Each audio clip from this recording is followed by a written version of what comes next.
Our story kicks off with the ultimate backstab. We meet our guy, An Suho, a master swordsman, forced to his knees before the very people he once called his crew. His whole body is shaking uncontrollably. Dark, ugly veins crawling up his arms, a dead giveaway he's been poisoned. He hacks up a lung, every breath a shallow, ragged gasp. And it clicks, this isn't some run-of-the-mill toxin. This was the lethal kind, a death sentence in a vial. And standing right there, watching it all go down, were two of his so-called teammates. But instead of a helping hand, he gets laughter. They're actually getting a kick out of watching him die.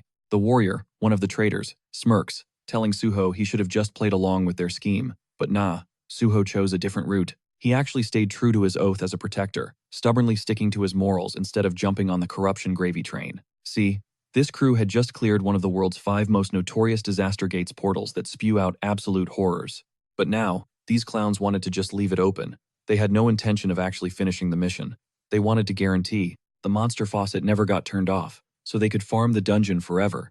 Because as long as the world was in danger, they stayed relevant, keeping their jobs, their clout, and their hero status. If the monsters vanished for good, so would the spotlight, and all the power that came with it. And all Suho can think about are the memories, the life-or-death battles they'd fought side by side, the times he trusted these people with his very life. And now, they just stand there, stone-faced, watching him choke on his own breath. Their pathetic justification is that Suho was the lone holdout. Everyone else was cool with the plan. Then, the archer strolls forward and slickly offers a hand, giving Suho what he calls a second chance. All he has to do, he says, is switch sides and join them, and they'll let him live. Yeah, right. Suho isn't stupid. Trust the same people who just poisoned him and were enjoying the show a minute ago? Not a chance. Besides, he can already feel his body shutting down. The poison has already gone too far. His system is completely wrecked. There's no reversing this. He's not walking away. But even if he's destined to die here, he can still accomplish one last thing, dragging at least one of these backstabbers down to hell with him. With that thought, Suho digs deep, pulling together every last ounce of energy in his body. A crushing, razor-sharp aura explodes from him. 2 members of the group are instantly frozen solid with fear, stumbling back in absolute terror. But the woman in the party, looking even more scared than them, tries to get everyone to chill, yelling at them not to panic. The archer, looking 5 seconds away from wetting himself, realizes how badly they've screwed up. And then, Suho blitzes. He's a blur, a flash of steel. Before anyone can blink, he's on the warrior, his blade shearing straight through the man's arm. In the next heartbeat, he pivots, and the head of the dark mage goes flying. The archer just barely dives out of the way, yanking the healer along with him for dear life. Suddenly, those arrogant smirks are wiped clean off their faces. Now, there's only raw panic. The healer rushes to the injured warrior's side, desperately trying to cast a healing spell, but it has zero effect. Her magic is completely useless against the wound. In shock, her gaze snaps back to Suho. She sees something different, something impossibly powerful. Suho isn't just a dying swordsman anymore. He's practically glowing with the raw energy of his own will. It's not just him. Either his sword has transformed, now a shimmering blade forged from that same unbreakable spirit. It's known as the intangible sword, a blade manifested from pure resolve. But that final gambit cost him everything. The borrowed energy that fueled his last stand vanishes. Suho's legs buckle. He staggers backward, his body finally failing him, and pitches over the edge of a nearby cliff. He disappears into the deep abyss, leaving the stunned survivors in absolute silence. Slowly, Suho's eyes crack open to the overwhelming sound of pure chaos. There's screaming, blaring sirens, and the frantic stampede of running feet. He finds himself being carried by a firefighter, totally clueless about what's happening. His head is throbbing, everything a dizzy, confused haze. None of this feels real. It's like some twisted fever dream. The firefighter is booking it towards a marked safe zone, weaving through streets packed with terrified civilians. Nothing is adding up for Suho. The very last thing he can recall is dying. He was certain he was dead, so why is he here, alive and being carried to safety? And then, a detail snaps into focus. He finally gets a good look at the chaos. A gate has ripped open, triggering a dungeon break. Monsters are flooding the streets. Specifically, goblins. Hordes of them are just rampaging through the city, mauling everything they see. As Suho glances around, his eyes land on a familiar, discarded sign on the pavement, Sindorum Station. And just like that, the pieces slam together. His memory wasn't wrong. This is the very same station that got swarmed during that sudden gate incident years ago. He's already experienced this once. Suddenly, an arrow whistles through the air from an unseen archer, and thuds right into the firefighter carrying him. The man screams and crumples to the ground, dropping Suho with him, and the goblins are getting dangerously close. Even through the searing pain, the downed firefighter locks eyes with Suho, pleading with him to run.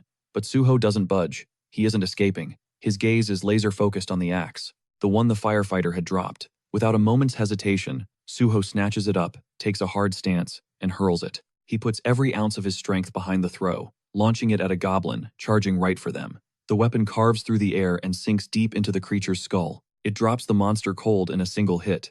Then, in that pulse-pounding moment, something impossible flickers into view right in front of Suho. Glowing, floating text, like a heads-up display, a system window, and it's congratulating him on his awakening. For a solid second, he just stares, absolutely stunned. This was happening again, exactly like he remembered. The system was prompting him to select his desired class. Muscle memory kicks in, his finger nearly tapping warrior out of pure reflex. But then, he catches himself. No. This time, he's delaying that choice. Suho's attention snaps back to the goblins, who are now shrieking with manic glee. Their piercing cackles echo everywhere. They look completely unfazed, laughing like absolute lunatics as if the fight is already over. But Suho isn't entertained. Wasting no time, he rockets directly into the swarming horde. His movements are impossibly sharp, almost effortless, as he weaves between their clumsy attacks like they're nothing but a gentle breeze. One goblin, desperate to land a blow, tries to creep up on his flank, but the instant its gaze meets Suho's, it freezes solid in absolute terror, because right in front of it, Suho had just yanked the very same axe from its dead comrade's head. The goblin's brain connects the dots. Its face twists into a mask of pure panic. And let's be real, if goblins had pants, that one would have needed a new pair. But Suho is unfazed. He's not here for the drama. Before the creature can even let out a whimper, Suho silences it with one clean slash, cutting it down before it could make the scene any more disgusting. And he wasn't finished. Snatching a sword from a fallen goblin, he presses the attack. He knows this enemy like the back of his hand. Goblins are a problem, for sure, but only for newbies. For a veteran like him, who has stared down actual hell, this is just taking out the trash. For Suho, this is laughably easy. He continues to tear through the goblins, carving them up one after another, with a speed and brutal efficiency that feels even sharper than his past life. In just a couple of minutes, the entire goblin wave has been completely annihilated. It was over so fast it felt like a cheat code. As the battlefield grows quiet, Suho glances down at the sword he's holding. He realizes he got completely swept up in the bloodshed. That wasn't tactical or calculated. That was him running on pure, unfiltered instinct. And while that raw aggression is powerful, he knows that in moments like these, what he truly needs is to keep a cool head. But then again, a thought hits him. He was sent back to the past for a purpose. This is his second chance, a rare shot to restart the entire game from level 1, and he refuses to blow it. Suddenly, a flurry of system windows erupts in his vision, all of them congratulating him for instantly mastering multiple swordsmanship skills. But something else grabs his attention. The nearby firefighter is staring at him, his face a mix of shock and suspicion. There's no way Suho's performance went unnoticed, and the man can't help but wonder, is this kid a player? Suho offers a slight, knowing nod, before turning his focus back to the glowing blue screens. He's already made up his mind. He's choosing healer. With that decision locked in, Suho walks over to the firefighter and politely asks to see his injury. The man just looks at him, totally bewildered. Just a minute ago, he was the one saving Suho, and now Suho wants to patch him up? The math ain't mathing. But Suho doesn't wait for an answer. He activates his new magic, Healing Light, and a warm, comforting glow immediately envelops the wound. In the blink of an eye, the gash completely seals itself. The firefighter's jaw drops. He can't wrap his head around it. How could Suho possibly be a healer when he just saw him dismantle an entire goblin squad like a seasoned warrior? Before the guy can bombard him with questions, another system window pops up. It's time for Suho to pick a weapon from the system's armory. He doesn't even have to think about it. He knows exactly which one he wants. He selects a basic beginner's sword, the exact same one he started with before, and prepares himself to face the gate looming ahead. This sudden intensity makes the firefighter extremely nervous, almost panicked. That gate is not something you just rush into. But Suho is banking on a critical piece of knowledge. He unlocked his swordsmanship talent before choosing his class. This changes everything. Skills that come from an innate talent can be used no matter what class a player picks, and as the player gets stronger, both the talent skills and class skills will level up and evolve together. That thought triggers a memory for Suho. Isabella's Holy Spirit, the max-level evolution of Healing Light. If only he had possessed that kind of overpowered ability back then, maybe things would have played out differently. But this time, he's going to get it right. He has a strat. He will walk the path of a swordsman and a healer, and as he solidifies his plan, he sees the faces of his old teammates, the trash who betrayed him and left him to die. His conviction hardened into steel as he faced the gate, the very one that had shattered him in his past life. He was a rookie back then, completely outmatched, but now, with the art of the sword burned into his very soul, he was more than ready. Without a single flicker of doubt, Suho strode forward and plunged through the shimmering portal. The world warped around Suho, spitting him out into the center of a sprawling, ominous forest. A holographic system window immediately flickered to life in front of him, declaring the name of the zone. Green, Red. A seriously weird name, but he had no time to question it. After moving deeper into the woods, Suho stumbled upon a scene of pure carnage. Goblin bodies were strewn across the forest floor. The way they were positioned made it brutally clear they had been fleeing from something far more monstrous than themselves. Their mangled forms weren't just defeated, they were frozen in absolute terror. That's when a deep, guttural growl rumbled from the nearby shadows. He snapped his head toward the sound, and instantly, he saw them, two hulking hobgoblins, dragging the mangled carcass of their latest hunt. These were leagues beyond the weak, pathetic goblins he'd encountered before. Hobgoblins were a whole other class of monster, bigger, meaner, and deadlier, and when their eyes landed on Suho, a savage hunger lit up their faces. To them, a human was a gourmet meal that had just walked onto the menu. In an instant, they abandoned their previous kill and leveled their crude weapons at Suho, practically salivating at the thought of fresh blood. But what they couldn't possibly comprehend was that the human they were sizing up wasn't prey. They had just run into a predator. The first hobgoblin charged, its blade cleaving through nothing but empty air as Suho sidestepped the attack with ease. He knew his current stats were no match for these brutes. His sword wasn't powerful enough to slice through their tough hide with raw force, but he had no intention of playing their game. He knew precisely where their defenses were weakest.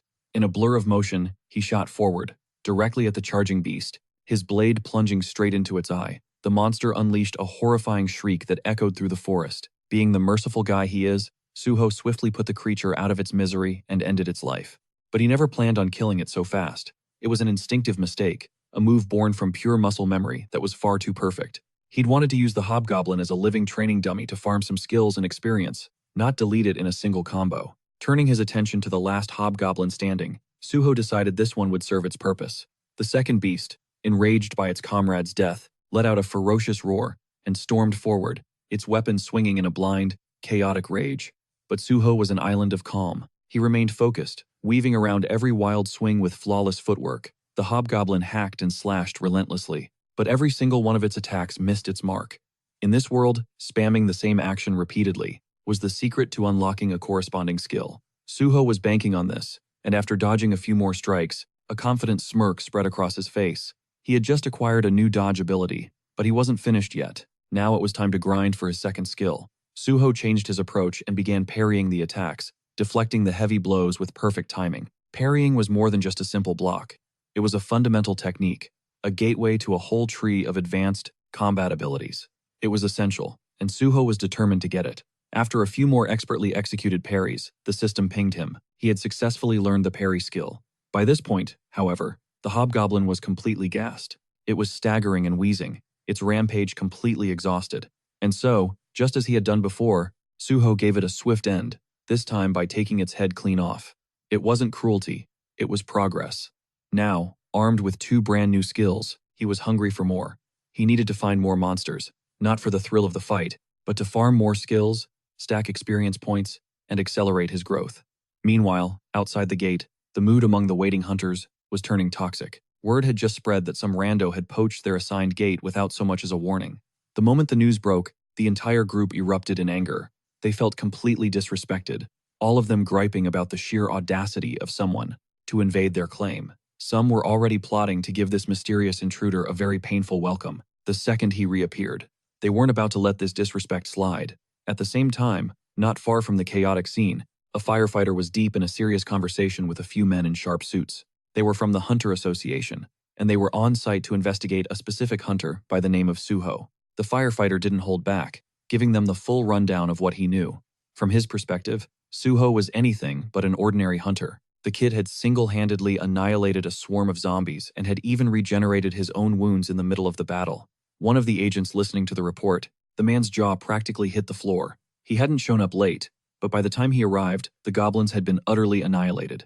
And to make things crazier, The person who did it was supposedly a healer. His first reaction was to call Cap. In his experience, healers just didn't have the offensive power to pull off this kind of slaughter on their own. Still, if this mystery hunter actually solo cleared the entire gate, especially one crawling with goblins, he was a game changer. If the rumors were true, they had to recruit him, no matter the cost. Meanwhile, Suho was deep in the field, farming hobgoblins and racking up experience points. He flowed from one target to the next, a whirlwind of motion, effortlessly decapitating several hobgoblins in a single, fluid strike. His attacks were flawless and precise. He strategically let one hobgoblin live. A single, cold glare from Suho was all it took to send the monster fleeing for its life, faster than a track star. But this was all part of Suho's master plan. He needed that creature to go get backup and bring back the entire horde. During the brief lull, he decided to pop open his status window. Thanks to the fresh wave of hobgoblins he'd just erased, his stats and skills had received a solid boost. Gazing at the mountain of goblin bodies, another idea sparked in his mind. There was still something valuable left inside all these corpses. Magic stones. These were the degraded kind, nothing special, but each one fetched a price of about 50,000 won. That was more than enough motivation for Suho to get his hands dirty. Under normal circumstances, he wouldn't waste his time on grunt work like this. He couldn't afford to slow down, but his current financial status was, basically, zero, so he wasn't about to pass up free cash. He started carving the stones out of the fallen monsters, one by one, carefully depositing them into his inventory. Once he finished collecting his prize, he felt a deep sense of satisfaction. It was a pretty sweet haul, but just as he was about to catch his breath, the calm was shattered. A sudden, overwhelming wave of killing intent washed over him like a tidal wave. He whipped around to face the source and saw about 30 hobgoblins closing in fast. At their head was the very same monster he had allowed to escape in terror just moments before. With its target confirmed, the entire mob of monsters charged Suho at once. But Suho remained completely unfazed. Instead, he launched himself into the air like a shadow, moving with the lethal grace of a seasoned assassin. In a mere flash, several hobgoblins were already dead, their heads sent rolling across the cavern floor. His movements were a blur of deadly efficiency, slicing through them as if they were nothing. Then, as a reward for his brutal display, the system chimed in with a level-up notification. A fresh batch of stat points poured into his profile, amplifying his power even further. With that fresh power-up and the experience he'd gained, Suho figured there was no reason to prolong the fight. It was time to finish this. He dove headfirst into the swarm of enemies, his blade a whirlwind of destruction, systematically wiping out the horde with cold precision. At one point, a hobgoblin managed to get a clear shot and charged him, but instead of fear, Suho's face lit up with a wild grin. He wasn't even a little concerned. In fact, he looked more hyped than ever. The boss of this gate was a chief hobgoblin, a level 20 beast. As expected of a boss, it rushed in first, trying to land a decisive blow, but it failed spectacularly. Immediately after, a pack of smaller monsters tried a pincer attack from behind, but Suho, without so much as a full turn, reacted instantly and cut them down like he was taking out the trash. That's when the boss switched its strategy and unleashed its fear skill. The fear skill was a nasty piece of work. It rooted the target in place, trapping them in a state of absolute terror. The higher the skill level, the more potent its effect, and given that this was a boss monster, that fact alone was enough to explain how it could wield such a powerful mental skill inside a low-ranked gate. The real issue was that Suho had no gear, or abilities that could shield his mind, or grant resistance to mental attacks. As it stood, he had no direct way to fight it. The boss sensed its chance to end things, and charged in to secure its victory. But what it failed to understand was that Suho was no amateur. He was a veteran hunter who had survived far deadlier situations. He knew precisely how to counter this. Without a moment's hesitation, Suho tightened the grip on his blade with his left hand, and deliberately sliced into his own arm. The sharp jolt of pain instantly shattered the fear's paralyzing grip. The second his mind was clear, he parried the boss's incoming attack. Then, instead of re-engaging the boss immediately, Suho made a split-second tactical choice. He turned his blade on the remaining minions first. Within moments, he blitzed through the cavern, annihilating every last one of them. In a short, brutal burst of speed, he exterminated all the hobgoblins in the gate, leaving no one standing but the boss itself. Before squaring up with the chief hobgoblin, he took a second to heal the gash on his left arm. Now, with all distractions eliminated and his body at 100%, it was just him and the boss. It was down to a one-on-one, no more distractions, and the look on that monster's face, pure panic. All that confidence had vanished. The real fight ignited, a brutal exchange of devastating blows. Suho was unleashing everything he had, pouring all his strength into every swing of his blade, but his level was just too damn low. none of his strikes were even scratching the beast. It became painfully obvious that a head-on charge was a suicide mission. Catching on fast, Suho pivoted his entire strategy. No more wild swings. He lunged forward, plunging his sword directly into the monster's thigh, aiming for a weak point to cripple its movement. In retaliation, the monster blasted out its fear skill one more time, desperately trying to lock Suho in place and seize control. But this time, it was a total bust. Once you conquer fear, it has no power over you. And Suho had already walked through that fire. Now completely immune, Suho zeroed in, hammering every single attack on that same exact spot.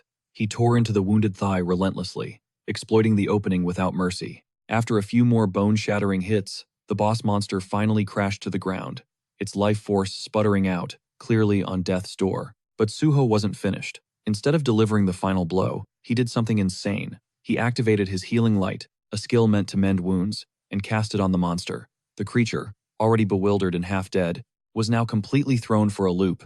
It couldn't compute why the human who just destroyed it was suddenly putting it back together. Suho, on the other hand, was ecstatic. He'd just stumbled upon an infinite training glitch. By repeatedly brutalizing and then healing the monster, he could drag this battle out and farm it for experience. And so began a bizarre cycle. Attack, injure, heal, repeat. With every single round, Suho's power surged, his skills shot up, eventually evolving to A and B ranks. All the while, the boss monster, once a terrifying beast, was now just a quivering wreck. It was so broken it couldn't even bear to look at Suho. Having milked this dungeon for everything it was worth, Suho knew there was nothing left to gain. The monster's role was over. It had served its purpose. With a cold, detached expression, Suho ended the charade, taking the monster's head in a single, clean strike. And just like that, the gate was conquered. Suho stood alone, the victor. He was officially named the MVP of the raid, scoring a massive experience bonus on top of his gains. His level skyrocketed to 10, a huge milestone for any hunter. Even his healing light skill leveled up, evolving to E rank and unlocking a brand new ability, Cure. It might not look like much yet, but with his skills growing at this insane pace, it wouldn't be surprising if one day, he could nullify 10,000 different types of poisons. This was only the start, but the road ahead was paved with insane potential. With everything squared away, it was time to bounce. Suho turned and headed for the gate's exit. Outside, the air was thick with tension. The gate had begun to vibrate, sending waves of nervous chatter through the crowd. Was it cleared? Then, before anyone could finish their thought, Suho emerged. He walked out with a calm, confident stride, as if he'd just stepped out of a coffee shop. There wasn't a trace of fatigue or struggle on his face, just quiet, unnerving composure. Everyone stared, trying to figure out who this guy was and what in the world he just did. And Suho wasn't about to explain a thing. He just let their minds run wild. A moment later, guild scouts swarmed him from every direction. They were all scrambling to find the mystery man who soloed the dungeon, but Suho blew past every single offer, ignoring every recruiter and every flashy invitation they shoved in his face. He couldn't care less. Instead, he weaved through the crowd and stopped directly in front of a man in a formal suit. In a calm and steady voice, Suho greeted him. This was no low-level paper pusher. This was the team leader of the South Korean Hunter Association, Young Chul Min, and judging by the utterly baffled look on the man's face, he definitely wasn't expecting to be greeted by the gate's conqueror. The scene cuts to the South Korean Hunter Association, with team leader Young and Suho now sitting face to face. It looked like a routine registration appointment, but Chulman's mind was a million miles away. He couldn't stop replaying their bizarre first meeting. He remembered them shaking hands, and how Suho had casually mentioned he was already on his way to the Hunter Association. At the time, Chulman figured he was just some experienced hunter renewing his license, a common occurrence. But as they talked, the truth hit him like a truck. Suho was actually here for his very first registration. That detail short-circuited Chulman's brain. He was still trying to wrap his head around how someone like Suho, registered as a healer of all things, had somehow cleared an entire dungeon by himself. And Suho's whole vibe so calm, so casual, just chilling there, snacking like it was any other afternoon. Chulman kept staring at his aptitude test scores, but statistically, it made zero sense. Suho gave off the vibe of a frontline brawler, not some back-row healer. The stats were undeniable. He possessed the raw physical power and killer instincts of a natural-born fighter, plus a chilling composure you'd only see in a seasoned warrior. The whole picture was just off. And while Chulman was trying to process this disconnect, Suho shattered the silence, pulling him from his thoughts by asking if something was wrong. That sharp question snapped Chulman right back to the present. He launched into a series of standard questions. His background, education, the usual rundown. And that's when the puzzle started getting even weirder. They discovered Suho was a college dropout. He'd been majoring in physical education before he bounced. Most P.E. guys who jump into the hunter game pick a combat class, something like a warrior or an archer. But Suho? He swerved hard in the opposite direction, picking the healer class. His reason was almost insultingly simple. He just didn't like getting hit. Then, he dove into what went down inside the gate. He recounted the whole chaotic sequence with a straightforward, almost clinical detachment, conveniently leaving out one massive detail. The fact that the entire ordeal had been ridiculously easy for him. He just shrugged it off, saying he did what he had to do to survive. End of story. But the moment Suho casually dropped the words Chief Hobgoblins, Chulman went rigid. A cold knot formed in his stomach. Dungeons that spawn Chief Hobgoblins are never a walk in the park. Seeing the man's unease, Suho just calmly accessed his inventory, and in the next instant, he unloaded every last piece of loot he'd snagged from the dungeon. Directly onto the table, the mountain of items landed with a thunderous crash, and Chulman was completely blindsided. His eyes blew wide, and for a split second, pure panic flickered across his face. Before him lay the magic crystals Suho had harvested from the hobgoblins. The smaller, rougher stones were from the grunts, but the larger, brilliantly glowing crystal had been ripped from the hobgoblin chief itself. Since Suho had zero clue what they were actually worth, he politely asked the team leader if he could help him get them appraised and sold. Even fighting to keep a straight face, Chulman couldn't tear his gaze away from the haul. This was a king's ransom. Forcing himself to regain his composure, he leveled a serious look at Suho and asked if he was truly committed to becoming a hunter. When Suho gave a firm nod, that one simple gesture ignited a spark of genuine excitement in the team leader's eyes. Trying to keep his cool, Chulman pressed further, asking if this was just some spur-of-the-moment decision. But Suho just offered a faint, confident smile and said, "No, not at all." While Chulman was still buzzing from Suho's confirmation, the young man's entire demeanor shifted. He started to lay out his real motivation. This wasn't a quest for fame or fortune. This was personal. He had a deep-seated hatred for monsters, and an even deeper hatred for the gates they spawned from. When he was just a kid, his entire family was wiped out during a gate shock. After that, he was thrown into an orphanage, forced to grow up utterly alone. For a while, he thought that slaying monsters might quiet the storm of rage and grief raging inside him. But even after taking down countless beasts, that suffocating tightness in his chest refused to go away.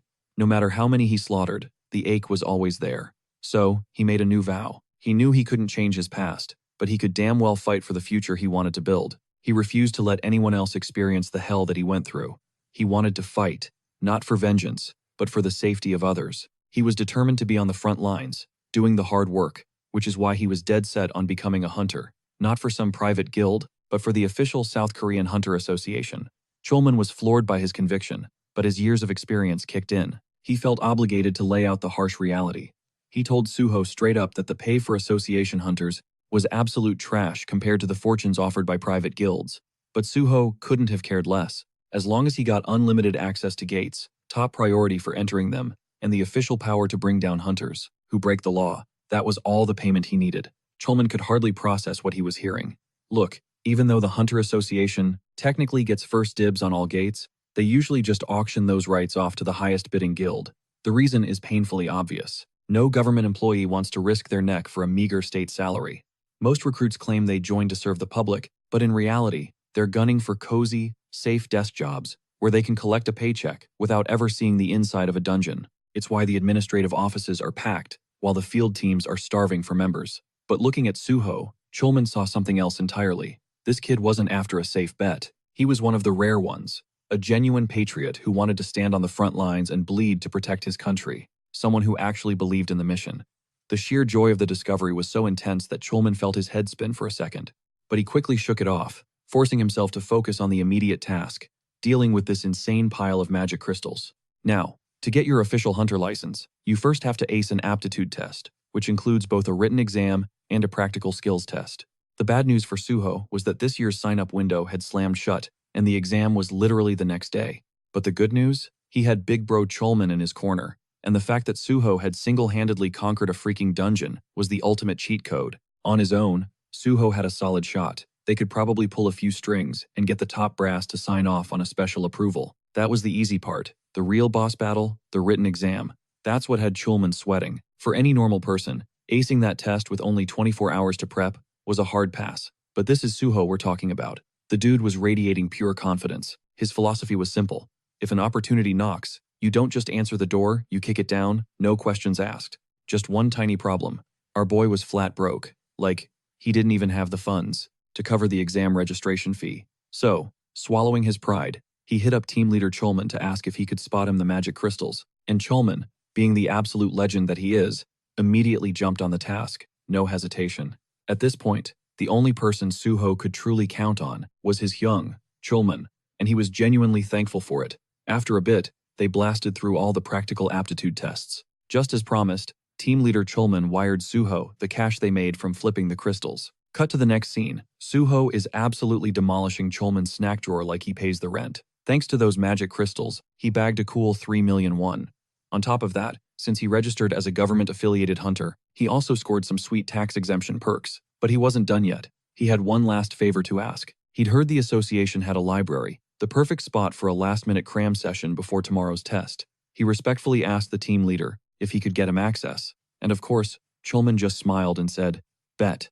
He even personally escorted Suho right to the library door and told him he wouldn't need an employee pass to get inside before they split up. Cholman wished him the best of luck on the exam. As Suho watched him go, he couldn't help but think about how kind and rock-solid his big brother still was. He had this gut feeling, a deep-down certainty, that Cholman was destined to run the entire association someday. With Cholman out of sight, Suho's focus snapped back to the library. His mission was crystal clear: find a link to his past life. He had flashes of monumental events, moments that literally shook the world, but the fine print was always a blur. The human mind just isn't wired to carry memories between lifetimes, and he wasn't an exception. But somewhere in this maze of shelves was the key, a fragment of knowledge, a forgotten skill he desperately craved. After snooping around for a bit, Suho's eyes landed on something weird. A book. It was massive, looked ancient, and was so ridiculously thick that it couldn't even fit on the shelves. His curiosity piqued. He heaved it up. The very instant he cracked it open, the system pinged him with a strange notification. This book wasn't from this world. The system also hinted there was a special way to use it, something that went way beyond just reading. And Suho? He already knew what was up. Without even thinking, he hoisted the book above his head, like some JRPG protagonist about to trigger a secret event. For a hot second, he felt like a complete moron. Nothing happened. His arms were starting to ache. Frustration started to bubble up because he was dead certain this was the only way to get it to work. Then, just as he was about to start cussing out the book, the system chimed in again. The book, titled The Library of Memories, had taken an interest in his story, and that's when the magic finally popped off. The book began to glow, reality itself warped, and in the blink of an eye, Suho was no longer standing in some dusty old room. He was now before a colossal, otherworldly tree with roots embedded in luminous stone. Its branches stretched toward a sky that looked completely artificial, as a spiral staircase wrapped around its trunk, leading up into the unknown. This was the Library of Memories. It's then revealed that this place grants its user the power to perfectly recall everything they've ever seen or heard, including the most painful and traumatic experiences. Our brains normally cope by forgetting, but once you get this ability, you're burdened with a flawless, unbreakable memory. The original wielder of this skill was the manager of the Hexagon Guild, a former employee of the Korean Hunter Association. She was in a library studying for a career change, and she accidentally unlocked this power after using the book as a makeshift pillow because lying face down was just uncomfortable. Suho can't help but think how insanely lucky she was to just stumble upon a skill like that, and he's super grateful she basically led him to it. He even makes a mental note to treat her to a meal someday. The system window then prompts Suho to donate his own personal story to the Library of Memories. He pauses, considering just how game-changing this power is. It could restore every memory he's ever had, especially since human memories decay and get distorted over time. Realizing how invaluable it is, he decides that snagging this skill is a must-have to preserve every detail with razor-sharp precision. A new message appears, confirming that his story has been accepted. Suddenly, a powerful gale swirls around him, and the system announces that the Library of Memories is now accessing and recording his life's experiences. Suho begins to levitate, suspended in midair, enveloped by radiant text, as a complex diagram materializes above the book. Another message pops up, stating that the Library of Memories is officially open for business. It will now store every single thing he sees and hears, giving him on-demand access whenever he needs it. While dropping some major intel, Suho glances at his hand, a gut feeling telling him this whole recording thing is way off. It hits him this entire place is probably just a massive illusion, and now that he's got the skill for it, it's time to put it to the test. Closing his eyes, he throws his consciousness back to a brutal past battle. He sees himself, completely mangled, and the raw emotion of that moment comes crashing back. A familiar fury ignites in his chest, proof that the memory is crystal clear. He sees their faces, the ones who left him for dead. He finally recognizes them for what they are. Pathetic cowards who hesitated to seal the gate just to save their own skins. He makes a silent vow to never forgive them, to never forget. As his mind drifts through an endless sea of system windows, the memory leaves a bitter taste. Man, he really wishes he'd picked a less traumatic highlight reel. Then, from out of nowhere, a single system window flashes with a notification that changes everything. He's being offered a chance to ascend, as the first being to ever touch the realm of the transcendent. The system declares a full reboot, just for player An Suho. He's left completely stunned. As the world around him shatters and reforms into reality, a crazy thought sparks in his mind. Could it be that the system actually launched him back in time? He remembers achieving perfect unity with the divine sword, snagging the world's very first SS rank skill. But this is different. As the pioneer of transcendence, he's been given a brand new start, a path that no one in history has ever walked. It starts to click for Suho. His return wasn't random at all. In the next beat, he's stepping out of a taxi onto a familiar street. As the door clicks shut, the sheer gravity of this second chance settles on him. This is his shot to prevent the disasters that wrecked his life, to conquer the unpredictable gates that claimed so many innocent lives. He's determined to clear these gates faster than ever, knowing every single second is critical. Soon, he stands before a colossal building, Nexus. Looking up at the skyscraper, he can't help but be impressed. This is hands down the biggest private hunter academy in the country. He also sees it for what it is, a goldmine to build his future. With unshakable resolve, he walks inside. A bright-eyed receptionist greets him, asking how she can help. Suho cuts right to the chase. "I'm here to see Director Kim Soo." The receptionist's smile wavers. "Do you have an appointment?" Suho shakes his head but leans in. "No, but it's urgent." He just tells her to deliver one message. "The guy who solo cleared the Sindorum Station pre-catastrophe gate is here to see you." The scene cuts to the director's office, where an impeccably dressed woman introduces herself as Kim Soo, the head of Nexus Academy. "An Suho," he replies. Director Kim gestures to a chair, her face unreadable as she acknowledges his legendary clear at the Sindorum gate. "So," she asks, "what brings you to Nexus?" Suho doesn't beat around the bush. "I'm applying for a scholarship." The director's professional mask slips for a fraction of a second. Suho just nods, adding, "And I'll be taking the hunter license exam, the one scheduled for tomorrow." Still trying to compute all this, Director Kim asks, "How long has it been since your awakening?" Suho looks her dead in the eye and says, "It happened today." Utterly floored now, she glances at her files, repeating it out loud in disbelief. An unregistered hunter who awakened today, wants to take the exam tomorrow, and has already solo cleared a disaster-level gate? Suho calmly confirms every word. He explains that he pulled a few strings at the Hunter Association to get a last-minute spot in the test. His objective? "I'm taking first place." His absolute confidence hangs in the air, stunning the director yet again. Then Suho lays down his one condition. "When I rank number 1, you'll officially make me a Nexus scholarship student with a full ride." Suho knew that for a complete unknown, this sounded insane. But he wasn't some fresh-faced newbie. He was a war-forged veteran who had conquered countless dungeons. Whether they believed him or not was their problem. The ball was in their court. Director Kim knew that clearing that kind of gate alone was no joke. Still, she had to warn him. The hunter exam is a different animal. The average pass rate is under 20%. Suho's reply was simple. "If I don't get first place, then this conversation never happened, and you can tear up the deal." Now intrigued, Director Kim leaned forward. "Why choose Nexus, then? Why not a more famous academy like Hexagon or Prime?" Suho's answer was brutally direct. "Because even though you're the biggest, Nexus has been in a serious slump. You haven't produced a top-ranked student in years, and it's killing your reputation and enrollment." Director Kim's silence was an admission of guilt. He was right. Nexus was starving for a success story, and none of their current prospects showed the potential to be a true game-changer. If Suho actually snagged the top spot, Nexus would get all the glory. In that respect, his proposal was perfectly leveraged. Even so, the director couldn't help but stare at him, wondering just what kind of person makes a gamble this big with this much conviction. Her curiosity getting the best of her, she asked, "And how much money are you expecting from this scholarship?" Suho just turned the question back on her. "What are the rewards for becoming the top student?" She laid it out. The prize included a complete tuition refund and an extra cash bonus of 30 million won, and a guaranteed spot in the Nexus Guild. Suho just nodded. That seemed about right for the top academy in the country. But then a smirk crept onto his face as he countered that 300 million won sounded even better. The massive number left Director Kim completely speechless. But Suho pressed on, explaining that given the perks, that come with being the top-ranked student at a place of this magnitude, it was a fair price for Nexus to pay. Besides, 300 million was basically nothing to them. Deep down, Director Kim knew he was spitting facts. She grudgingly caved, promising him the 300 million if he secured the #1 rank.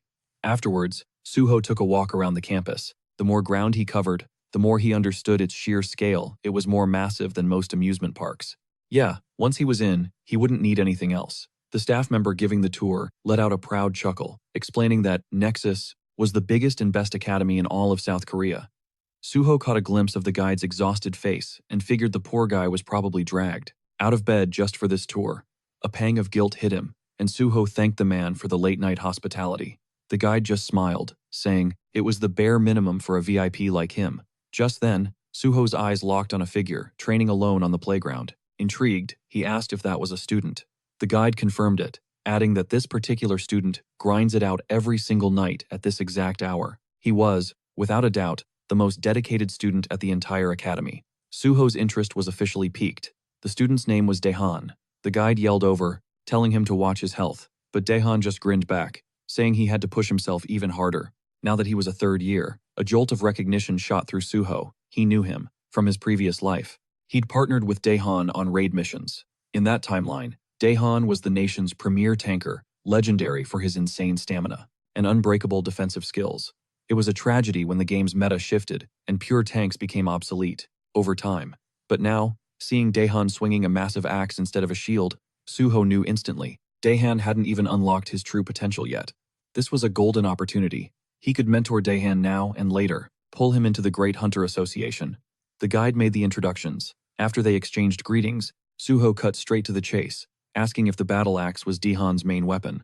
Daehan said it was. Suho followed up, asking why he'd chosen it. Daehan explained that he wanted to be a frontline brawler, and his instructors had pushed the axe on him, claiming it was a perfect match for his build. The guide even chimed in, boasting that almost no other weapon could match the battle axe in terms of raw, destructive power. Suho then asked if the axe was the only weapon he'd ever trained with. Daehan confessed that it was, calling himself a slow learner, who felt that experimenting with other weapons would be a total waste of time. It had already taken him 2 years, just to get semi-competent with the axe, and even now, he felt clumsy and unskilled with it. Suho silently pieced it all together, and the real problem became painfully obvious. This wasn't a case of Daehan not trying hard enough, it was that the axe was a terrible fit for him. This wasn't about a lack of commitment, it was a catastrophic failure of guidance. If he wasn't making progress early on, common sense dictated that he should have switched weapons. Suho was baffled that the so-called top academy in the nation could overlook something so fundamental. He proposed a completely different way of thinking. He explained that since players get stat corrections from the system anyway, it's far more effective to choose a weapon that feels like a natural extension of yourself. Skill correction buffs can boost your proficiency numbers, sure, but your actual combat performance comes down to raw knowledge and battle instinct. And for Daehan, the battle axe was a fundamental mismatch. It might deal heavy damage, but its long attack animations leave the user completely vulnerable.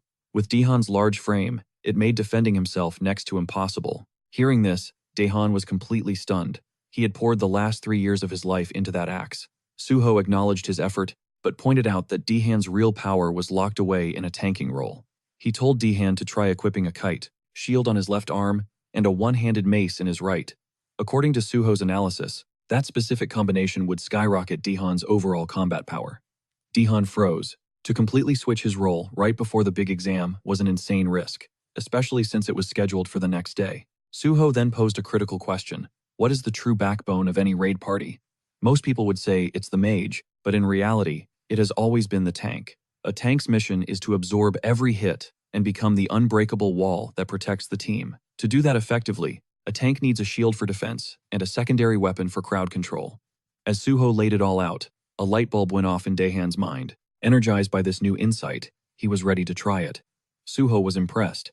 Daehan didn't let pride stop him, and showed an incredible ability to think on his feet and adapt. Suho wished him good luck, and a grateful Daehan hurried off. The second he was gone, the guide turned to Suho and started talking. He explained that Director Kim had personally requested the tour, which was why he'd introduced Suho as a special guest. But now, the guide was dying of curiosity. So, is Suho some kind of undercover instructor? The guy's knowledge of combat and contracts is seriously next level, but Suho immediately shuts that theory down. Deep down, though, He knew it was a bad look for someone without a license to be so clued in. He clarifies that his role is closer to a stakeholder. The man simply nods, right as his phone rings. The contract is officially greenlit, signaling a trip back to the director's office. And just like that, Judgment Day arrives, the hunter examination. Outside the association headquarters, the grounds are swarming with applicants, all clutching swords, their eyes set on snagging that coveted hunter license. Every single person there had poured blood, sweat, and tears into this moment, honing their abilities to a razor-sharp edge. And the irony? Suho, the legend who single-handedly conquered a gate, is showing up in the absolute worst physical condition of his life. After wrapping up the exam, Suho steps out, mulling over the entire point of the test. It was all set up to sniff out potential dopers, but in his expert opinion, the whole thing was basically useless. The real pros don't use drugs, they exploit skill buffs. During the exam, he spotted one woman and several others, radiating magic levels that no level 5 should ever possess. The system then pings Suho, informing him that his magic sensing skills are far more acute than the average person's. In fact, he had achieved complete mastery of the magic detection skill. With this upgrade, spotting inconsistencies became second nature. Even without official flags, he could feel the air thick with the deceit of buff abusers. He knew this charade had to end. Seeing Chulman, however, gave him a sliver of hope. At least there was one straight shooter in the crowd. Wandering through the hall filled with candidates rehashing their performance, he's struck by a bitter thought. With his own insane powers, hasn't he basically become a cheater too? Chulman approaches him, asking how the exam went. Suho coolly states he's certain he passed, then flips the question, asking what Chulman's doing there. Turns out, the association is perpetually understaffed, so Chulman was just lending a hand. He mentions hearing that this particular written test was the toughest in history, making Suho's unshakable confidence all the more impressive. "I'm pretty sure I figured it out," Suho replies. "Hey, can I run something by you?" Chulman gives the go-ahead, as long as it isn't about the test content. "It's sort of connected," Suho begins. "I noticed during the exam, there weren't any screenings for buffs. Why is that?" Chulman looks confused. "Buff checks? What do you mean?" Suho breaks it down. The association runs urine and blood tests to catch substance abuse, and they even confiscate gear to prevent item-based cheating, but they have a massive blind spot for skill-based manipulation. He proposes a simple solution. Employ magic detection to instantly identify individuals running illegal enhancements. The suggestion clearly resonates with Chulman, who promises to get on it before the practical exam begins. "Awesome, I'll go get ready for the next phase," Suho says. But before he can walk away, Chulman stops him, saying he's personally hoping Suho succeeds. He adds that he hopes they can work together in the future and wishes him luck. Suho offers his thanks. 30 minutes later, they're at the site for the practical exam, when an announcement crackles to life. The test has been postponed for 2 hours due to a supposed issue with the dive capsules. All the candidates are instructed to get lunch from the cafeteria and kill time in either the lounge or the training grounds. But Suho isn't buying it for a second. This is just a cover story. He knows exactly what's happening. Chulman is already making his move, sweeping for the cheaters. The man was acting with incredible speed, just as Suho had anticipated. With 1,200 applicants and a pass rate below 10%, weeding out the frauds could easily slash that number down to a brutal 7%. Anyone who clears that hurdle won't just be good, they'll be the absolute cream of the crop. Suho figures he might as well use the downtime to scout the competition and see if anyone stands out. Almost instantly, a commotion grabs his attention. Some loudmouth is aggressively trying to challenge another candidate to a duel. The other guy is trying to de-escalate, telling him to back the hell off. The aggressor just sneers that it's just a friendly spar, taunting him. "Or are you just scared everyone will find out you're all talk?" Fed up, the second guy shoves him hard, yelling at him to get out of his face. The bully responds by raising a wooden practice sword. "What happens if I decide to take the first swing?" Before the situation can explode, Suho intervenes. With a sharp crack of wood on wood, he parries the blow, his own blade stopping the attack cold and forcing the bully to recoil. The guy who was about to get decked out stares in disbelief. "Are you out of your mind?" Suho remains perfectly calm. "I'll take care of this. You stay out of it." "Who are you?" the guy demands. "Some kind of hall monitor?" Suho simply replies, "Nope, just another applicant." He warns him that engaging with a clown like this will only lead to trouble, so it's smarter to just let him take over. The bully now turns his attention to Suho. "Why are you butting in?" With a sly grin, Suho introduces himself and offers to be his new sparring partner. He figured since the guy was so eager for a fight, he'd oblige him. The bully, however, looks thoroughly unimpressed. He actually scoffs. "I'm not going to waste my time on a weakling like you." That single word, weak, instantly zeroes in Suho's focus. The attacker insists Suho's block was a fluke and tells him not to get cocky before ordering him to scram. But Suho? He's about to flip this whole encounter on its head. You scared? The attacker sneered, his voice dripping with annoyance. Suho just shot back. I don't know, you tell me. Want to find out if that was really just a fluke? He was basically calling the guy out, daring him to try again. Triggered, the man took the bait, spitting insults and calling Suho just another yellow-bellied coward. Standing in the middle of the crowd, Suho calmly agreed. Bet. But let's do this by the book. We get a supervisor's okay, and we use the official sparring ring. Once they got the green light, the two stepped into the training arena, and immediately, all eyes were on them. A crowd was already forming. The ref laid down the law, reminding them they could only use the association's training gear. He warned that the second things got too real, he was shutting it down.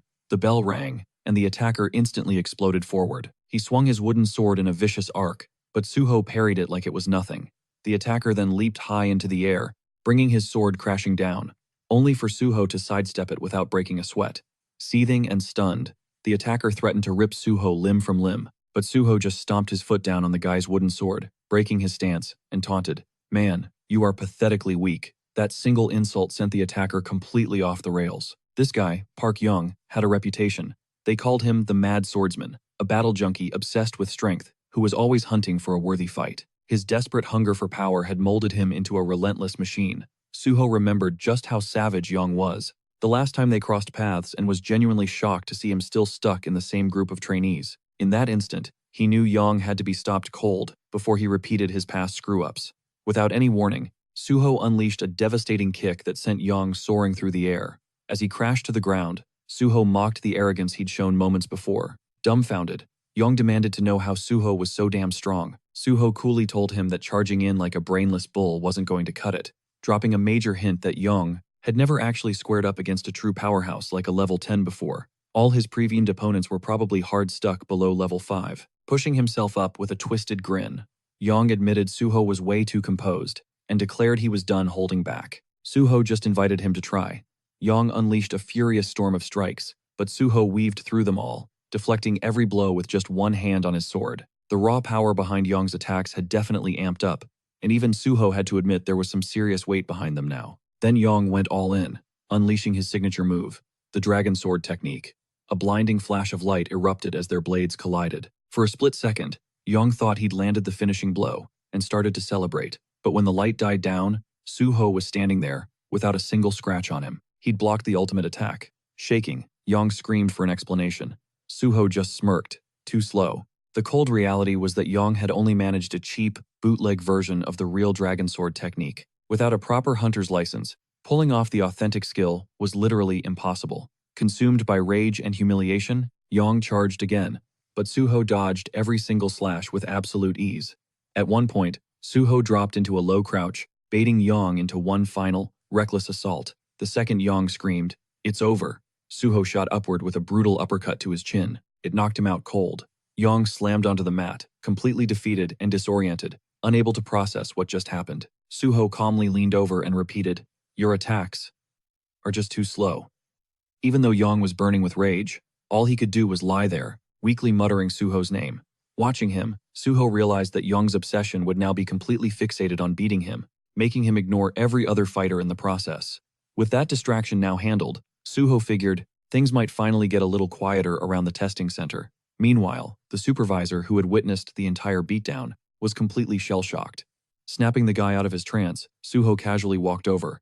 "Hey, so I think I accidentally knocked Park Young out. Could you, take care of that?" In the next scene, we find Suho sitting in a room packed with all sorts of advanced machinery. Glancing around, he noticed the room was full of way more pros than usual, most likely anti-doping inspectors trying to blend in by pretending to be technicians. As the room got louder, Suho's face soured with irritation. You could tell he just wanted them all to get lost. A technician approached him and told him to lie on the machine. He then pointed out how the emergency button worked, just in case anything got disconnected during the dive procedure. Suho nodded that he got it. Once the system hummed to life, Suho lay back as they attached cables to the sides of his head. A holographic window appeared, announcing that the Hunter practical exam program was now active. As Suho's mind began to link with the simulation, the dive progress bar shot up, 5%, then 40%, then 77%, until it finally slammed into 100%. The connection was flawless, and the healer class test scenario launched. When Suho blinked his eyes open, he was in a completely different world. He knew immediately this test was going to be a nightmare, which made sense, especially when you consider how ridiculously low the pass rate is for the healer exam. In front of him was a scene of pure chaos. Wounded people cried out for help, and many were pinned beneath collapsed buildings. One girl, in particular, was desperately trying to budge a massive slab of concrete. As Suho absorbed the horrific scene, he silently cursed the Hunter Association for designing such a ruthless and messed up scenario. The whole thing was already giving him secondhand trauma. Alright, before we dive into the action, let's set the scene for this practical test. This isn't just another step, it's the absolute centerpiece of the entire Hunter exam. The whole point is to see if a candidate actually vibes with their chosen class. Every year, the simulation scenarios get a complete makeover, and the rules for passing get switched up too. Usually, we're talking intense one-on-one battles or surviving against relentless waves of monsters. A player's final score hinges on how long they can survive and how many enemies they drop. But for healers, it's a whole different ballgame. The test doesn't just measure the raw power of their healing abilities. While that definitely matters, the quality they prize above all else is sacrifice. Healers who are willing to throw their own lives on the fire to save someone else are the ones who rack up the highest scores. As a horde of monsters began to shamble closer, Suho pieced together the grim logic of this particular scenario. The healer is literally expected to die protecting their patient. The only problem? His own stats were still very much active. Striding toward the grotesque creatures, his eyes fell upon a sword lying on the grimy floor. He knew, looking at it, that he'd have to take a legendary beatdown before he kicked the bucket. Unlike every other healer, he just couldn't get behind the idea of letting himself be pummeled to death. Dying once had been more than enough for him. Nearby, phantom screams for help sliced through the air as the monsters closed in. But Suho knew those screams were a complete illusion. In reality, he was standing in a graveyard, surrounded by nothing but corpses. He approached a girl who was trembling with fear. He asked if she was all right. Shaking, the girl insisted the monsters would be back any second, and they had to run. But Suho understood the true mission. His only mission was to see her through this. Locking eyes with her, he made a solemn vow. The rescue squad is on its way, and I swear, I won't let a single one touch you till they're here. Resolve hardened his expression as he planted his feet, a lone warrior bracing for the horrific tide of creatures about to crash over them. Back in the observation room, one by one, the simulation pods hissed open as players began to emerge. One of them stumbled out, convinced he could have performed better. A woman offered him a polite good job and told him to collect his belongings and head on outside. She then walked over to another pod and glanced at its monitor. The screen displayed the details of the participant inside, Kang Jin Young, an archer, with a survival time of 9 minutes and 4 seconds. She sighed, commenting that this season's scores were tanking because of how brutal the test was.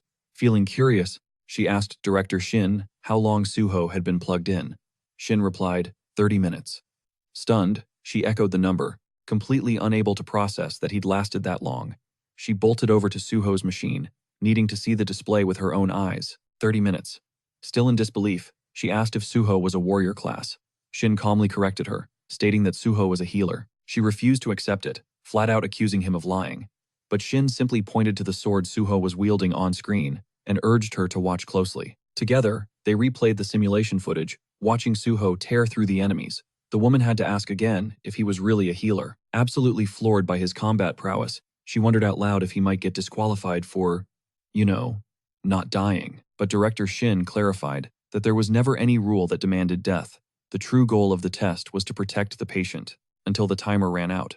She nodded, finally getting it. Shin explained further that Suho was flawlessly executing all the conditions. He never bailed on the patient, he fought right by her side, and he continuously healed her injuries between clashes. He was risking it all to keep her safe. As long as every one of those conditions was being met, disqualification was completely off the table. Hearing that, the woman realized that the top score for this exam had already been locked in. Meanwhile, Suho was still deep in the fight, battling inside the simulation. With unbelievable skill, he cleaved through monsters in a single, fluid strike. But even after his victory, Suho felt like it wasn't good enough. He had to be even faster. As more monsters materialized, he dispatched them one after another, his focus absolutely unwavering. At last, he had wiped out every single one. A system message materialized before him. Your understanding of the skill, footplay, is exceptionally high. Congratulations, you've mastered footplay. Suho read the notification and had a major realization. Even though this was just a simulation, it was built on real-world mechanics, so the system could actually register his physical control. The system confirmed that he was directly manipulating his body, which made it possible to master physical skills, even in here. Although, the experience he gained was way less than in a real fight, it was still a perfect way to train. On top of his swordsmanship, he had grinded out various other skills and had upgraded all of his basic sword techniques to A rank. There were no experience points or item drops, but the outcome was still incredibly satisfying. He figured if he could eventually boost all his sword skills to A rank or higher, he might be able to forge a legendary technique, just like Park Yong's dragon sword. Another message popped up. Great achievement. Your comprehension of swordsmanship surpasses everyone else's. The system is impressed by your unique style and wants to register it. Would you like to create a new swordsmanship skill by combining your basic sword techniques and foot play? A smirk spread across Suho's face. He was finally about to create his own signature style, Guardian Sword. A confirmation window appeared, asking if that would be the official name. Suho confirmed it. Another message flashed, congratulating him on his supreme mastery and acknowledging the creation of something entirely new. A totally unique skill, Guardian Sword S, materializes. This insane new ability instantly juices up all of his sword and footwork skills by a massive 50%. As a reward for this god-tier achievement, the system drops 10 bonus stat points into his lap, basically telling him to keep dominating on the path of the sword. A final notification pops up, confirming he's unlocked Sword Mastery S, a legendary passive only given to those with a true, deep connection to the blade. This new mastery shatters all restrictions on learning and using sword techniques, cranking up every single sword-related ability by another 50%, and completely erases any and all limitations tied to his swordplay. Suho's mind quietly drifts back, replaying scenes from his past life. Back then, it took him more than 10 years of brutal grinding to reach this level of skill. But this time, armed with the knowledge of his previous life, his progress has been explosive. He can feel how much his own value has skyrocketed. Snapping his focus back to the exam, he remembers that the number of monsters was already set in stone, and he can't help but feel a flicker of respect for the insane amount of effort that went into staging this whole elaborate test. With all his main objectives cleared, only 2 options were left on the table. Either die fighting the remaining monsters, or hunt down and exterminate every last one of them. Elsewhere, in a dark control room, the supervisors staring at the live feed are utterly floored. They can't process what they just saw.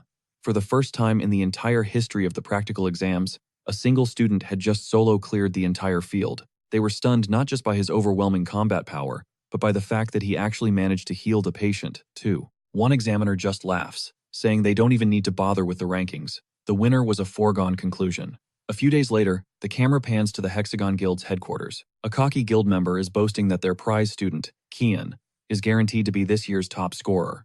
Another chimes in, proud of the insane resources they'd poured into his training, but then someone spots an official-looking letter. As it's read out loud, the triumphant mood curdles into confusion. Kian wasn't the top scorer. The name printed in bold on the letter was Suho. The entire room is hit with a wave of stunned silence. The atmosphere instantly flips, becoming tense and bewildered, as someone asks where Kian even is. At that exact moment, the guildmaster gets a call, and the scene abruptly cuts. We find Suho on a call with his team leader. The leader kicks things off with an apology for the late congratulations, explaining he's been completely slammed with work, but he doesn't hold back his praise, congratulating Suho for crushing the exam and landing the highest score. He openly admits he never expected Suho to be so consistently dominant.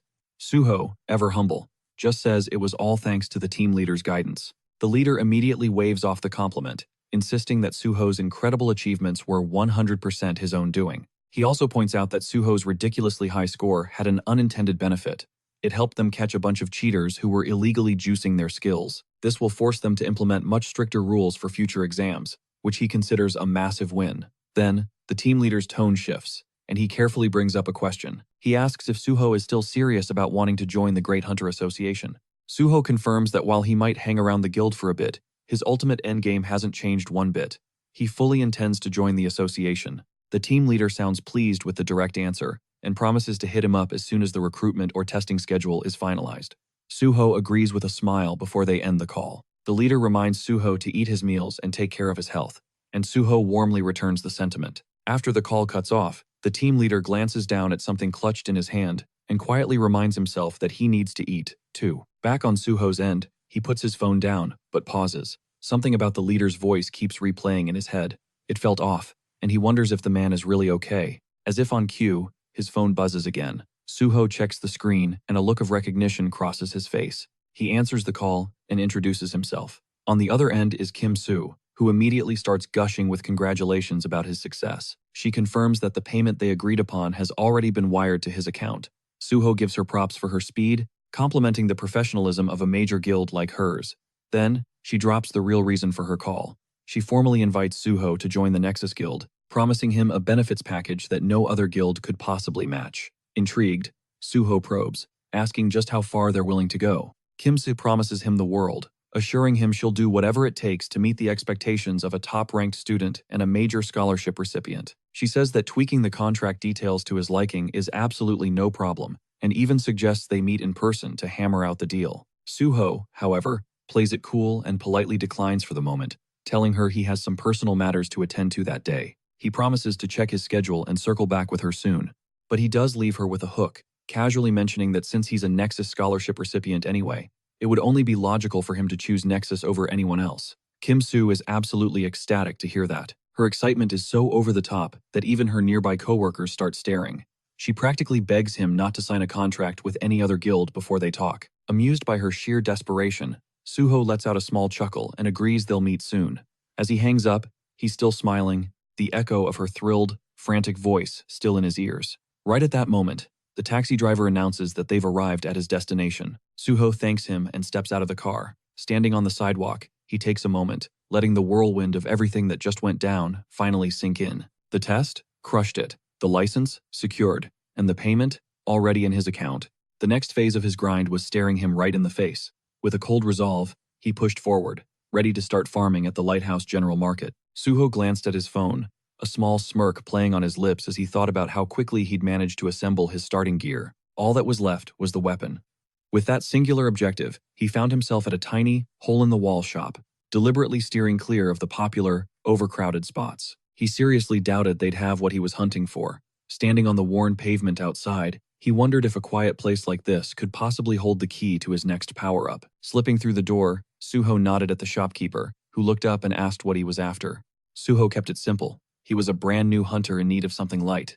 The owner just gestured towards a corner filled with the cheaper stuff. As Suho's eyes scanned the selection, he saw thick coats of dust and knew that most low-grade gear came with 0 verified specs. But unverified didn't automatically mean useless. Certain weapons required a special process known as liberation to unlock their true, terrifying potential. These hidden gems often emitted a faint aura, a subtle tell that most players in a dump like this would never be able to recognize. Suho's fingers wrapped around one of the weapons as he activated his magic detection. A faint smile tugged at the corner of his mouth. He'd found it. After walking out with his prize, Suho mused that if the owner ever discovered the spear's real power, he'd be sick to his stomach for letting it go for pennies. But for now, it was time to get to work. Suho closed his eyes, his focus narrowing, and began to channel his magical energy directly into the weapon. The spear devoured his power like a starving beast, his mana draining at an alarming speed. Feeling the intense pull, Suho immediately cut the flow and slumped to the ground, utterly exhausted. He knew if he had forced it even a second longer, he would have blacked out from complete magic depletion. To fully awaken this beast, he'd need a magic stat of at least 100. While it was unusable for now, he knew it would eventually become an overpowered asset. He made a silent vow to level up fast and unlock its full power. At that very moment, inside the PBS broadcasting building, reporter Jinwei's phone rang. It was Suho. Suho cut straight to the chase, confirming he was the one who scored first place on the recent Hunter exam. Then he dropped the bombshell. He was the one who single-handedly cleared the unprecedented gate incident at Syndrome Station. The revelation left Jinwei speechless, his mind reeling as he tried to process the fact that this kid had soloed such a high-risk gate.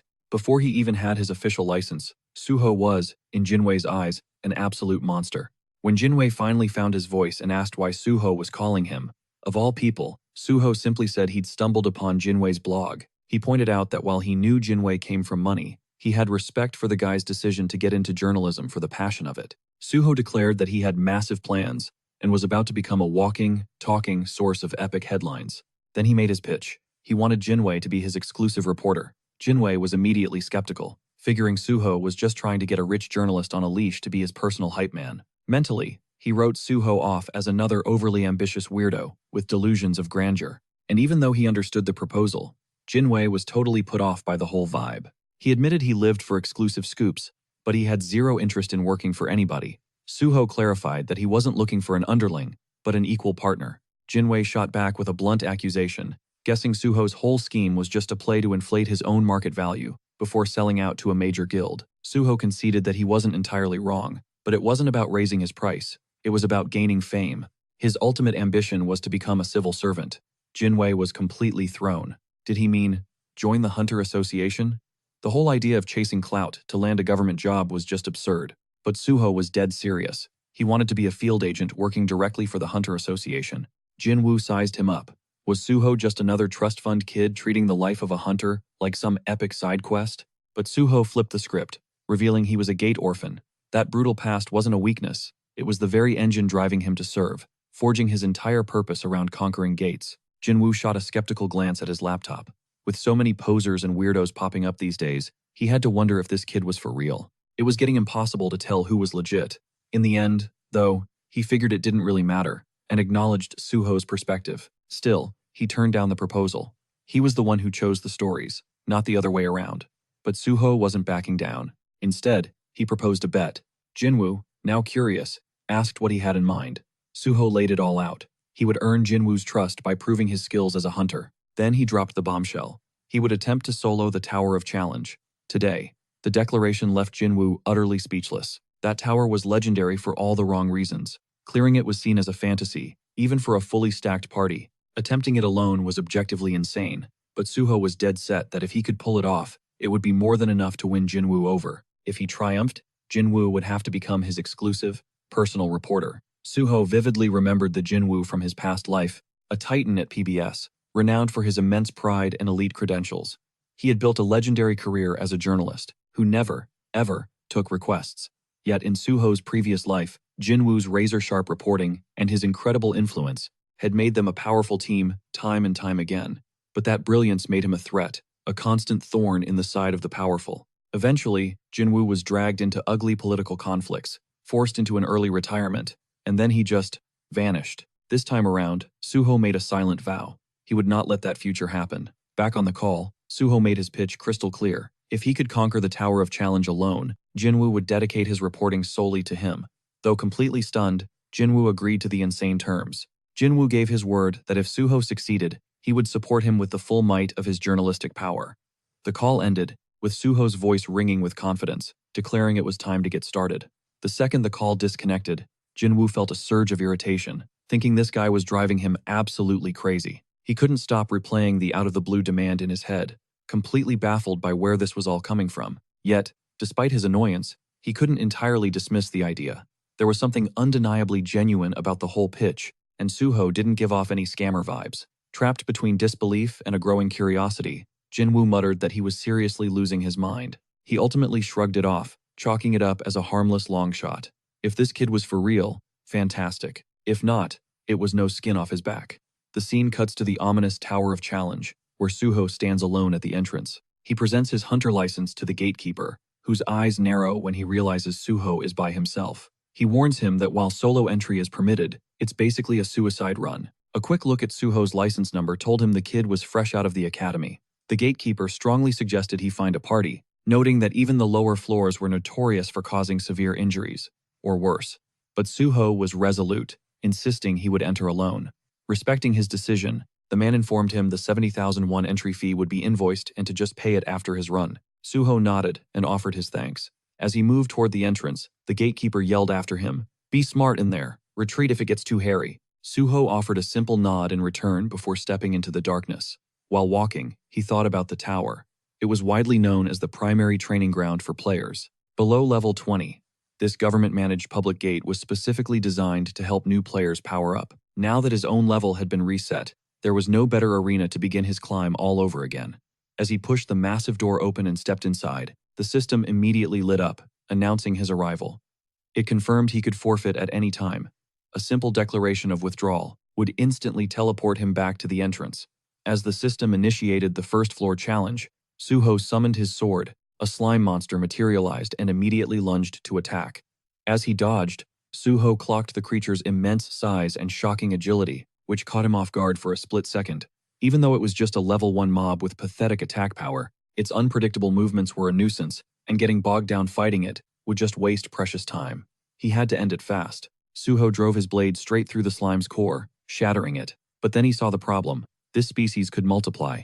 It was their most infuriating quality. When the core was destroyed, it would regenerate into several smaller copies. And while there was a limit to their division, The threat was real. This regenerative power was the main reason most players only dared to enter the tower in parties. Hordes of monsters were the norm, on nearly every single floor.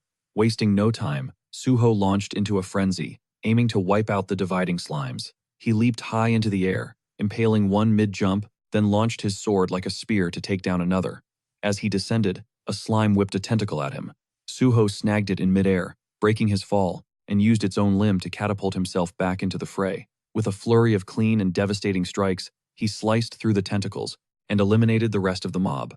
The system pinged, notifying him he had conquered the first floor, and prompted him to proceed. Suho looked up towards the unseen ceiling, his resolve hardening. 48 floors remained. There was no time to waste. The system then announced the beginning of the second floor challenge, as Suho began to mentally prepare for the trials of the tower. A memory flashes through his mind in his past life. The absolute pinnacle, the highest official climb, was the 48th floor, but in the present, the top record is stalled at the 29th floor, and both of those achievements were snagged by teams. See, most challengers dive into the tower with a crew, and the number of heads in your party directly jacks up the difficulty. A bigger squad means less experience points for each member, but it's the tried and true method for playing it safe and pushing forward. Most of the top-tier hunters looking to break records run with parties stacked with level 20 members. With this strategy in his head, Suho blows past the 18th floor, his eyes drifting upward. He realizes he doesn't have to play by their rules. With zero hesitation, he smashes the accept button for the 19th floor, triggering the next challenge. This level is different. Instead of a swarm of weaker mobs, a single, hulking monster stands before him. While that definitely cranks up the power level of his opponent, it also means taking it down solo is all it takes to clear the stage. The instant the beast fully materializes, Suho explodes forward, ending the fight with one clean arc of his sword. A system notification confirms the 19th floor is complete, offering him a path straight to the 20th. But Suho hits pause on the challenge, turning his attention to the monster's corpse. Something's not right. Unlike every other slain monster that just disintegrates, this one leaves behind a pulsing red gate. It's a massive, glowing hint from the tower that there's a secret layer to this floor.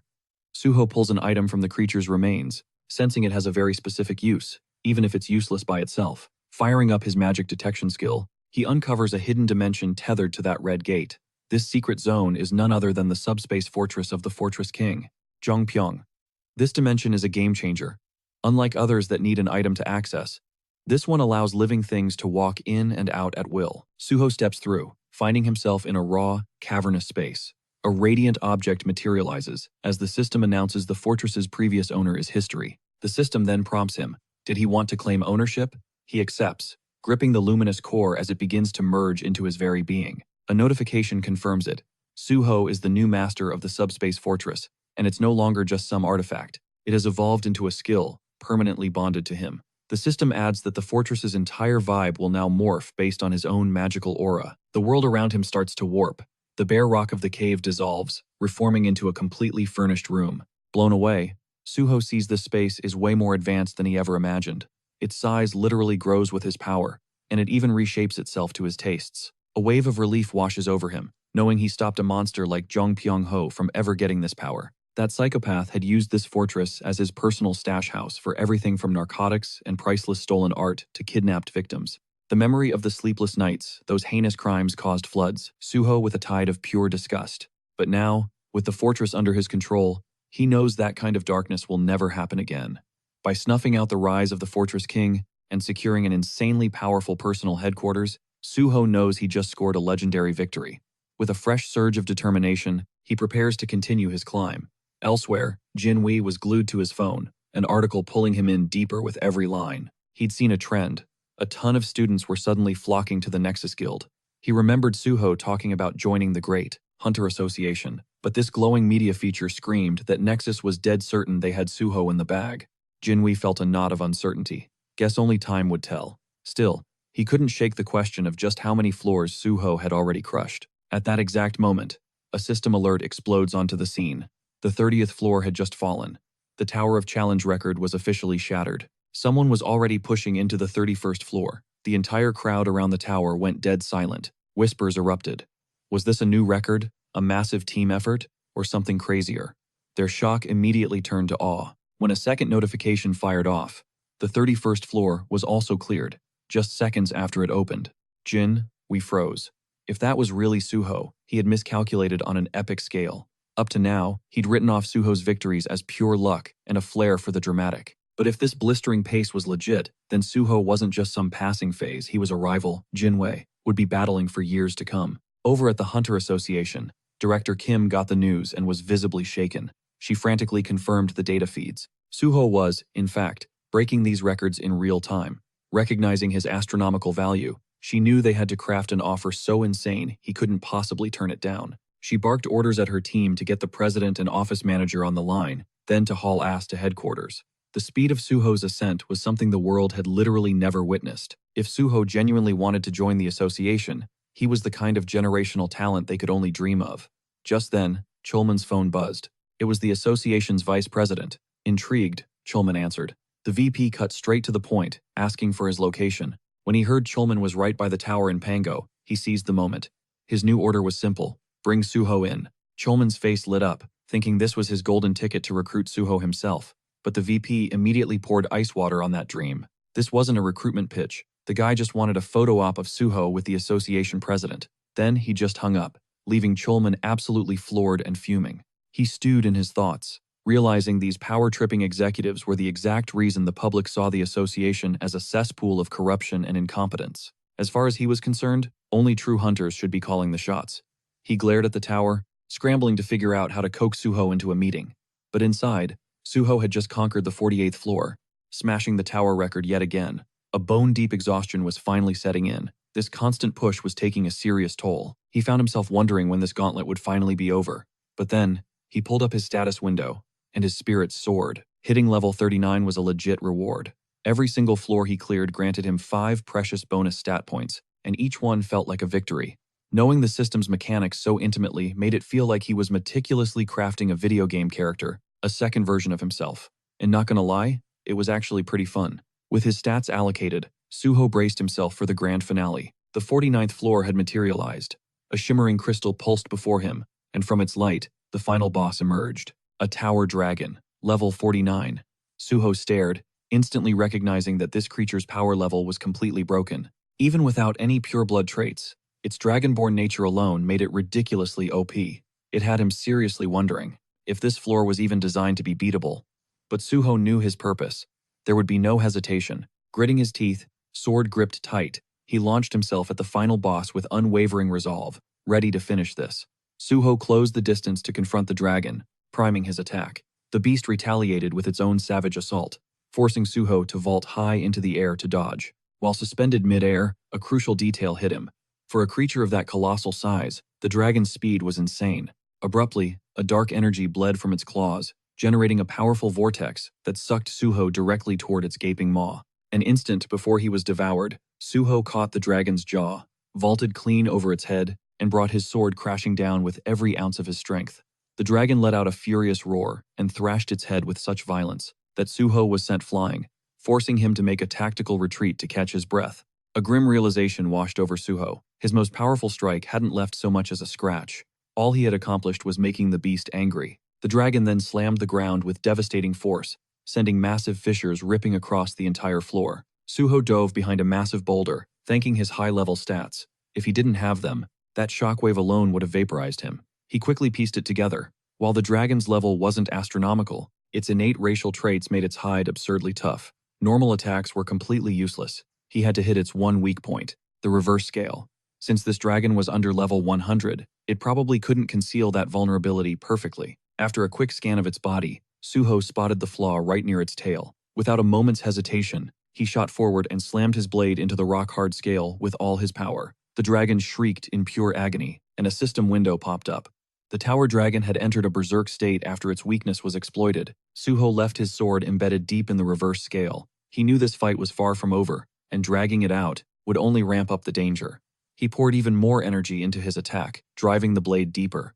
Absolutely enraged, the dragon unleashed its fear-inducing ability. Suho's entire body locked up as his mind was plunged into a hallucinatory nightmare. The system confirmed it. He was afflicted with fear. He tried to activate a cure, but the system shot back that a fear of this magnitude could not be dispelled. Just as the dragon's tail swung around to crush him, Suho tore open the entrance to his subspace and vanished. The second he was inside, he slammed a purification potion. The system confirmed the potion's effects, As the terrifying visions faded, breathing a sigh of relief, he reminded himself that only people he permitted could ever enter this sanctuary. He had casually snagged that potion from the general store, never imagining he'd need it so desperately, so soon. This battle was way more intense than he'd anticipated. Even after clearing the fear status once, he wouldn't gain any immediate resistance to it, and regular cure spells were totally useless. This meant he'd have to keep ducking back into his subspace and burning through purification potions, a strategy that was clearly not sustainable. He needed a new game plan. Rummaging through his inventory, he briefly thought about summoning the Mad Pulverization Scholar. But before he could commit, a system notification flashed. He had just learned a basic combination formula from a skill book, and a combination jar materialized before him. Realizing the opportunity, he tossed 3 very strange items into the jar: the unknown thief's socks, the unknown minstrel's instrument, and the unknown cleaner's broom. The jar began to glow, kicking off the fusion process. Suho knew that combinations based on absolute formulas were a 100% guarantee. A lot of so-called junk items actually concealed some serious potential. A moment later, the process completed. A total success. Boom! A legendary treasure materializes. First, Mumu, a ring forged from the most basic of recipes. And for being the first to ever craft it, Suho cops 10 bonus stat points. He knows first-of-their-kind items are usually S grade or higher, but this thing is S+, a growth-type item that's just next level. He slides the ring on, and the system instantly soul-binds it. A flash of memory hits him in his past life. He totally fumbled the bag on getting first Mumu, because the so-called Mad Pulverization Scholar snagged it first and leaked the recipe to the world. But not this time. This time, it's all his. Fueled by the new stats, he pulls up his status window and dumps 4 points straight into magic, pushing it to a clean 100. The system practically gives him a high five. His magic stat flares crimson, a milestone he never even dreamed of hitting before level 50. That legendary purple status he thought was a pipe dream? Suddenly, it feels totally within reach. Purple status needs 700 points, which is still a crazy grind, but now, he knows he can get there. With his stats locked in, Suho summons his trusty old spear and starts pouring raw magic into it. The weapon drinks down the power at an insane rate. The second it hits capacity, a system alert confirms the awakening is a success. The spear is reborn. It is now the Shadow Spear. And with it, round 2 is officially on. The system then drops some serious lore about the weapon. Turns out, this thing is a legit treasure of the Shadow Lord, forged from the bones of a shadow beast, and it just recognized Suho as its very first master. He can now summon it straight from his own shadow, and even regenerate it with magic and shadow energy.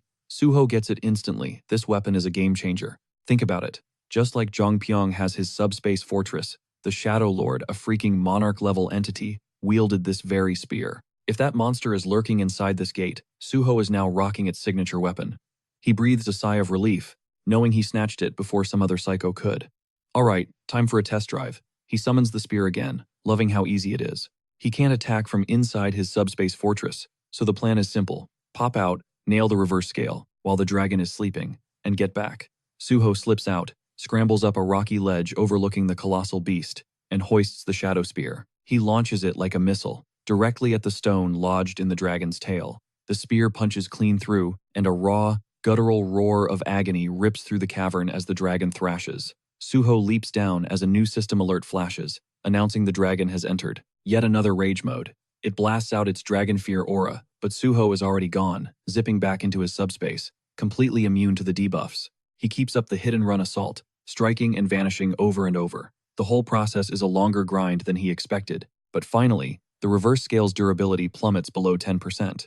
It's not shattered yet, but it's now too fragile to offer any real protection. The time for stealth is over.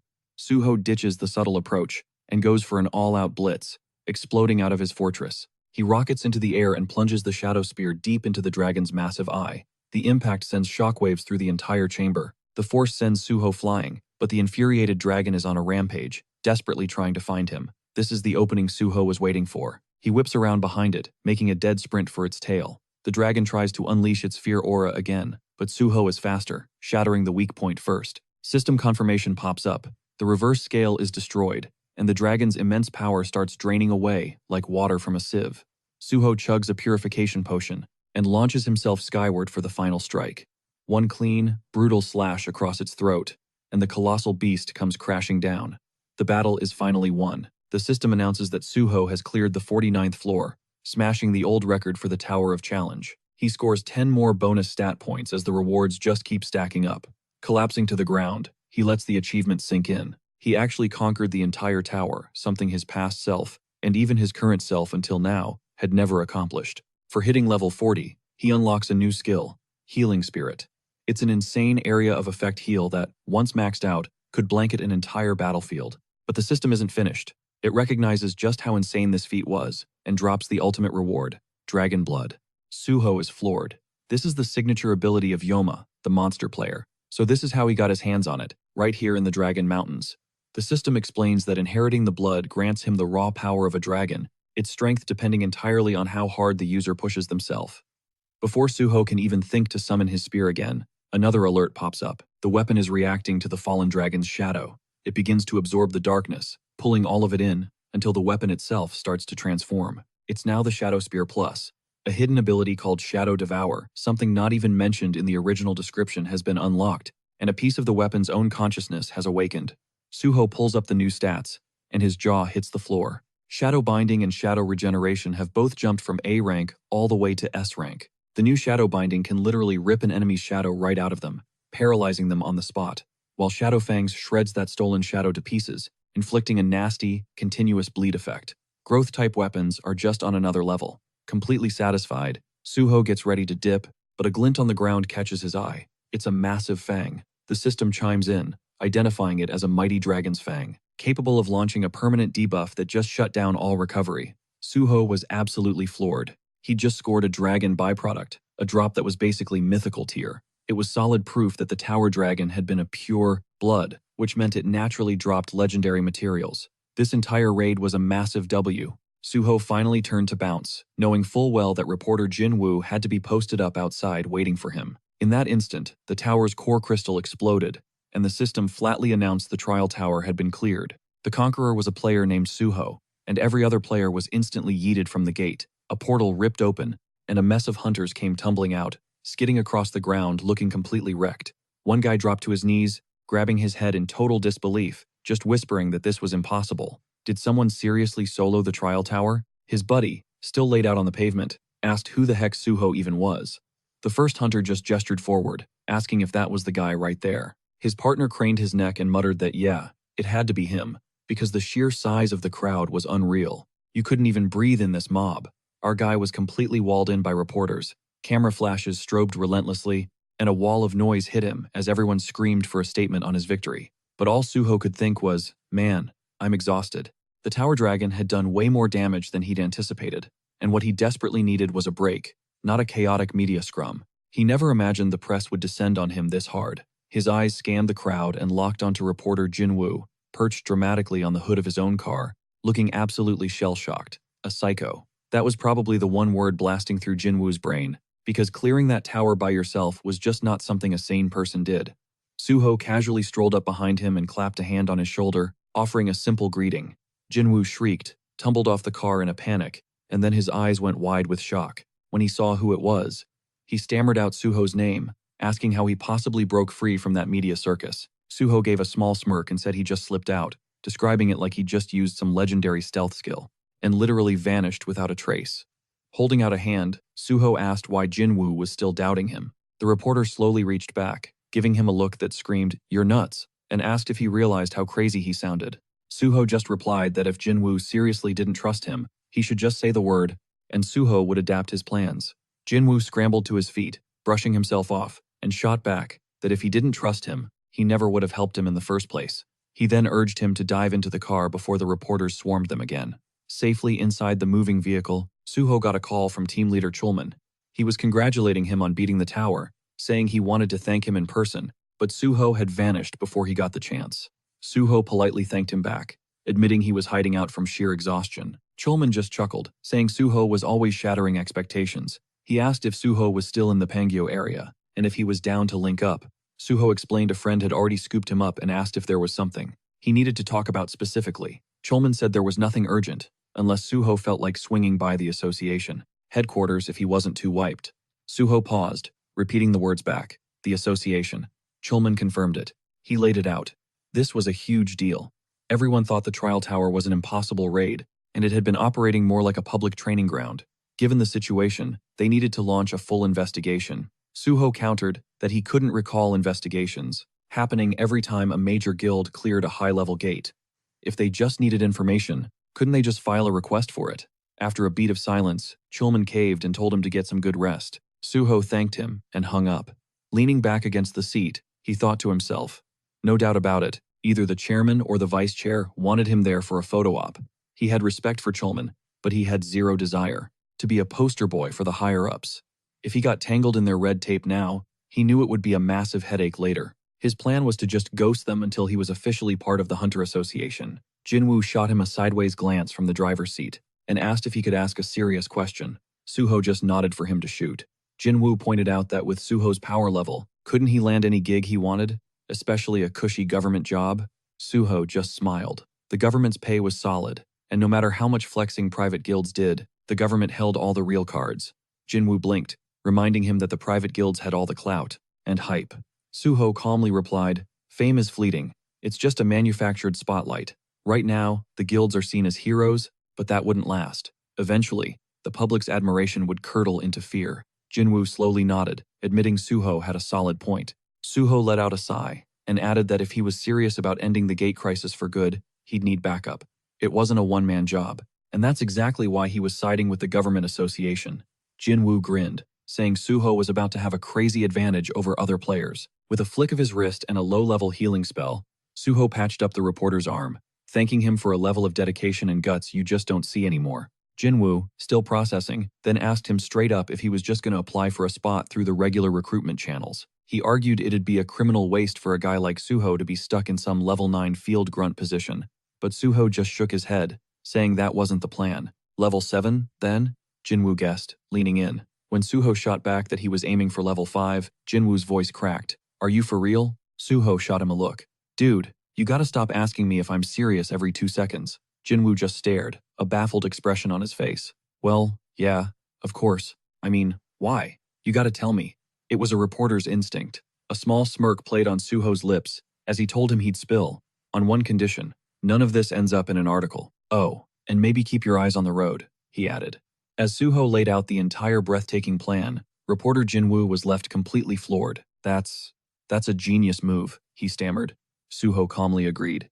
"It is, which is why it stays off the record. For now." He explained his intention to drop the bombshell officially, through Jinwoo, when the time was right. A move that would send shockwaves through everything, giving Jinwoo the kind of career-making exclusive his colleagues would kill for. Jinwoo eyed him suspiciously.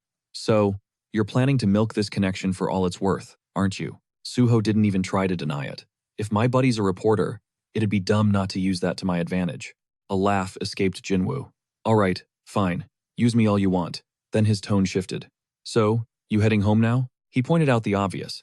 With Suho's identity completely doxed, his house was probably surrounded by a mob of reporters and fans by now. Our hero just grinned, replying coolly that he'd just pull another vanishing act, just like he did back at the tower. But Jinwoo hesitated, looking genuinely concerned. "Hey, maybe you should just crash at my place for a bit?" He explained that he lived alone in a massive house. The guest room was fully decked out, and the security system was basically impenetrable. "No one's getting in," he promised.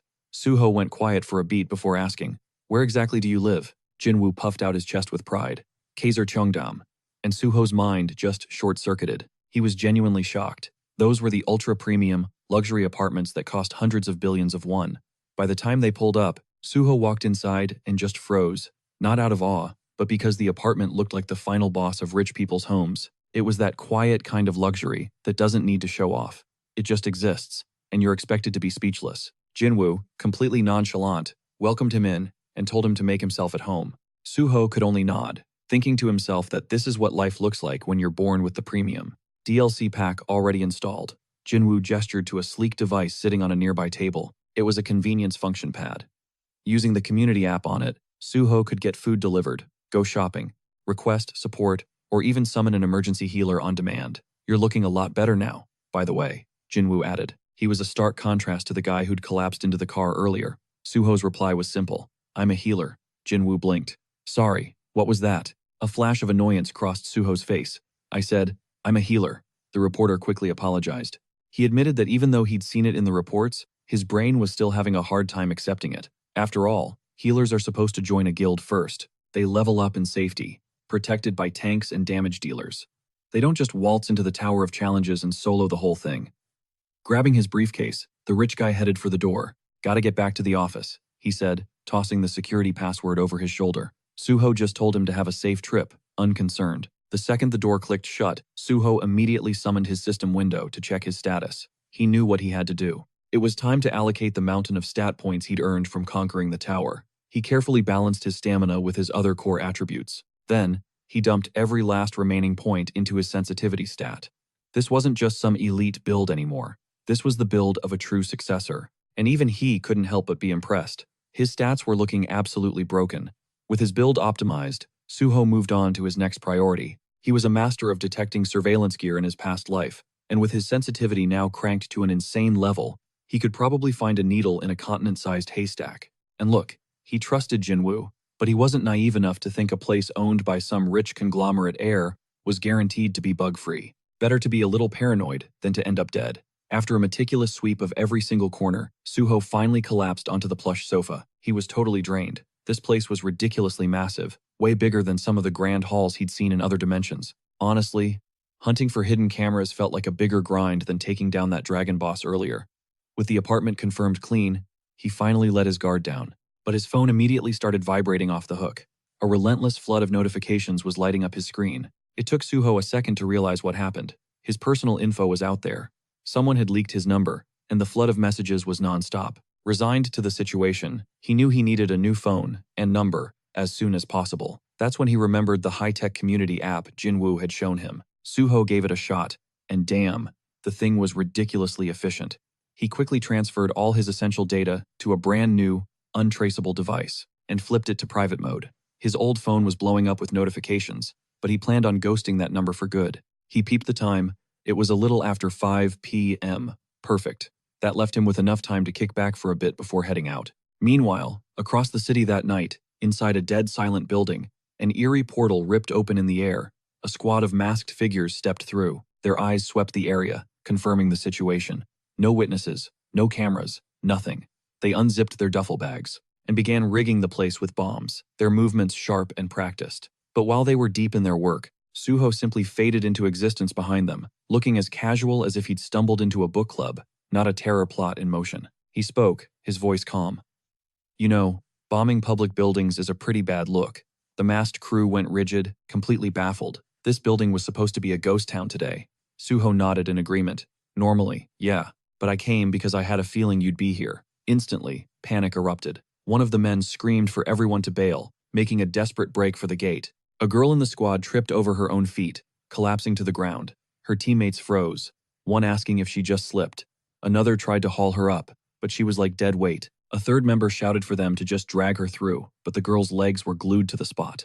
They hadn't realized it yet, but Suho had already trapped her. Shadowbind. Chains of pure dark energy held her fast. Still yanking on her, the man yelled that something was seriously wrong. The girl muttered a single chilling word, abandon. The man shot back, refusing to ditch her, but she was dead serious, ordering them to kill Suho instead. The 3 remaining members, running on pure adrenaline, charged him all at once. They didn't even complete a single step before an immense, unseen pressure slammed them face first into the concrete. Suho's intimidation skill had completely crushed their will. With the team completely neutralized, Suho casually asked if they were with Banshee. The narrator's voice kicks in. Banshee, an infamous terrorist organization behind a wave of bombings and citywide chaos. And though they were eventually taken down in the past, the insane amount of destruction was all caused by just 4 members. The captured group was absolutely floored that someone recognized them, and demanded to know how Suho knew their name. Suho just walked coolly to the man nearest him and pulled off his cap. Kwak Duho, he said, the muscle. You work as a day laborer, handling the heavy stuff.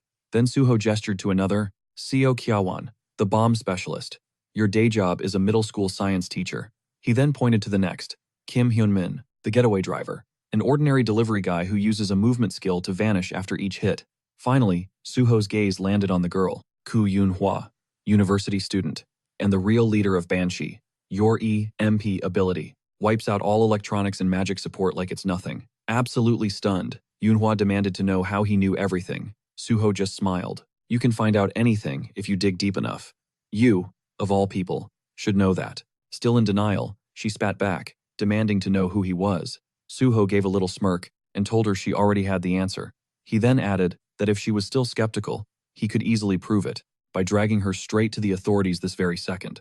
The threat landed. Realizing he was dead serious, she finally asked him what he wanted. Suho said she should have led with that, noting that this wasn't exactly the best spot for a chat. He told her to grab the bomb, and that they'd continue this conversation at their hideout.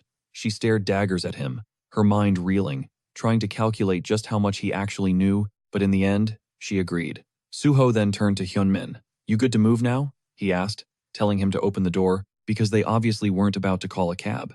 Once they arrived at the hideout, Suho told the crew to relax. "Take off the masks, if you want." Yunhwa refused at first, but then ripped hers off in a huff. She claimed it was only because the room was stuffy, not because he said so. Then she got right back to grilling him, demanding answers. How did he figure out who they were? What was his angle in approaching them? And why in the world would a guy famous for clearing gates suddenly decide to go after a terrorist group? Suho chuckled, admitting she was throwing a lot at him all at once, so much that he didn't know where to even begin.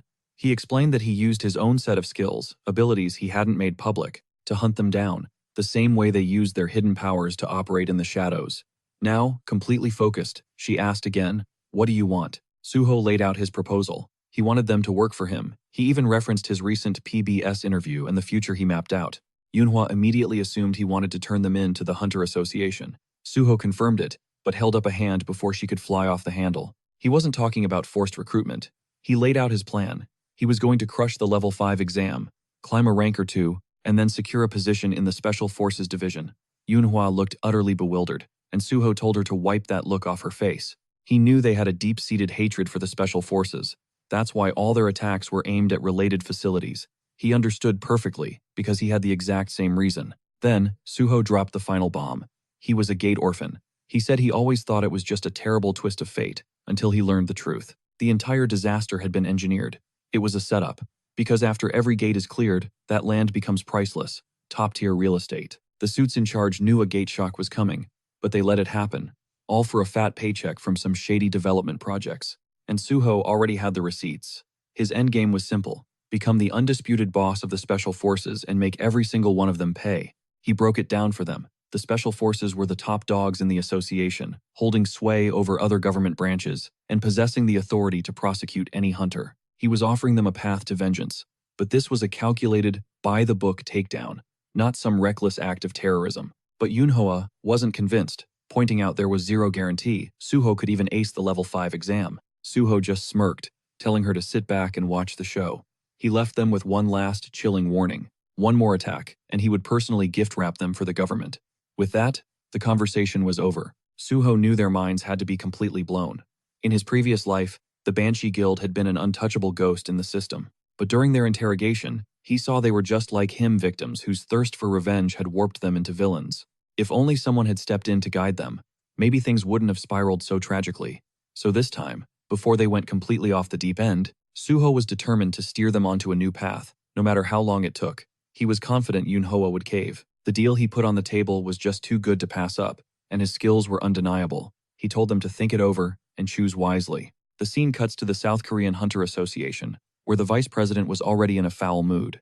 He was absolutely ripping into team leader Young Chulman for fumbling what he called a simple assignment, drilling it into his head that even the president had wiped his entire schedule clean just for a meeting with Suho. He let the failure slide for now, but made the threat crystal clear. If a mistake of that magnitude ever happened again, there would be hell to pay. All Chulman could do was bow his head in shame. He accepted the warning before being booted from the office and ordered back to work. The second he stepped into the hallway, he let out a ragged breath. He couldn't believe how long he'd been trapped in there listening to that tirade, and for a fleeting moment, he seriously contemplated ditching it all and joining some low-stress civilian guild. But then he remembered his purpose. He remembered exactly why he joined the Hunter Association. After surviving so much worse, getting chewed out by a suit was nothing. He muttered to himself to just hang on. That's when Pai Song-yeol, the head of the Special Investigation Department, materialized beside him, placing a hand on his shoulder.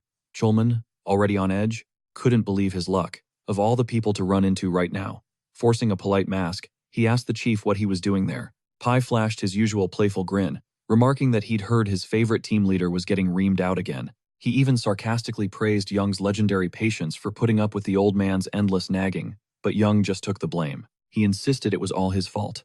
As they walked, Pai deftly switched topics, bringing up the rumors swirling around Suho. He mentioned hearing the kid was causing a stir, but Chulman clarified that Suho wasn't exactly making trouble. But he had to admit, the story was spreading like wildfire. Pai noted that only a select few knew the details before casually offering his assistance. When Chulman asked what he meant, Pai laid out a ridiculously bold plan. Just fabricate a charge against Suho, drag him in for a talk, and then smooth everything over later. In Pai's mind, it was all about controlling the narrative and making the process look squeaky clean. If Suho was summoned, the president would be satisfied, the issue would appear to be handled, and Suho would eventually be let go, leaving the association looking powerful and decisive. Plus, he argued, since Suho wanted to join their ranks anyway, it was basically a win-win for everyone. Young just stared, cautiously calling Pai's scheme mischievous, knowing that messing with a rising star like Suho could backfire in the most spectacular way possible. But Pai didn't even flinch, instead feigning admiration for Young's high moral ground. He questioned why a man in his position was getting so worked up over a single hunter. Young gave a polite but firm response, but Pai wasn't finished. He casually reminded him that prosecutors still had the power to investigate and indict hunters. He pointed out that there was a time hunters feared them for a damn good reason, hinting that Young should learn to be more flexible instead of clinging to the rules. After a tense beat of silence, Young finally nodded, saying he'd consider it. Pai walked off after offering his full support. He left Young with a parting shot, reminding him there are always ways around the rulebook. Alone now, Young's mind raced, replaying the conversation. He remembered how he used to genuinely respect Pai, viewing him as one of the few high-ranking hunters in the association who felt like a real person, unlike the disconnected elites living in their ivory tower. But now, he wasn't so sure. Knowledge corrupts, and Pai knew far too much. That knowledge made him a threat. A deep sense of unease settled over Young as he went outside, found an empty bench, and got lost in his thoughts. His mind drifted back to Suho, and how the kid went from being pro-association to suddenly giving them the cold shoulder. But really, who could blame him? The major guilds were dangling life-changing contracts that would be impossible for anyone to ignore, but nobody had a clue what was really cooking inside Suho's head. Cut to another scene.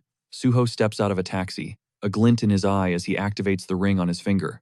It's called First Mumu. He can't help but cringe, remembering how wild and reckless he was the first time he ever fired this thing up. But things are different now. After conquering the Tower of Challenge, he's got this power on lock. Time to make a move. He strides toward the Seoul Central Blood Center building, his magic detection skill already scanning the area until he zeroes in on it. A faint whisper of magical energy. Gates naturally bleed magic, so even the hidden ones leave a trace. Following the pulsing signal, Suho discovers a shimmering distortion in the air, almost invisible like heat haze, a gate that demands a special key to open. Without a second thought, he whips out a knife, slices his palm wide open, and lets the crimson drops fall toward the gate, because he already knows the price of admission. This place thirsts for blood. Once it drinks its fill, the system chimes, confirming the condition has been met and a hidden gate has been discovered. Suho instantly banks 5 bonus stat points. The gate's name, Blood's Decree.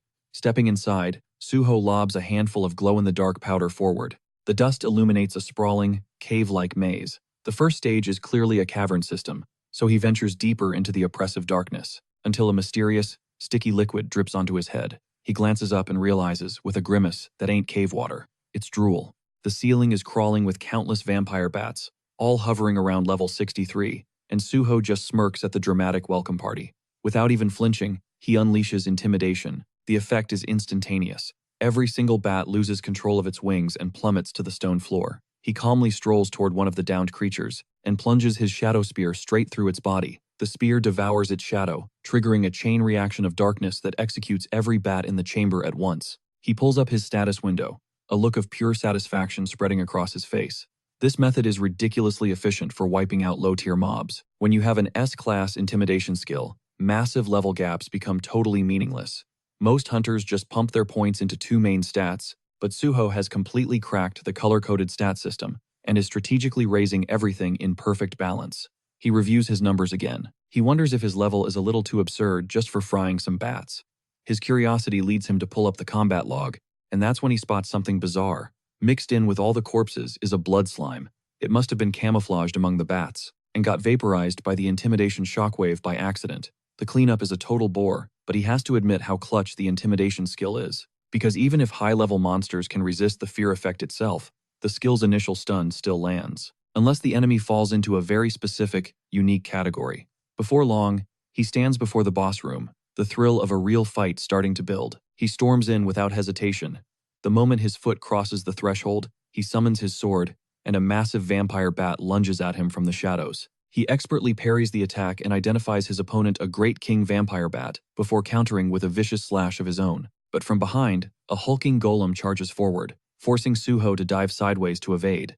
Neither of these creatures feels like the main event. They're the warm-up act, mini-bosses. He now has to fight both at the same time, weaving a deadly dance of slashing the golem and spinning to counter the bat's aerial assaults. When the golem throws a massive punch, Suho slides backward to dodge the blow, then slams his sword deep into the ground. The impact unleashes a devastating shockwave that rips through the room, smashing into both monsters. He thinks the fight is over, but as the dust settles, both monsters are still on their feet. The battle explodes into a new level of intensity, and Suho quickly realizes that raw physical attacks alone aren't going to be enough to put down these high-level targets. It's time to use the ace he's had up his sleeve. Just then, both enemies attack in perfect sync, one charging from the front and the other from behind. Suho summons a second sword, and when the ensuing explosion dies down, he has driven one blade straight into the bat and plunged the other deep into the golem. But even repeated, brutal strikes aren't enough to finish them. And then, Suho finally grasps the key.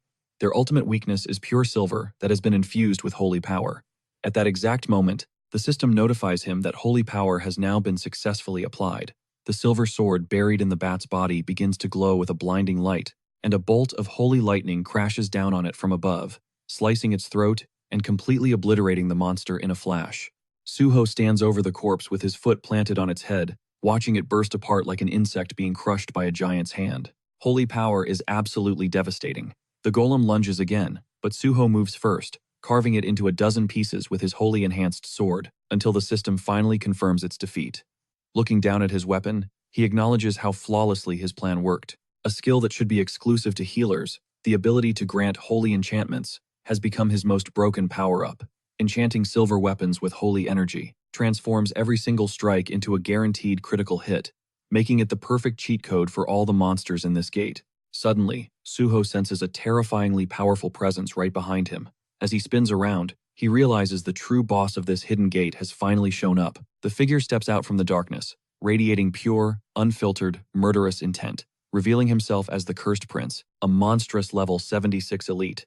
He furiously screams at Suho, accusing him of trespassing in his domain and slaughtering his underlings, before demanding that he kneel and confess his sins. But Suho came here to capture him, not to bow. That quiet confidence absolutely enrages the prince. With a furious roar, he unleashes his terrifying power, calling Suho unbearably arrogant. The first devastating strike slams forward, but Suho parries the attack like it's nothing and coolly asks if the prince is finished with his grandstanding. The prince doesn't even answer. He just slams his fist into the ground, and the entire battlefield erupts. A thick, blood-red mist explodes everywhere, instantly dropping visibility to zero, and its dense aura smothers any attempt to sense movement. Suho immediately goes on high alert, knowing an attack could come from literally anywhere. He feels a presence spike behind him and reacts on pure instinct. Just as the prince lunges, he perfectly intercepts the blow, leaving the boss totally shook. The prince can't process how Suho read his move. Suho fires back with a confident slash, believing he scored a direct hit, but the prince just laughs it off, mocking him, saying such a pathetic strike could never even scratch him.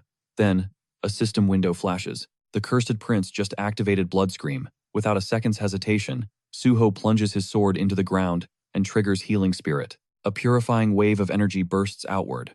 The prince visibly recoils from the light as every one of Suho's injuries instantly disappears. With a low-key smirk, Suho drops the bomb. He's actually a healer. The prince, stunned, glances down at his own body, only to find a deep gash across his stomach.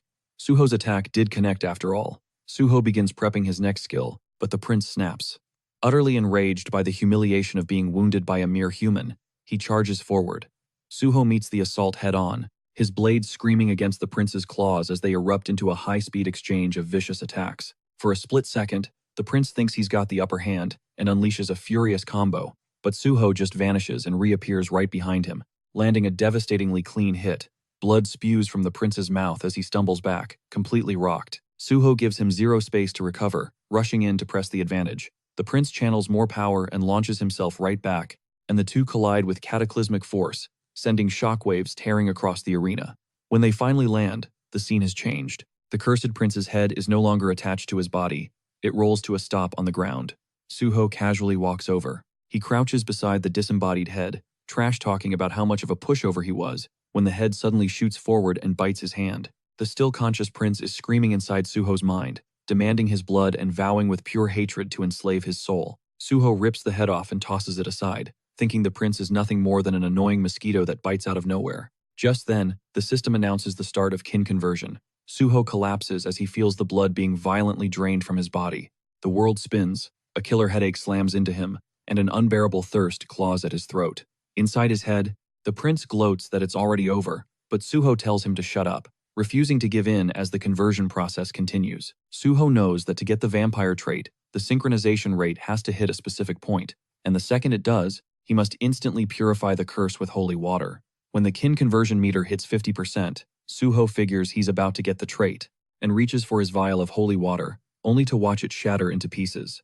The prince laughs, declaring that this is his personal domain, and nothing Suho tries will work here. Suho realizes the prince was way more prepared than he ever imagined. The previously destroyed corridor is now perfectly restored, and even the prince's body is gone. The entire stage was reset for the next act. Refusing to quit, Suho tries to think of another plan, but a new system warning pops up. His blood is beginning to corrupt.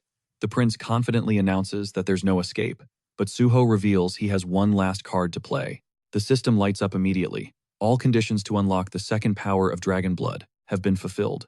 He's officially reached level 50 and has just survived a crisis that threatened his life, both mentally and physically. A new notification appears.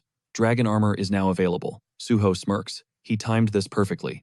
The kin conversion process grinds to a halt. The system confirms it again. All requirements for unlocking the second stage of dragon blood have been met. Dragon armor activates. He's now got two new passives from the armor, Dragon's Endowment and Dragon Skin. The instant the Dragon's Endowment effect goes live, it completely blocks any further assimilation and starts a system-wide purification. The corrupted blood inside him is converted back into pure blood and absorbed, while any leftover corruption is completely obliterated. Thanks to the dragon blood's power, Suho actually managed to absorb and control the unknown power that was lurking inside the vampire's corrupted blood. He feels his entire body become lighter. He remembers that he was originally planning to unlock this second dragon blood power in a custom gate after hitting level 50, but this whole ordeal unexpectedly forced the unlock here and now. He checks his new skill, and there it is, Dragon's Endowment, an innate trait that only true descendants of the dragon bloodline can possess, symbolizing their nobility and superiority. While it's active, it makes him totally immune to all infections and corruptions, and even lets him automatically absorb corrupted sources to purify himself, heal, and evolve. The system never actually showed the second, awakening condition, but Suho had found out about it from Yongma. Because the kin conversion was a legitimate, life-threatening situation, the system accepted it as the trigger. The endowment had cleansed his blood, but the vampiric power? That was a whole other story. It was still locked inside. He glanced at another skill, a relic of his brush with vampirism, currently sealed away. It was a chilling reminder of how close he'd come to turning, making him question if he technically even unlocked the ability. I mean, his whole game plan was to snag some vampire perks, but it was crystal clear. Dragon and vampire blood were like oil and water. They just couldn't mix. Still, the powers he did get were OP, so he wasn't complaining. And then, a brand new skill popped up on his screen, Blood Weapon. This was a rare tier ability, something only noble-class vamps or higher could even dream of using. The catch? It devoured an insane amount of blood. He realized he'd have to go on a serious monster hunting spree to fuel it, deciding to level up his Phantom Shadow skill at the same time. Right on cue, the cursed prince starts muttering to himself again. Suho, totally over it, just tells him to cut it out. His rambling was not only annoying, it was completely incoherent. The prince spirals, whining about how Suho could possibly still be breathing. After that bite, going on about curses and calling himself pathetic, and that's when it clicked for Suho. Phase 2 was starting. The system window flashes, confirming his dread. The cursed king laments his fate. His power surges dramatically. In an instant, a gruesome rain of blood pours from the ceiling, and rising from that crimson storm is the cursed king, reborn, level 80, radiating pure, unfiltered rage. As he roars, declaring he will annihilate anyone who dares to be his superior. He will burn them, crush them, and cast them into the abyss. His massive blood wings erupt from his back as a horrifying shriek rips through the entire chamber. Suho instantly felt the insane surge of magical energy. This wasn't the same dude he was fighting before. The cursed king had just gone through a full-blown evolution. Without warning, the king unleashes a blast of dark energy, which explodes in a cataclysmic blast. But as the smoke clears, Suho is nowhere to be seen, only to materialize in the air right above the king's wing, bringing his sword down in a devastating arc. Yet the cursed king barely flinches, and just scoffs that a weak little love tap like that won't even scratch him. Suho instantly understood. It wasn't just his power level that was skyrocketing, his intelligence was getting a major buff too.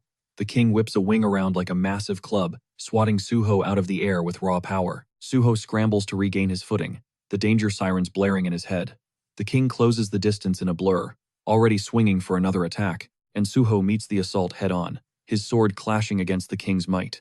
He channels his holy power, roaring that its sanctity will overwhelm any pathetic strength the king can muster. But a split second later, the cursed king's blow shatters Suho's blade into a million pieces, and laughs, mocking that holy power is useless against him now. Suho leaps back, instantly processing what just happened. A weapon buffed with holy energy just broke like a twig. That meant standard issue weapons were completely off the table. Without a moment's doubt, he materializes his blood sword. The second the cursed king lays eyes on it, he absolutely loses it, screaming for Suho to give it to him as he charges in again like a mad beast. But Suho just channels his holy power straight into the blood sword, and effortlessly carves right through the king's attack, leaving the king completely stunned, his mind unable to process what he just witnessed. And that's when it all made sense to Suho. Blood weapons scaled directly with his own stats, their power and durability were tied to him. And at his current level, the sword had already hit red rank. More than enough firepower to put this guy down for good. The cursed king, not backing down, manifests a spear made of pure blood, vowing he'll rip Suho to shreds as he lunges forward. The attack is lightning fast, but Suho instantly morphs his blood sword into the shape of a shield, and parries the spear, leaving the king totally floored once again. Suho smirks, telling him he's not the only one who can shapeshift a blood weapon. In one fluid motion, the shield melts back into a blade, and he whips it across the cursed king's throat in a single, clean, decisive slash. The king's decapitated head thuds onto the ground, a sick, arrogant smile still plastered on its face, confidently, claiming that chopping off his head is meaningless. Suho isn't having it. He just punts the head across the room and summons his shadow spear, slamming its base into the cold stone floor. Instantly, shadowy chains burst from the ground, violently ensnaring the dismembered head, casting Shadowbind to lock it down tight. Suho knew he had to end this, and fast, before this freak could cause any more chaos. A system alert pops up. The vampire blood trait has been activated. All the blood he's absorbed is now being funneled into the blood jade. Even as the cursed king's head screamed bloody murder for Suho to get his hands off, Suho was busy inspecting the blood jade. This was his first time actually seeing it, and it was already brimming with a massive supply of harvested blood. According to the Blood Monarch's memories, the blood jade was an item only its true owner could lay eyes on. The monarch himself started out as just a regular healer at the Central Blood Institute, until destiny yoinked him into a hidden gate known as Blood's Decree. He made it all the way to the boss room, but got wrecked by the cursed king, and ended up getting bitten, which started his transformation into a vampire. Now, usually, that's a death sentence. Once you're bitten, you turn into a monster, and the gate seals you inside forever. But the future Blood Monarch fought back against the curse, using his own unique healing powers, to completely neutralize the vampire transformation process. In that critical moment, a whole new set of vampire skills unlocked, completely overhauling his stat system. Armed with this insane new power, he finally crushed the cursed king, cleared the gate, and was reborn as the infamous Blood Monarch, a world-class villain who was feared across the globe. And eventually, Suho was the one who brought him down, extracting every last piece of critical intel from him, about kin conversion, blood weapons, and vampire blood. But even now, the cursed king was still seething, screaming for revenge, and refusing to swallow his pride. Suho just shrugged, basically telling him to bring it on, and then the system kicked in. The phantom shadow synced up with the cursed king's own, swallowing it whole until not a single speck was left behind. And just like that, Suho knew the Blood's Decree quest was officially in the bag. The system flashed a notification, confirming the hidden gate had been conquered, and crowned Suho as the MVP. A shimmering exit portal materialized in front of him as he got ready to bounce. Suho took a second to process everything that just went down. He was hit again by the insane power level of a dragon. No matter how busted kin conversion seemed, it was a total joke compared to dragon's blood. Still, he was low-key pissed that the vampire lord actually managed to slip away. Then a new window popped up. The system was dropping a special reward after analyzing Suho's unique talents. It handed him a skill that was tailor-made for him, and threw in 10 bonus stat points for his epic win. A brand new skill called New Blood. Suho had never even heard of a skill like this, but as he scrolled through the description, he knew he'd struck gold. This was an absolute game changer for his entire future. On top of that, he had also scored an S-rank original vampire skill, something not even the Blood Monarch could flex, since his own vampire traits capped out at A+ and none were ever labeled royal or original. Suho figured it had to be because of the unique effect of his new skill, New Blood. His original plan was just to snag some already existing OP skills, but this was on a whole other level. Still, he told himself not to get cocky. Just because he was on a hot streak now didn't mean it would last forever. With the gate crushed and his main goal achieved, Suho knew exactly what to say. He got what he came for, and now it was time to make some serious waves at Nexus. The scene cuts to a massive, towering skyscraper, Nexus. People bustled through the hallways as Miss Suye guided her group along. Through a set of open doors, a man was seen chilling in a massive chair, who we find out is the guild leader. He waves Miss Suye in. She gets straight to the point, telling him that Hunter Suho sent a message. Tomorrow, he was officially coming to join their guild. The man echoed her words, his voice dripping with disbelief, like he couldn't trust his own ears. His back was turned to them as he let the bombshell news sink in, before finally speaking up, saying they needed to prepare properly. When he finally spun around, his face visible for the first time, he added that nobody had a clue what this Suho kid was plotting. They had to play this one smart before he bailed on the whole idea. Outside, the city's skyscrapers clawed at the clouds. Then the camera zooms into a seriously bougie, well-decorated room, where Suho stood in the doorway, taking in the scene. He found Jinhui knocked out cold on the sofa, literally drooling in his sleep. Suho just stared for a beat before finally asking, "Bro, why are you passed out here?" The reporter groggily pushed himself up, explaining that Suho had just cleared the Tower of Trials today, and even if it was just for now, they were basically roommates. And to top it all off, Suho was his ride or die. As he talked, the kid was happily clutching a bottle, declaring that a W this big absolutely demanded a celebration. He explained that when he got home, Suho wasn't around, but he couldn't let a historic moment like that slide, so he just started the party solo. Suho watched him, a small smile playing on his lips, then said that going through all that at once must have been a lot. He reassured him, "Get ready, cause we're gonna have way bigger wins to celebrate in the future." Still holding the bottle, the buzzed reporter blinked and slurred, "You for real about that?" Suho just told him to chill. "You'll see," he said.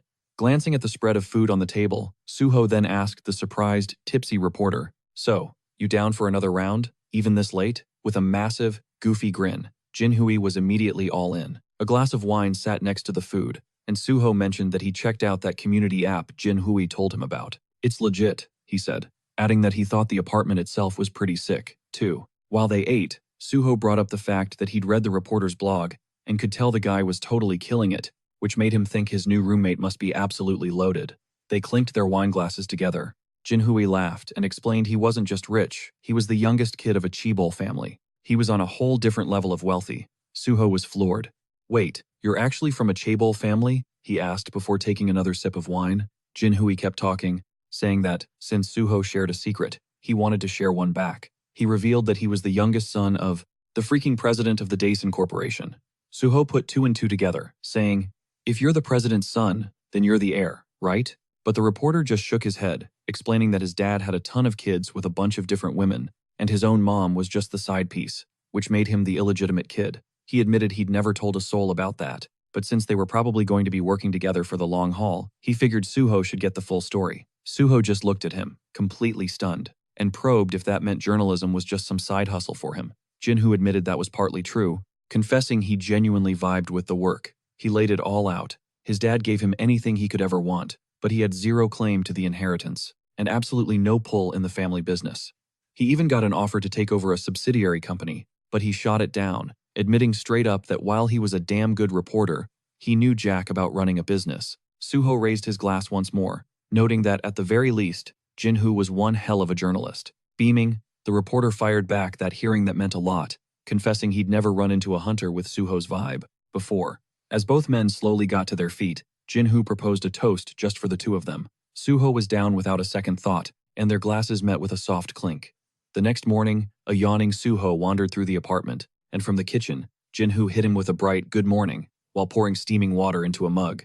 Suho questioned if he was seriously planning to grind on a weekend, and the reporter confirmed he was swamped. Standing by the window, rubbing the crust from his eyes, Suho mumbled that maybe they went a little too hard last night, but Jinhu just laughed it off, saying it was all good in fact. He had an awesome time.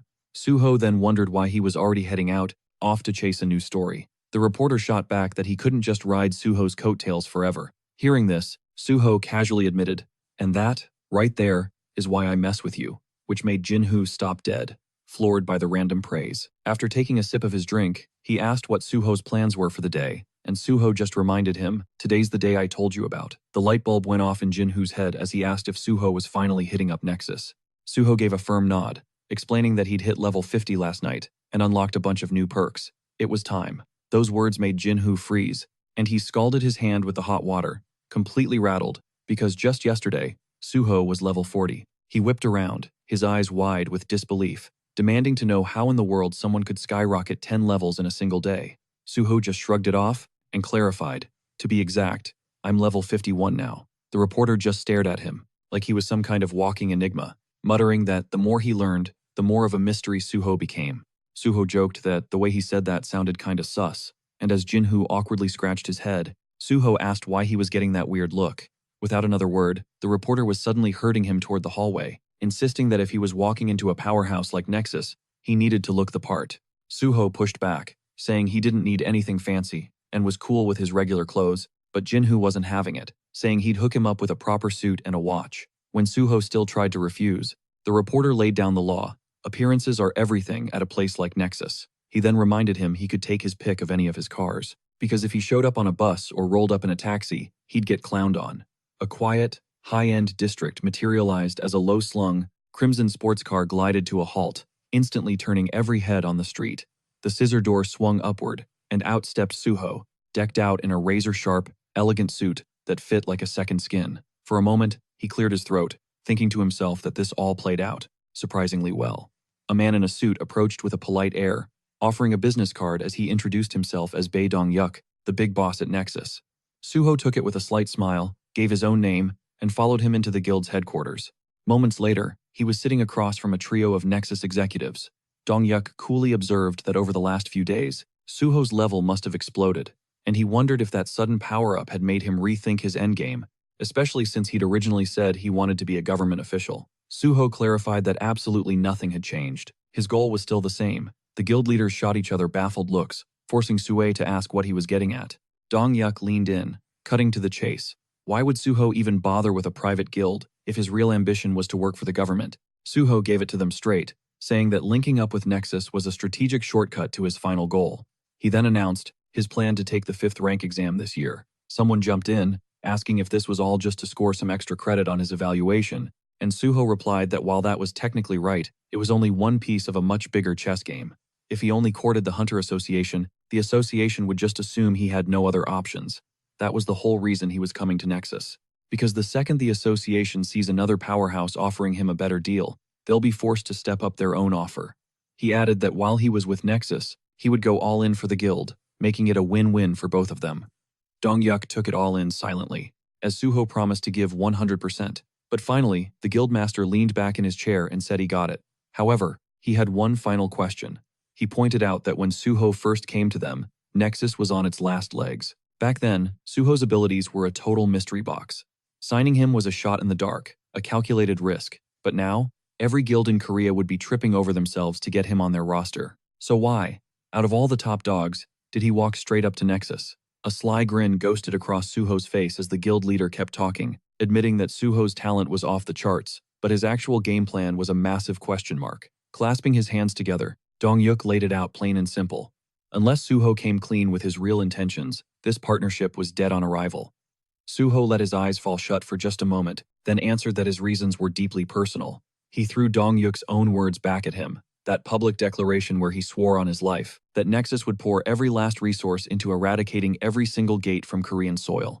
Suho hit him with the facts. Nexus gives more support to the families of victims than any other organization, and is genuinely the most fired up about shutting the gates down for good. He looked him dead in the eye and said he never once questioned the sincerity of that speech. It was that raw conviction that made him want to team up with Nexus, to back their play and throw everything he had into the fight. He flashed a brilliant smile, adding that he hoped they could keep this energy going, even after he inevitably leveled up and joined the Hunter Association. Dong-yuk's gaze dropped to the table as he confessed that, yeah, that reasoning worked for him. But then he questioned if Suho really thought joining the association was the only move, considering Nexus was already on the front lines, clearing gates and backing up hunters 24/7. Suho didn't disagree, but then he dropped the bombshell. If Nexus was serious about ending the gate crisis permanently, they had to be willing to march into places other hunters wouldn't dare, like the sealed-off, high-danger gates under heavy government lockdown. His gaze flickered to a photo of one of those chained-up portals, a beast far beyond your average dungeon entrance. And let's not forget the 5 Great Gates.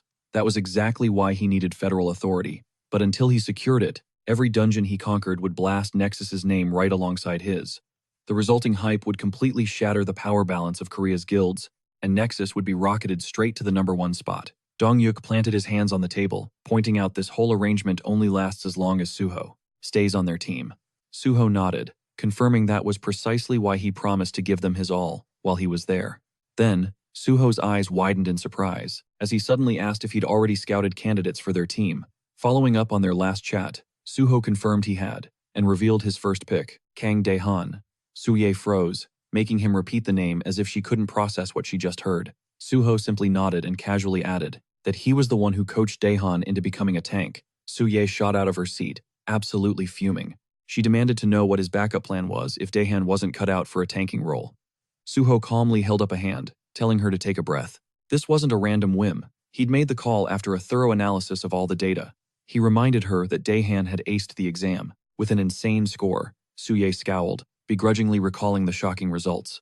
Dae-han had somehow snagged the second-place rank. She confessed that she'd been meaning to find and thank whoever was responsible, but Suho just gave a nonchalant shrug and said it was no biggie, which only managed to piss her off even more.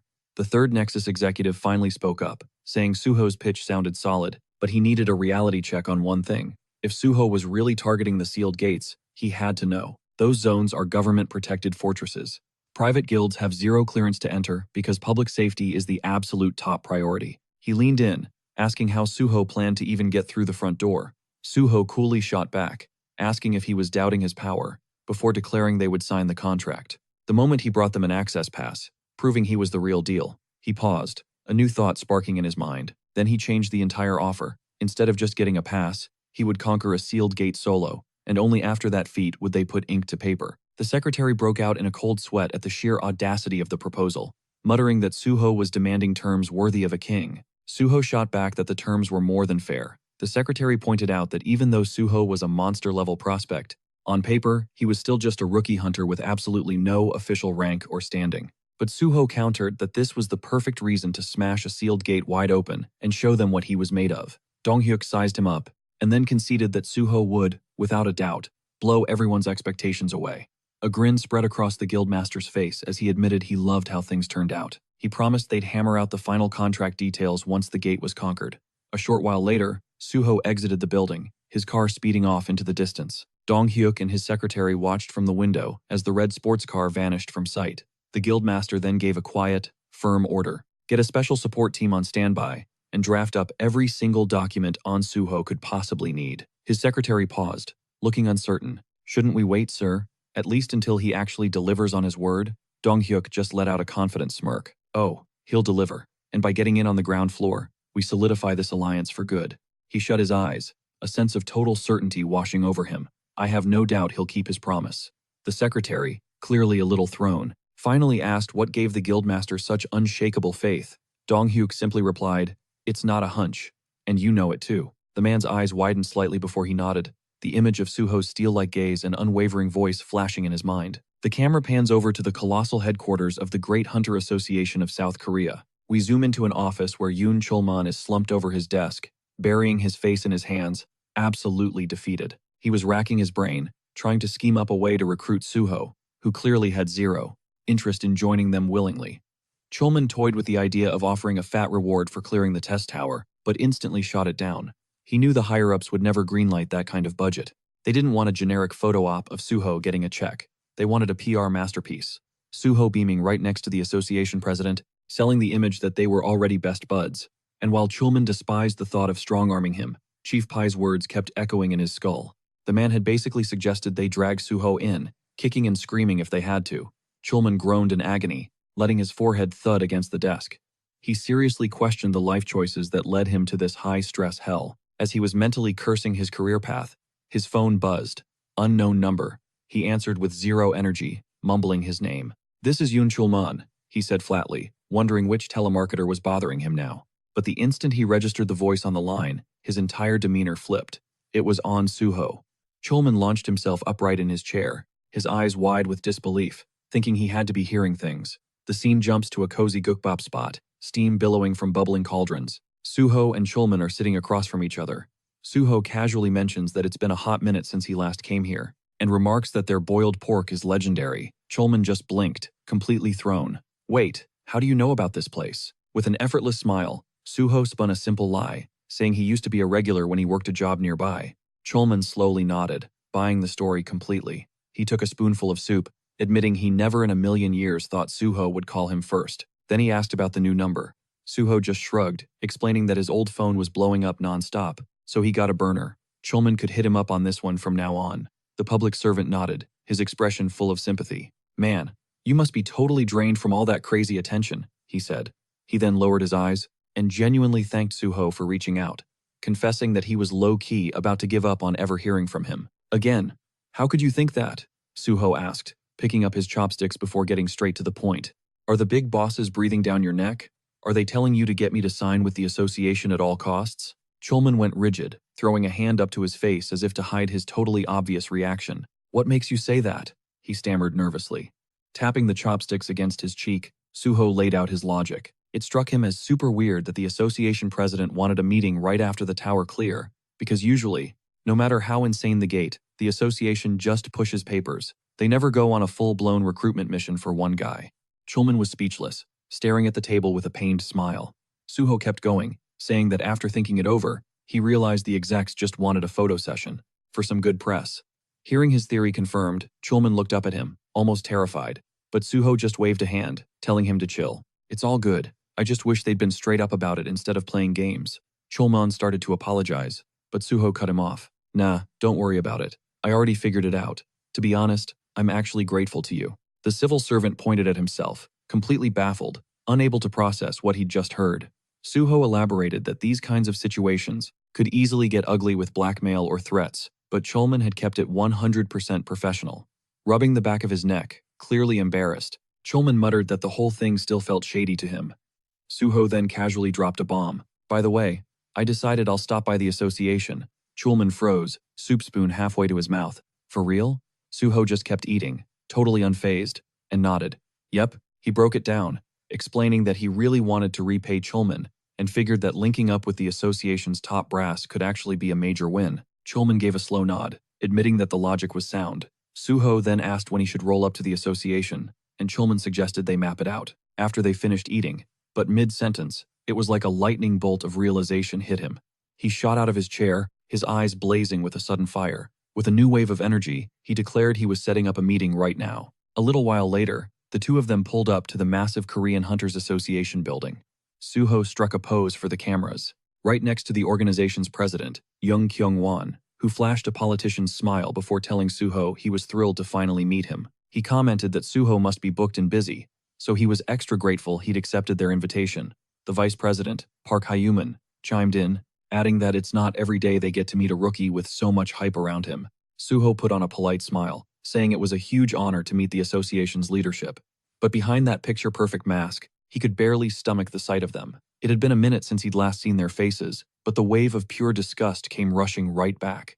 Kyung-won's eyes narrowed just a fraction as he asked if Suho was for real about wanting to join the Korean Hunters Association. Suho replied that it was his ultimate dream, dropping the exact same line he used in his pre-exam interview. The president pressed him, asking why. Lowering his gaze for dramatic effect, Suho spun a sob story about how a gate outbreak left him an orphan, and now he wanted to wipe portals off the map to keep humanity safe. But in his head, Suho knew that was only half the truth. The other, bigger reason?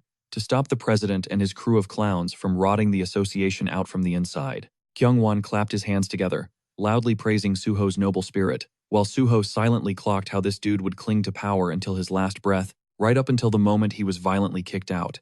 He couldn't wait to see the look on this old pig's face when that day finally came.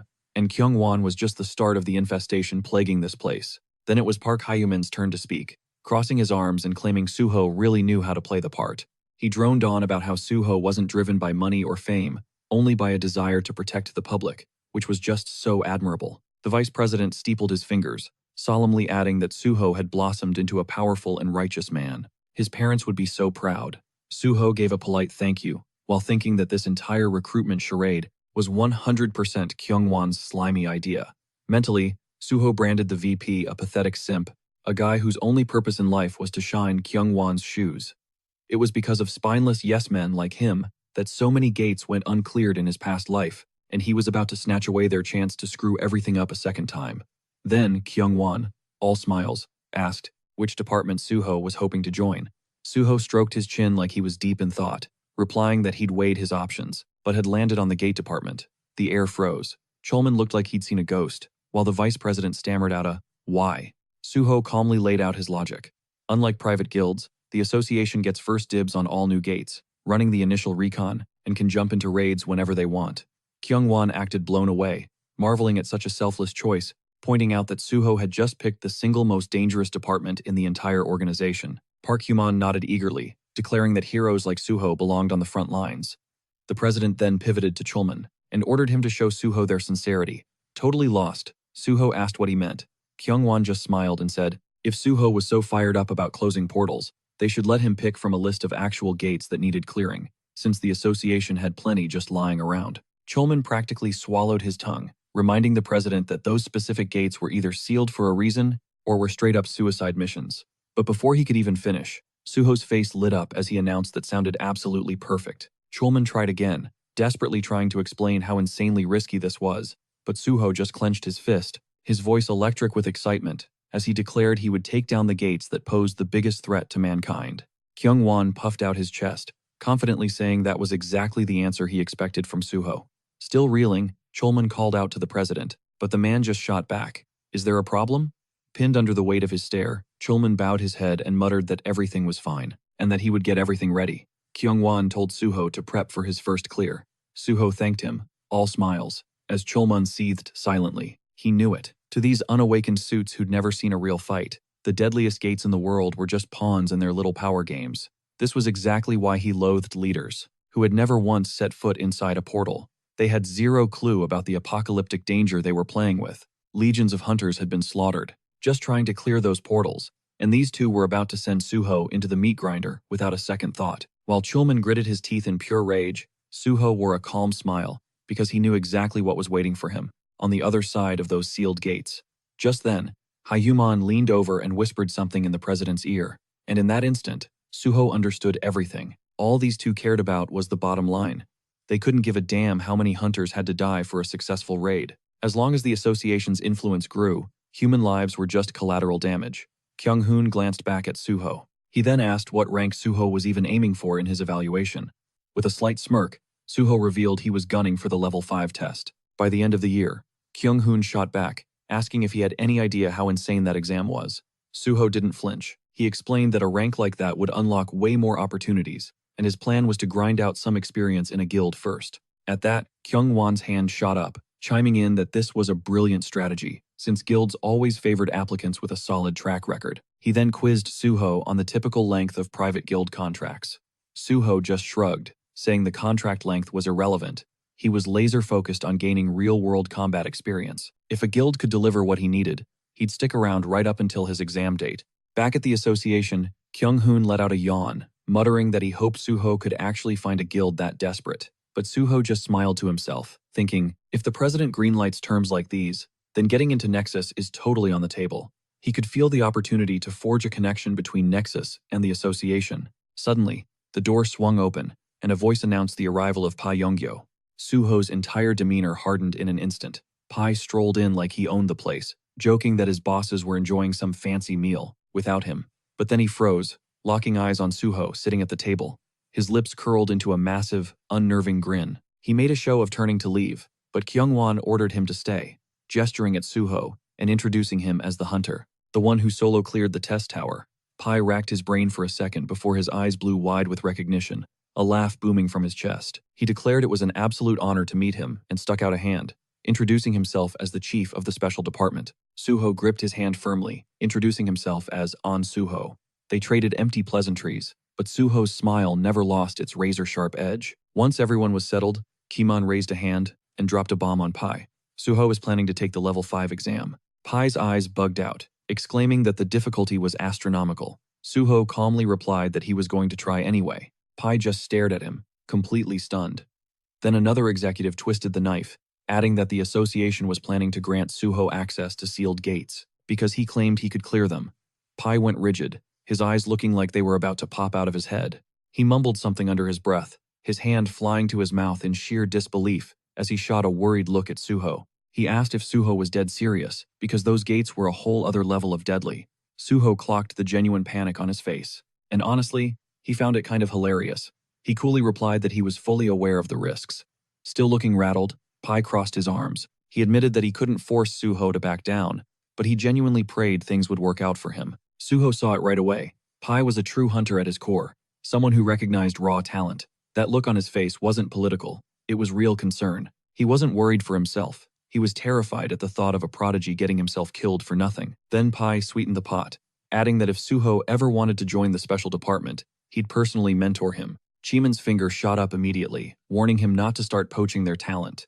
Suho had already committed to the gate department. Pai asked why on earth he would do that. Chiman explained that Suho's goal was to annihilate every single gate and wanted top priority access to them. Pai's head bobbed in slow understanding.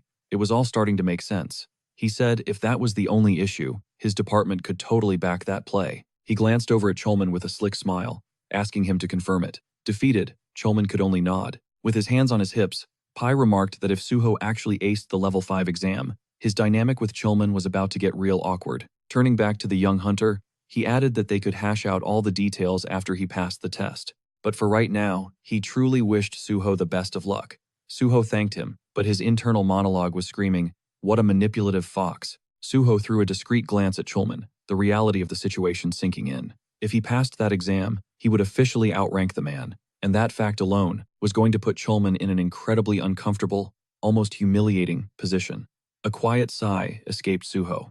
This was exactly why dealing with Cholman felt so complicated. The last thing he wanted was to make the guy feel backed into a corner or completely overshadowed. When the meeting was finally over, the two of them walked down the long hall together. Cholman's eyes were glued to the floor, his shoulders slumped with the weight of it all. Suho risked another look at him, before finally breaking the silence, asking if Chief Pai's comments were weighing on him. Cholman confessed that they absolutely were. He knew better than anyone just how monstrously talented Suho was, but even with all that power, taking on a sealed gate was practically a suicide mission. His voice dropped to a deadly serious tone as he urged Suho to be unbelievably careful, offering to personally go to the president for him. He wanted to make sure the association threw every possible resource into supporting him. Suho looked at the man, feeling a surge of genuine gratitude, and told him he appreciated the sentiment more than he knew. But Cholman wasn't just being polite. This was coming from the heart. He had to remind Suho that he was still brand new to the hunter world, warning him one last time that the sealed gates were a different breed of monster entirely. He then pressed Suho, asking if he truly understood why the government refused to let anyone but the Hunter Association handle these threats. Suho didn't miss a beat, firing back that it's common knowledge even S-rank guilds get blocked from sealed gates. It's a matter of national security. Cholman froze mid-stride, turning to him with a look of pure bewilderment. He demanded to know why. Knowing all this, Suho was so hell-bent on walking into one. Suho's reply was simple, laced with absolute certainty. "Because I know I can win." He assured the man it would all be fine. Then, with a ghost of a smile, Suho dropped a name, mentioning a particular sealed gate the association was watching. It was called Nameless Sword. In an instant, all the color drained from Cholman's face. He choked out that the gate was one of the most lethal dungeons in existence. Suho's expression remained unchanged, his smirk just growing a fraction wider. "Yeah," he said, "I already have the strategy to beat it." The very next day, a hulking military vehicle was parked against the urban backdrop of the Gwangju district, right next to the plaza for the Nameless Sword Gate. A pair of soldiers stood guard before Suho and Jinwoo, and one ordered them to hold their position. Suho just nodded, totally chill. The reporter leaned in close, whispering that the vibe here was insanely tense. Suho casually replied that, even though the association was in charge, this whole zone was basically a military installation. Suddenly, both their heads snapped forward. The soldiers were saluting an officer, who then pivoted to face Suho, his voice sharp. "You are Hunter Sung Suho?" Once Suho confirmed, the soldier squared his shoulders, introducing himself as Major Kim Jong-gu, the commander in charge of this entire plaza. Suho gave a respectful nod, saying it was a pleasure to meet him. Major Kim stated that the team leader was already inside waiting for them. Jinwoo pointed past him, asking if they were just going to walk straight up to the gate. He got a sharp yes in response. As the monstrous structure came into full view, the reporter's eyes bugged out. He was absolutely floored by its sheer size, muttering that this was going to be some next-level footage. Major Kim explained that the colossal walls encircling the gate were forged from iron and a special alloy, engineered to contain any monster that dared to breach it, and to stop the portal itself from growing any larger. Jinwoo was just speechless at the sheer scale of the operation, admitting the portal was way bigger than he'd ever pictured, and every step closer revealed more mind-blowing details. Suho chimed in that the military had clearly gone to extreme lengths to make the portal a fortress. The group marched on until Major Kim approached Chulman, announcing that Hunter Sung Suho was on site. The government agent broke into a relieved smile and greeted Suho like an old friend.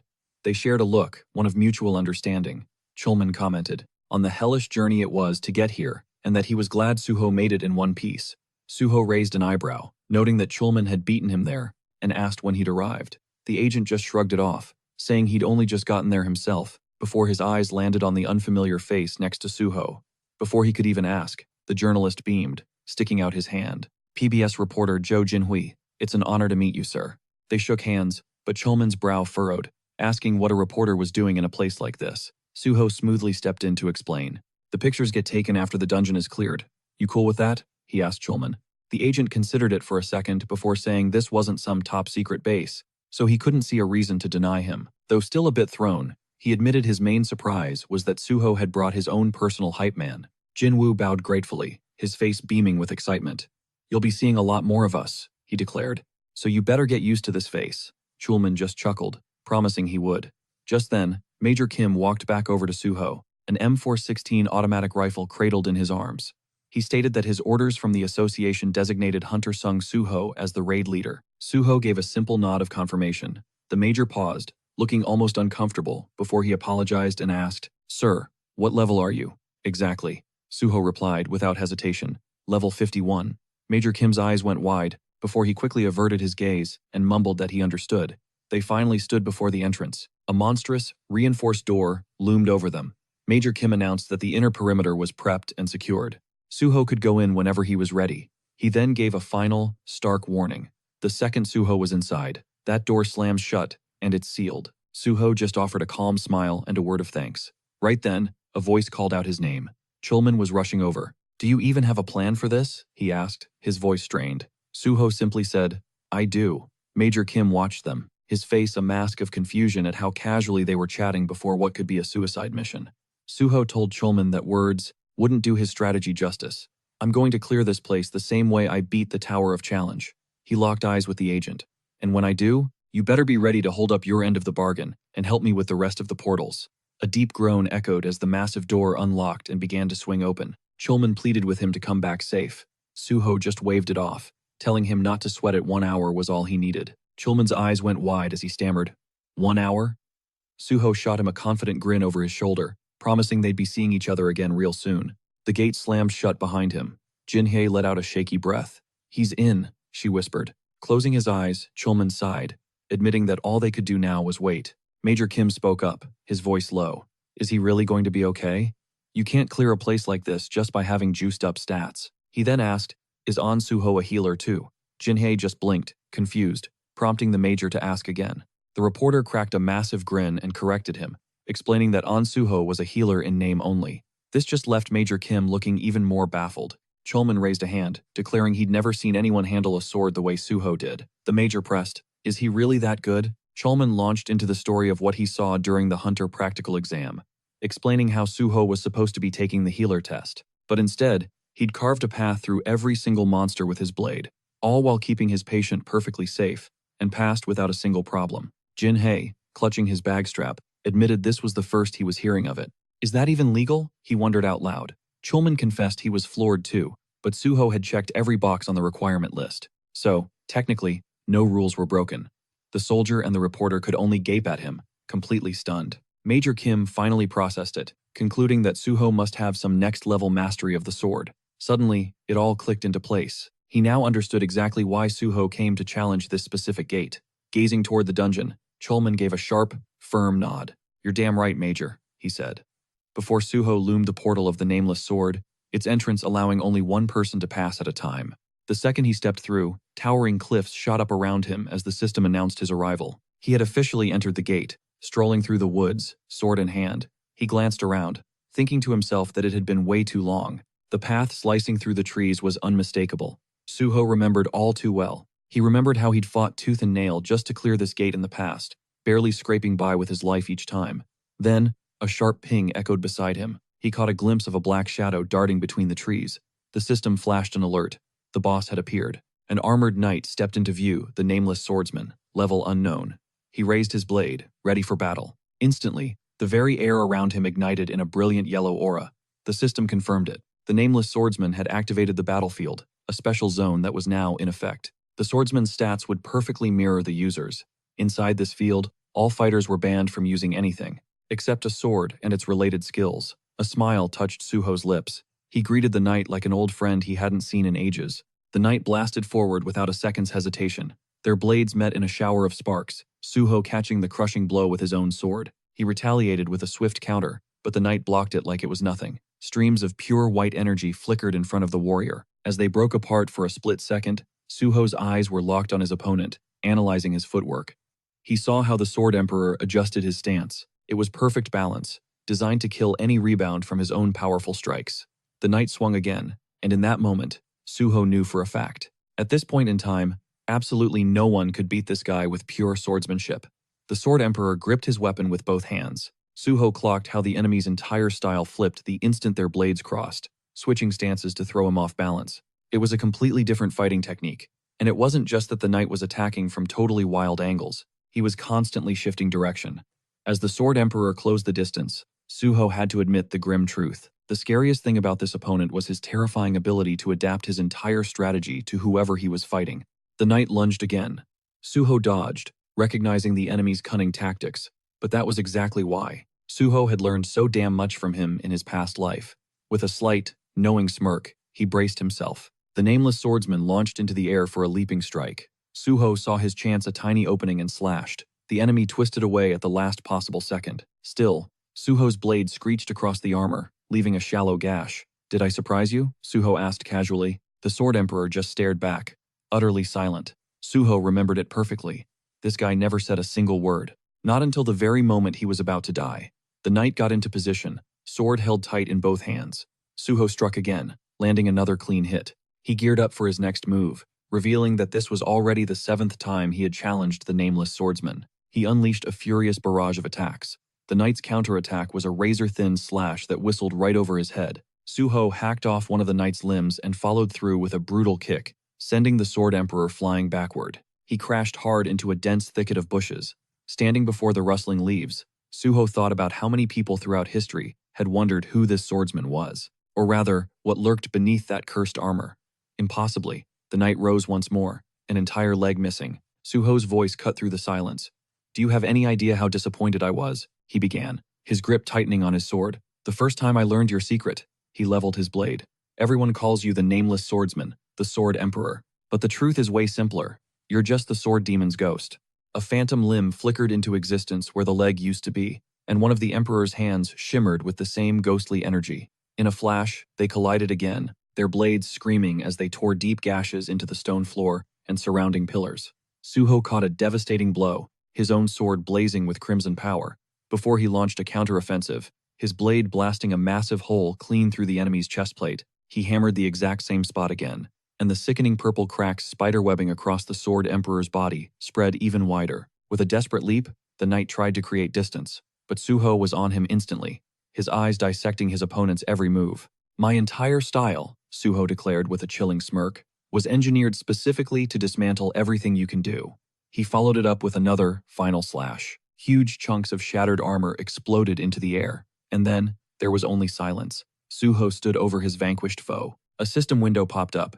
"The nameless swordsman has been defeated. The sealed gate is cleared." Suho was hailed as the MVP. Staring down at the remains with a hint of melancholy, he murmured, "I'm glad I got to meet you again. Truthfully, I should be thanking you. If it wasn't for you, I never would have reached this level of mastery." He trailed off, his eyes landing on a shattered piece of armor. "It's because of you, after all, that they once crowned me the sword god." Dark energy swirled around him as he bid the spirit a final farewell. "Rest in peace. I promise I'll remember you every Teacher's Day." The system unleashed a flood of rewards, bonus experience, extra stats, and a cascade of alerts. One window announced a level up. Another confirmed a +1 boost to all his stats and an extra skill point. A third awarded 5 bonus points for conquering such a high difficulty gate. A lone sword lay among the debris. Suho let out a sigh, a little bummed that the ghost had no blood or shadow to harvest. It meant his overpowered bloodsucker and shadow eater skills were completely useless here. Still, he scooped up the weapon, admiring its craftsmanship. This sword alone had made the entire ordeal worthwhile. As his reflection danced on its polished surface, the system identified it. The Nameless Sword. Weapon of the Nameless Swordsman. Rank F. The blade suddenly trembled in his hand and then shattered into countless motes of light, which floated in the air before him. A new alert flashed. The Nameless Sword has been absorbed. Activating Sword Understanding. A grin spread across Suho's face as he read that the sword's very soul had fundamentally rewritten his fighting style, evolving the nature of his Guardian Sword skill.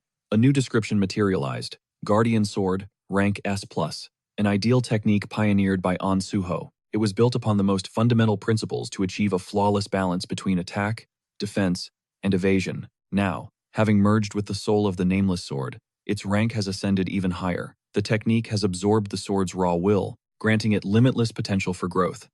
Suho was in awe. His perfect, ultimate sword technique had just been born. Back in the observation room, Jinwei nervously noted how quiet things had gotten on the monitors. Chunman shot him a look, admitting, "Look, I have total faith in Suho, but considering what he's up against, clearing a place like this is probably going to take a hot minute." But Jinhui wasn't having it. He shot back, "It's only been half an hour." Major Kim stepped up, addressing Chulman directly. "Sir, permission to go in and check the situation myself." Just as he got the okay and started to move, the reporter suddenly shrieked, "Wait!" The major spun around, confused. "What's wrong?" Sweat was pouring down the journalist's face. Jinwei just pointed a trembling finger at the portal. "Everyone, look!" And stepping out of the shimmering gate, into the daylight, was Suho. Jinhui completely lost it. "The gate's cleared!" he screamed. Suho, still letting his eyes adjust, was stunned when someone bellowed his name. And suddenly, Jinhui and Chulman were sprinting towards him, like two hyperactive kids chasing an ice cream truck. Jinhui was even holding his camera over his head like he was filming some kind of crazy festival.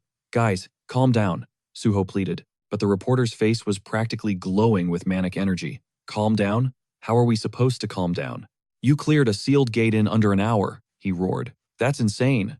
Chulman looked like he was about to pass out from a mix of sheer terror and overwhelming joy. He reminded everyone, he just beat the Nameless Swordsman, the same monster that couldn't be defeated. Even after more than 200 attempts. "Are you even okay?" Suho just offered a relaxed smile. "Yeah, I feel great," he added casually. "I handled it pretty easily." The major just stared, his expression frozen in utter disbelief, trying to process what he just heard. The monster that had slaughtered hundreds of hunters was just described as easy. Standing next to the ecstatic duo, Suho caught the major's stunned look. You could practically see the gears in the soldier's brain grinding to a halt as he tried to figure out what kind of being he was even dealing with, while Chulman just bounced on his heels, high on pure hype, suggesting they snap a commemorative photo now that the sealed gate was officially crushed. The major looked hesitant, but Chulman just waved it off, insisting it was a total formality, nothing to get worked up about.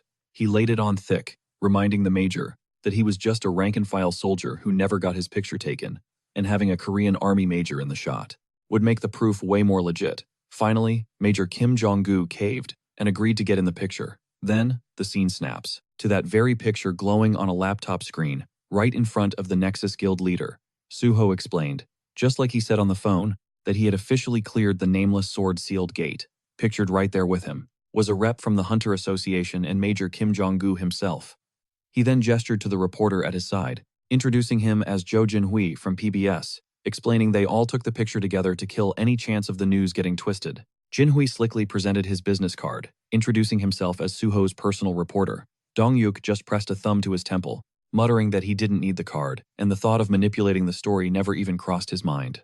Standing before Suho, the guild leader's voice was laced with disbelief. "How in the hell did you manage to pull this off?" Suho just blinked, asking what he meant. Dong-yuk threw his hands up, demanding the play-by-play how he scored permission for the sealed gate, how he annihilated it so damn fast, and how he walked out of a death trap that had consumed over 200 other hunters. Suho, cool as ever, just laid it out. He had a meeting with the president of the Korean Hunters Association for permission. Then he simply walked in and slaughtered the monster. Dong-yuk just gawked at him, completely bewildered, running a hand through his hair like he was trying to reboot his brain. Suho then shifted gears, asking if, now that his skills were proven, they could get that contract finalized. Holding up 2 fingers, he said the guild leader could pick the salary, no problem, but he had 2 non-negotiable conditions. As long as he's with Nexus, he needs their 100% backing, and the second he passes the Hunter Association exam, his exclusive contract has to be torn up, effective immediately. He added that he'd already given the association president a heads up about clearing the gate, and that a bunch of other guilds had already hit him up, but he told them all he would only sign with the crew that was willing to go all in on him. Dongyuk's eyes narrowed with suspicion, a complex look flashing across his face, before he just exploded with laughter and said, "You got a deal." He shouted for his secretary to bring the contract. The man's entire demeanor flipped, his excitement reignited, exclaiming that the hero had proven him right just when he was having doubts. Suho reached out his hand, and they sealed the deal with a firm shake. The guild leader warned him that the real work was just beginning, and Suho shot back that he was born ready. Later, cruising down a road packed with evening traffic, Suho cracked a smile, saying that since his friend gave him a lift there, he was happy to drive him back. Jinhui just chuckled, saying he was just doing his job as Suho's personal manager. When Suho asked him where that came from, Jinhui spelled it out. Since Suho was feeding him exclusive scoops left and right, the least he could do was return the favor. He added that this sedan had a much smoother ride than the beat-up minivan he used to drive, so he bought this one specifically for the job. Suho just stared, blown away, realizing yet again this dude was seriously born with a silver spoon. As they drove, Suho wondered if the reporter was going to get chewed out for ditching work all day. Jinhui puffed his chest out, saying he'd already published several exclusive articles that day, so nobody had a rump to complain, especially since he promised the entire editorial office he'd eventually bring Suho in for an interview. Suho knew right then there was no way this guy would ever let a golden opportunity like this go to waste. Jinhui laid out the plan. They'd start by breaking the news about the gate clear, then slowly roll out the stories about him joining Nexus, spacing the articles to maximize the hype. Keeping the public's interest shouldn't be a problem, but in reality, who knew how long they could keep the spotlight on him? Suho leaned back and closed his eyes, telling him it was cool. He could handle it however he saw fit. Then Jinhui's tone shifted, asking a more serious question, wanting to know how Suho actually managed to read the nameless swordsman's moves. Suho explained it simply. The monster fought with a painfully predictable rhythm, and he was already well aware of the Sword Emperor's legend. Knowing it was a battle that could only be won with cold, hard steel, he admitted it might sound arrogant, but he was dead certain his own sword skills were on another level than the monster's. Jinhui just stared, gripping the wheel, as Suho went on, saying that raw experience was the deciding factor in that fight, and his own swordsmanship was just that solid. The reporter pushed back, reminding him that the monster had slaughtered over 200 warriors, including the nation's top swordsman, and asked if Suho even grasped the gravity of that. Suho calmly broke it down. The nameless swordsman was a mirror, copying its opponent's stats and adapting its entire combat style to match. Inside that gate, pure sword technique was the only thing that mattered. No items, no outside skills, nothing else could tip the scales. As they were driving, Jinhui finally broke the silence, asking if Suho even possessed a swordsmanship skill. Suho casually confirmed he did, and that it was S rank. The catch? It was totally invisible on his status window. The entire car lurched sideways as Jinhui slammed his head against the steering wheel in disbelief. In a state of pure shock, he practically yelled, demanding to know how and when Suho managed to snag an S-rank swordsmanship skill. The guy was practically vibrating with excitement, flames of pure hype basically erupting behind him. Suho had to tell him to chill before he actually started boiling over. He warned Jinhui that you have to feed people information slowly, not just drop a whole bomb on them at once.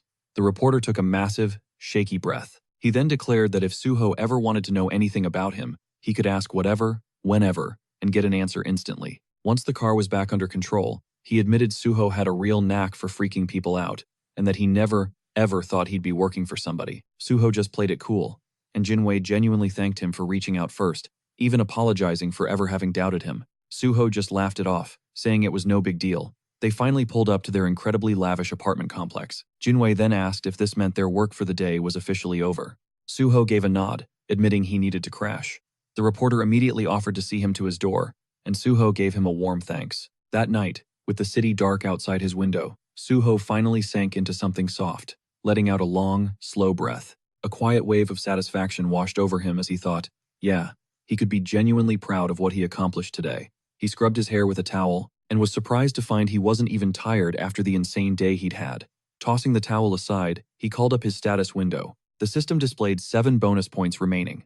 A jolt went through him. This was it. This had to be enough to finally unlock Unified Train. The conditions were absolutely brutal though. Every single stat, except for one, had to be at the exact same rank. Not only that, but every stat at that level needed to have the identical numerical value.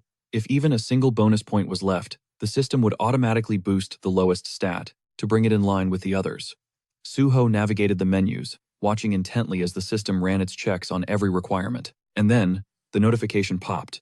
All conditions cleared. The skill, Unified Train, was now fully online. He blinked, watching in awe as the leftover bonus points were automatically funneled to equalize every last stat. His profile refreshed. Every single one of his attributes now shared the exact same value. Red level, rank 14, straight across the board. A surge of pure joy shot through him.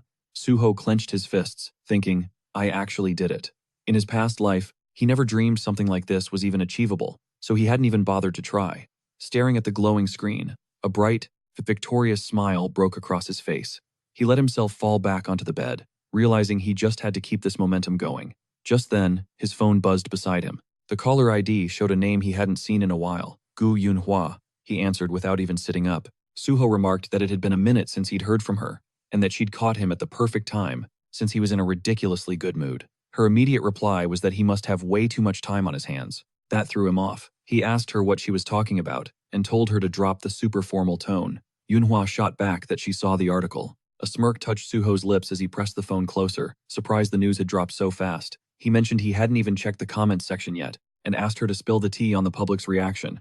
But she just called him sir again and insisted they needed to meet up first. Suho repeated himself, saying he just wanted her answer. She snapped back, reminding him that her group still hadn't accepted his proposal. Suho told her that if she or anyone else wasn't on board, he wasn't about to force them. That seemed to completely stun her into silence. So, Suho pushed again for an answer.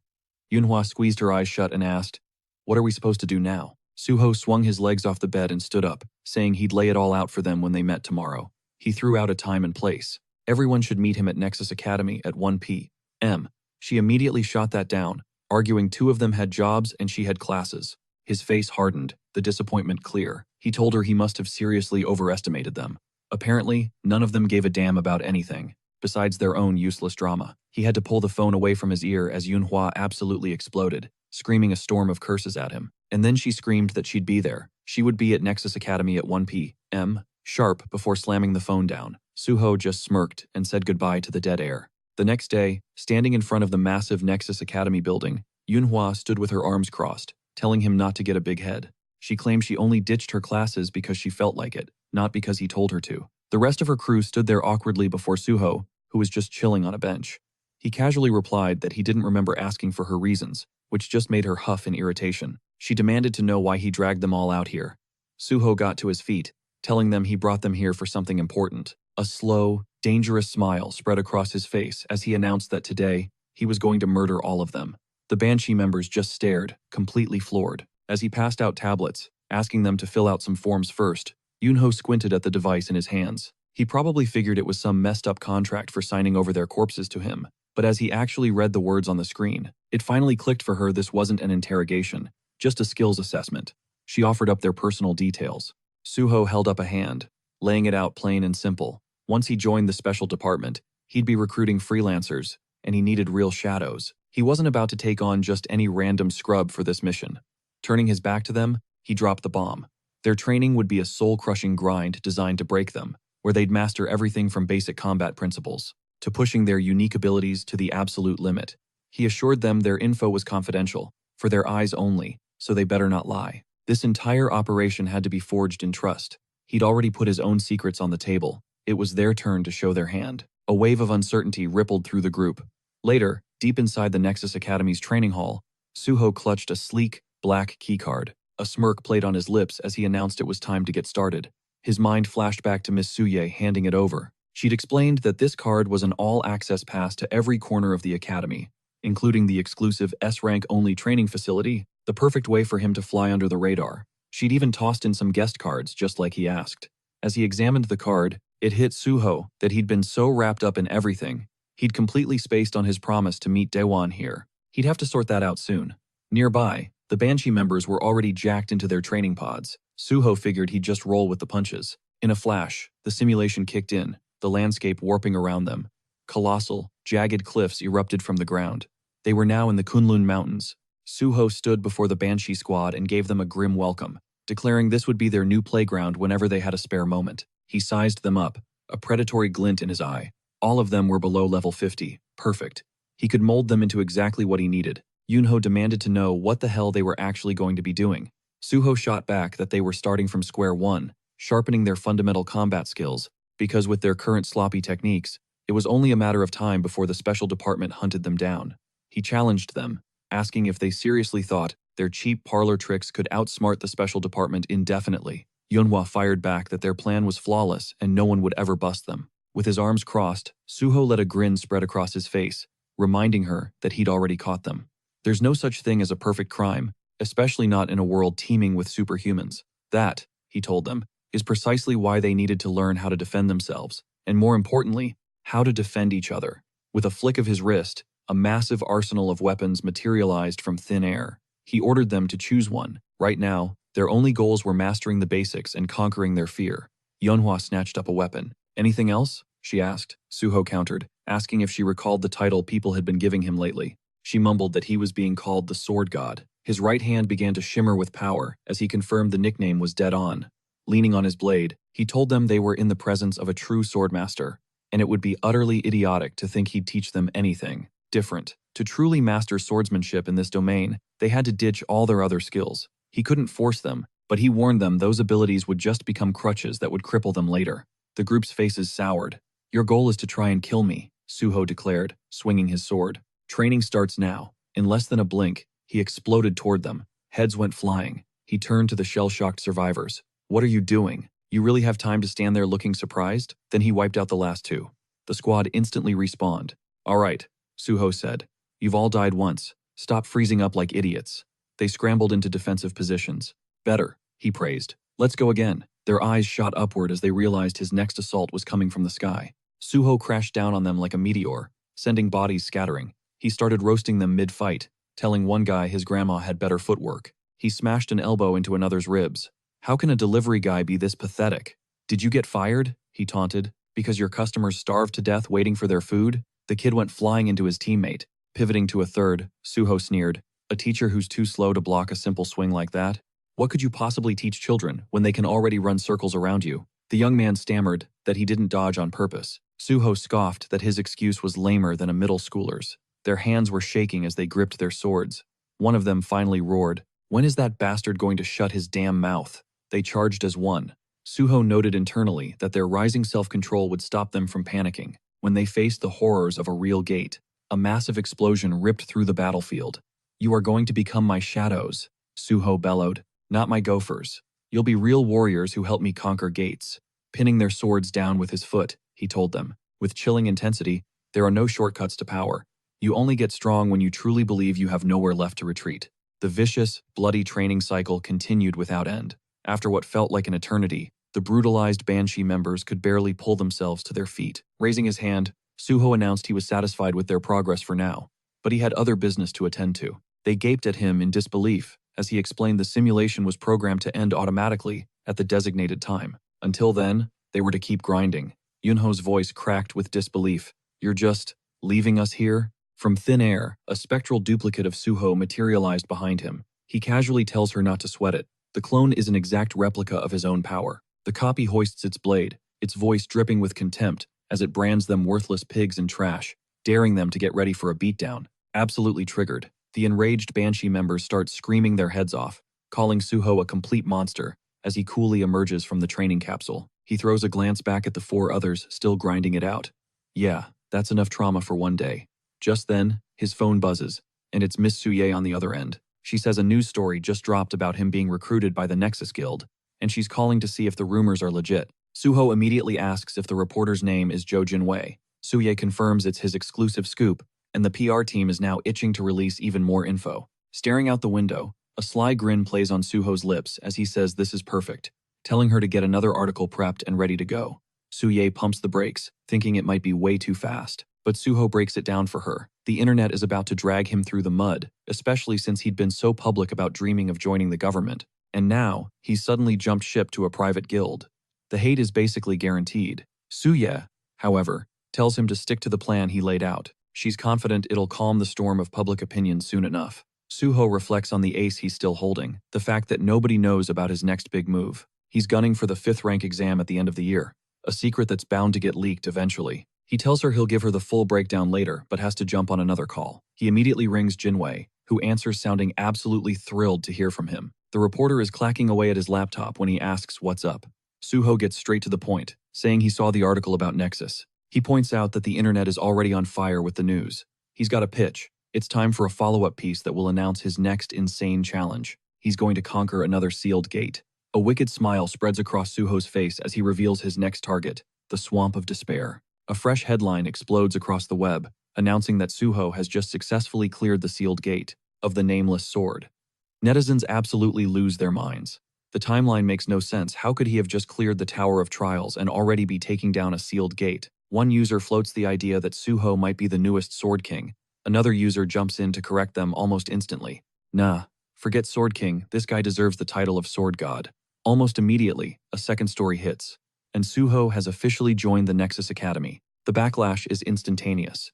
Users start pulling up old interviews and receipts, reminding everyone how he swore his dream was to work for the Hunters Association.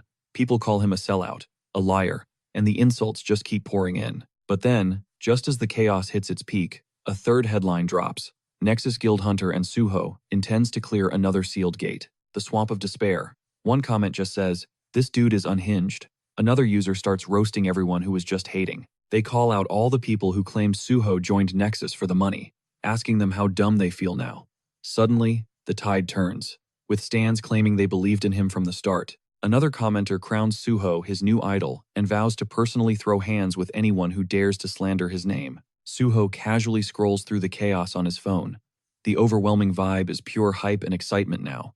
A confident smile spreads across his face. Everything is unfolding exactly as he orchestrated. Just then, an exhausted-looking Chulman stumbles into the room. His head is hanging low, one hand pressed to his temple like he's fighting a killer migraine. Without missing a beat, Suho asks if he got the green light for the Swamp of Despair. Chulman confirms that's what he was just dealing with. He has a painful flashback to the association president's reaction, who absolutely lost his mind and screamed that of course Suho should be granted access, before calling Chulman a complete idiot for not approving it the second. Suho even asked. Chulman explains that, at this point, it feels like the nation's hero basically gets a VIP pass to any gate he points at, while Chulman mentally prepares for a tsunami of paperwork. Suho just gives him a simple, "Thanks for the hard work." As they're walking through the office, Suho explains his plan to take the exam for the 5th rank at the end of the year, but he stresses that it's top secret, so Chulman better not breathe a word. Chulman immediately zips his lips with his fingers, swearing he'll be totally silent, like a clam. Suho chuckles internally. He was only half joking about the secrecy, but the guy's reaction is absolutely priceless. He tells him it's time to head out and get this gate cleared.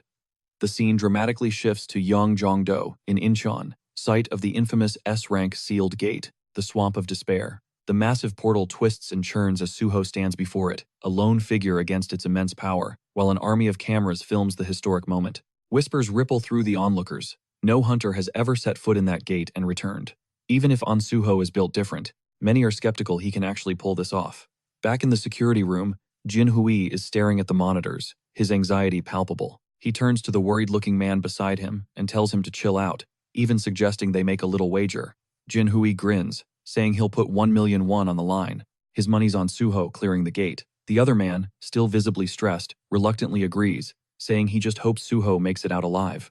But deep down, he believes clearing this place is impossible. In that same moment, Chulman is frozen stiff, staring in pure shock before yelling out that the gate is actually disappearing. The entire room stares at the monitors in stunned silence. Jin Hui is the first to speak, wondering if Suho could have possibly cleared it already. The other guy just shouts that there's no way. In a full-blown panic, Jin Hui grabs Chulman, demanding to know how long Suho was in there. Was it 10 minutes? 20? Chulman just shakes his head, completely shell-shocked.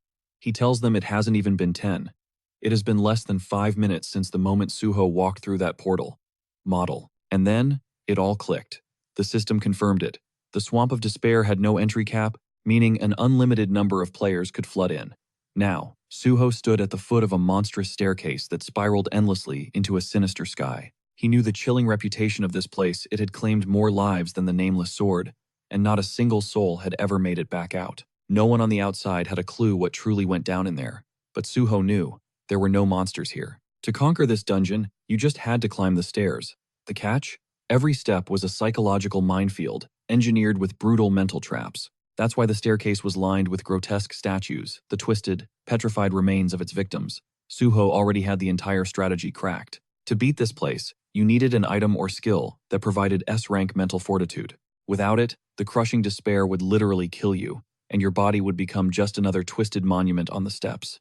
That's how the Swamp of Despair earned its name, because no one ever came back. A faint smirk crossed Suho's face as he planted his foot on the first stair, thinking none of that was going to matter. Instantly, a tidal wave of absolute despair crashed over him, making his legs tremble. Eerie purple energy coiled behind his head, but he just grinned. A system notification flashed. Dragon blood had activated, providing complete immunity to all mental damage. With dragon blood coursing through his veins, this entire hellscape turned into a casual stroll. Suho ascended to the next step. Nightmarish figures loomed all around him, but he continued his calm ascent. He saw that the higher he climbed, the fewer statues there were. Only a select few had ever managed to make it even this far. Their agonized faces stared at him from the sidelines, trapped for eternity. He knew there was nothing he could do to save them. In his previous life, the hunter who finally conquered this gate had spent hundreds of days fortifying his mind. That man had desperately tried to rescue the victims, but the moment he touched the statues, they crumbled into nothing but dust. In the end, he stood alone at the top, unable to bring a single person back. At last, Suho reached the summit. He gazed down at the lifeless figures below. He whispered that he understood the depth of their suffering. Pressing his hands together, he vowed to set them free. He was aware that freeing their trapped souls was the only salvation he could offer.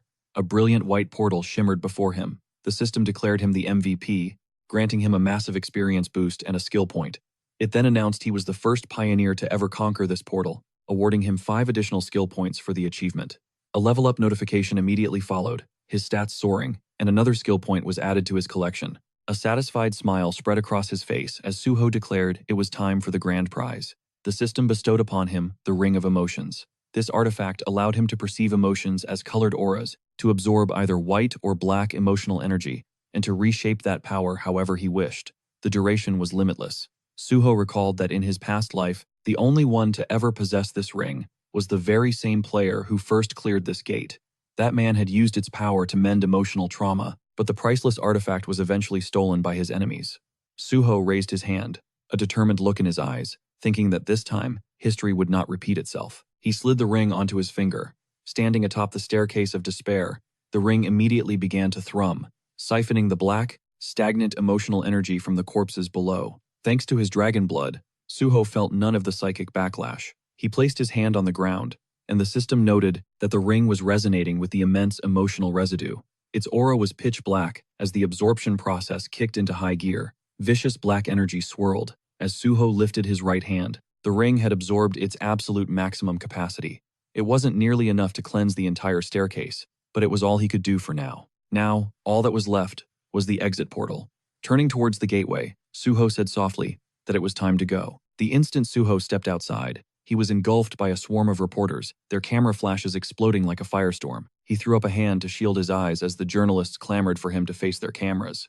Before he could even get his bearings, Chulman and Jinwoo burst through the crowd, their faces alight with pure astonishment. Chulman, practically vibrating with excitement, yelled, demanding to know how Suho had possibly cleared the portal in a mind-boggling 4 minutes and 17 seconds. This was the very gate rumored to be even deadlier than the nameless sword. Jinwoo was already shouting that he had to get this scoop out immediately. Suho told them both to chill, and with a grin, he pulled them in for a picture. The two were more than happy to oblige. As the news of the gate's conquest went viral, the internet erupted with people questioning if Suho had actually conquered the Swamp of Despair, the legendary gate, with a 0% return rate. The answer was a definitive yes, he really did it. Dungyuk stared at his tablet, completely stunned, his mind reeling at the fact that the clear time was under 5 minutes. He buried his face in his hands, utterly unable to process the information he was seeing. Right at that moment, the office landline began to ring. When he answered, the voice on the other end introduced himself as John Kyung-hwan, the president of the Korean Hunters Association, who cordially inquired if Dungyuk had a moment to chat. Dungyuk knew instantly this had to be about An Suho. When asked to come to the association headquarters, Dungyuk countered with a lunch offer, which the president accepted. After he hung up, an associate entered the office to speak with him, but Dungyuk simply buzzed his secretary, Kimmy Kang, and instructed him to schedule a meeting with Hunter An Suho as soon as possible. A short while later, a pristine white car rolled up to the building. "All right, we're here," Jinwoo announced as they pulled up. Suho hopped out, asking, "You heading straight to the broadcast station?" Jinwoo confirmed the Swamp of Despair story was already drafted, needing just a few quick polish-ups before it could go live. He even threw out an idea for a restaurant tour next time. Admitting he had a thing for writing food blogs, Suho shot back with a grin. "Bet, I'm there." As the car drove off, Suho glanced down at his ring, a satisfied smile creeping onto his face. Jinwoo's fiery passion had supercharged it with some seriously good energy. Pushing through the restaurant doors, Suho spotted his table. A man named Gumon immediately boomed, loud enough for everyone to hear. "There he is, the protector of South Korea." The association president gestured warmly, encouraging him to take the seat right next to Mr. Dongyuk. Suho gave a respectful nod to the assembled leaders and settled in, his eyes quickly scanning the table. Kyungwon, Gumon, Dongyuk, and the head of the Special Forces Division, a man named Pai Song-yeol, were all present. He felt a bit thrown by the sudden, intense formality as Kyungwon launched into a speech congratulating him. The president showered him with praise for clearing 2 sealed gates at an unprecedented speed, calling him nothing less than the future of their nation. Gumon raised his glass, proposing a toast. Suho, lifting his own cup, decided to toast to their collective victory. The sound of clinking glass echoed around the table as the meal began. The president casually mentioned he'd heard Suho's guild contract was open-ended. Dongyuk jumped in to confirm. He explained that while most deals were locked in for 3 years, Suho was an exceptional case who could do incredible things for the country. Because of that, his contract would have 0 restrictions. Kyungwon let out a hearty laugh, thrilled that guild leader Dongyuk was so aligned with the association's vision. He then turned to Suho, asking if he was cool with the arrangement. Suho replied that he was incredibly grateful for the guild leader's consideration. Chief Pai then chimed in, saying he was eagerly anticipating Suho joining the Hunters Association. He claimed Suho's presence would be a massive boost, not just for their group, but for the entire country. With a sly smile, Gumon announced that the president had a special letter of commendation to present to Suho. Internally, Suho was ecstatic. This piece of paper was a golden ticket, practically guaranteeing he'd ace the level 5 exam. Outwardly, he simply said he was deeply honored. Kyungwon explained, "We originally got together to celebrate the nameless swordsman's win, but then you blew through another gate so fast that you left us all in the dust." Suho humbly deflected, saying it was only possible because the president had granted him the access he needed. The leaders ate his answer up. Chief Pai, still swirling his drink, leaned in and asked just how Suho managed to conquer the Swamp of Despair. After all, no one had ever come back from it, leaving them completely in the dark. Suho instantly recognized Pai's game. The man was a master at prying secrets out of people. It was a skill Suho remembered all too well from his past life, and he immediately put his guard up. With a relaxed smile, he explained that inside the gate, there were 0 monsters, only a single, ominous staircase. The second he stepped on it, his instincts screamed danger, so he relied on his tools, and just kept pushing upward until he finally broke through. The association bigwigs just stared, their mouths hanging open, while Chief Pai stroked his beard, clearly impressed that Suho had sidestepped the mental traps that had destroyed everyone else. Gumon then cut in, asking about his current level. "I heard you're not even level 100 yet," he probed. Suho calmly replied, "I'm only level 53. Chief Pai nearly spit out his drink. "What kind of ability did you get?" he demanded. Just then, the ring on Suho's finger pulsed with a white light, and in that instant, Suho knew exactly what they wanted. They were trying to groom him, to mold him into their perfectly obedient superweapon. He told them he was a healer, but because he had a passion for swords, he'd acquired the Sword Path ability. Chief Pai conceded that the Sword Path wasn't unheard of, though definitely a weird choice for a healer. Suho thought to himself that the special department was full of bizarre abilities, so his own wasn't going to blow their minds. Still, he hated the feeling of being sized up like some prized hunting dog. So, he added, "While swordsmanship is my main focus, I'd really like support in developing my healer skills. The life of a hunter is just too short, you know?" Dongyuk and Kyungwon both nodded in solemn agreement, acknowledging the constant danger hunters face and insisting the Nexus Guild was the perfect place to support him. The leaders all smiled as Gumon appointed himself the official bridge between the guild and the association. Chief Pai assured Suho he could count on him, too. Feeling the immense weight of all these powerful figures trying to get their hooks in him, Suho raised his fist and made a bold declaration. He would clear every single gate in Korea. The room erupted in applause as Gumon rushed to refill his glass. As the night wound down and the meeting concluded, Suho and Chief Pai walked out together. After saying his goodbyes to the other leaders, Suho mentioned he'd had a great time. Once their car was gone, Chief Pai reached into his jacket. He offered Suho a cigarette. Suho passed, but the chief lit one for himself, saying he always needed a smoke after a good party. He slid a business card into Suho's hand, telling him he usually ignored his phone but would always pick up for him. Then he asked where Suho was living. Suho explained his old apartment had turned into a chaotic fan zone, so he'd been crashing at a hotel. Chief Pai's expression soured. "This is a national issue," he grumbled. "The second a hunter gets famous, they're swarmed by these obsessive mobs." Suho just shrugged it off as normal fan behavior, but that comment instantly made Pai's friendly aura evaporate. Suho realized he'd sounded incredibly naive to a man who saw unawakened civilians as nothing more than pawns on a chessboard, a cold-blooded worldview the president and vice president also shared. Chief Pai then stated, "The exam's not until the end of the year, but let's be real, you've already passed." Suho just nodded, knowing it was the truth. The chief chuckled, admitting he'd pegged Suho as some humble rookie, but now he could see the kid was a whole different beast. He then casually slung an arm around Suho. He suggested they do a little rehearsal for their future boss and underling vibe, seeing as Suho would be reporting directly to him once he joined the association. Suho played along, which made Pai burst out laughing. Then the chief asked if Suho was ready to ditch clearing gates for good and jump on the Special Forces fast track, like, right now. Suho's body went rigid. He knew this was a test, a deliberate bait, as Pai coolly flicked the ash from his cigarette. Suho saw the game clearly now. The chief didn't just stick around for a debrief, he was here to personally headhunt him. This wasn't some task he could have just delegated to Dong Hyuk. As if on cue, the ring of emotions flared to life, unleashing a pure white light. Suho mentally commanded the ring, shaping his intentions toward Pai. With a disarming smile, he assured the chief that everything was cool and played up how crucial the Special Force unit was. The ring cranked up the good vibes, and streams of white energy flowed from Pai's eyes as he declared that Suho had genuine ambition, a quality he truly respected, unlike the empty posturing he saw in most other hunters. He then pivoted, asking how tight Suho was with Chuman, over at the gate department. Suho answered that while he and Chuman were close, he was eager to build solid connections with everyone, including both Pai and the president, adding that he was especially looking forward to a killer partnership with the head of Special Forces himself. Visibly pleased, Pai clapped a hand on Suho's shoulder, praising his smooth way with words. Suho just thanked him, mentioning how he hoped to get into the department via special recruitment. Pai stroked his chin, thinking out loud that the regular recruitment for level 5 hunters was already slated for the end of the year, and that pulling strings for a special recruitment seemed pointless for a guy who was practically a shoo-in anyway. Suho, however, knew the ring's magic was twisting Pai's professional interest into something much deeper, bordering on emotional loyalty. It wouldn't last, but for this moment, it was more than enough.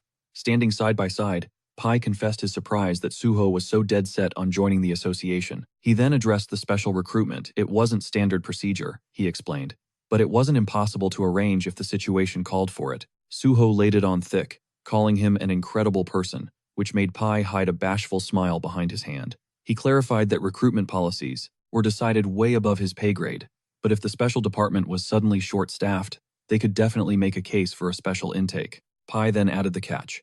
If they were to make that happen, they'd need undeniable proof that Suho would be a massive asset to the team. Suho immediately asked if he was talking about his gate-clearing record, but Pai reminded him that the Special Forces dealt with awakened criminals, a much higher priority. That was a detail Suho had completely blanked on. Pai explained that criminals who'd awakened powers were on another level of dangerous, and even with Suho's insane skills, clearing dungeons and hunting people were two totally different ballgames. So he threw down the gauntlet. Suho had to prove himself by picking any criminal off the wanted list and dragging them into the department. If he pulled it off, he could be officially in within a month or two. Just then, a car rolled up. Pai noted that most rookies would freak out at the mere mention of wanted criminals, but Suho was clearly built different. With a confident smirk, he said he'd be waiting to hear from him. Suho recalled his past life, where Pai hadn't even bothered to learn his name until after he'd won the Nameless Swordsman title. This time around, the board was already set differently. As the car drove away, Suho realized that the very villains and their cronies would soon be flooding the new recruit pool, and they would make perfect sacrifices for his grand design. Up ahead, a cluster of neat buildings stood against the skyline. Suho's shadow stretched long across the concrete, and the faint scent of cigarette smoke wafted from a nearby window. He muttered to himself, "I've just walked right into the Viper's den." Firing up his magic detection, he immediately pinpointed a pack of shady individuals holed up inside, confirming he'd hit the jackpot. He nonchalantly scooped a loose brick from the ground with his left hand, and in the next instant, he hurled it, shattering the window of the room where the criminals were gathered.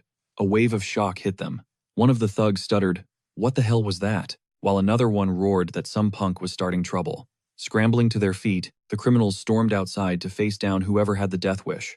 They skidded to a halt in front of Suho, demanding to know what his problem was. A blonde dude in the group stared at him, his voice trembling slightly. "Are you drunk? Or just insane?" Suho just offered a calm, chilling smile. 100% sober, I assure you, he said.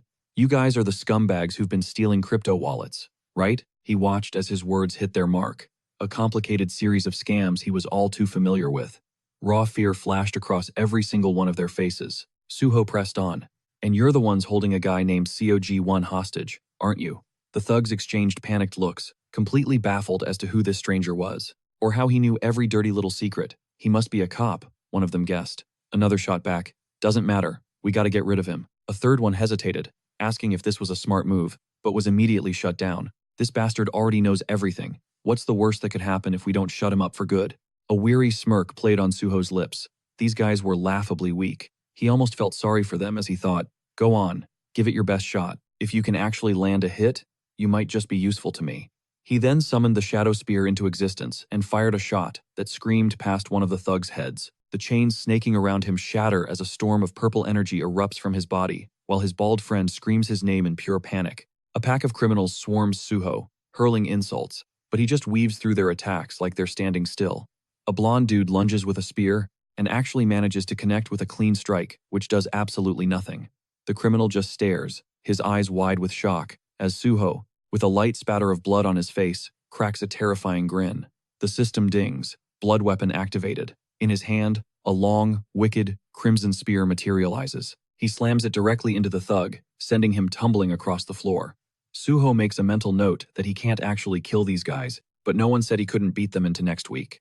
Another criminal charges, calling him an idiot, only to get launched across the room by a devastating blow. In moments, only the bald thug is left, shaking and muttering that this is insane. He tries to bolt, but Suho's blood spear shoots out, pinning his leg to the floor.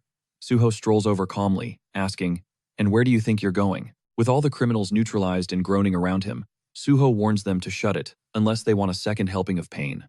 Then, poof, he sucks every last one of them into his subspace portal. Dusting off his hands, he says the only thing left is to track down Seo-gi-wan. He finds him in the kitchen, which looks like a bomb went off. There, slumped against the cabinets, is the man he's looking for. Ji-won is passed out on the floor, asleep right in front of his laptop.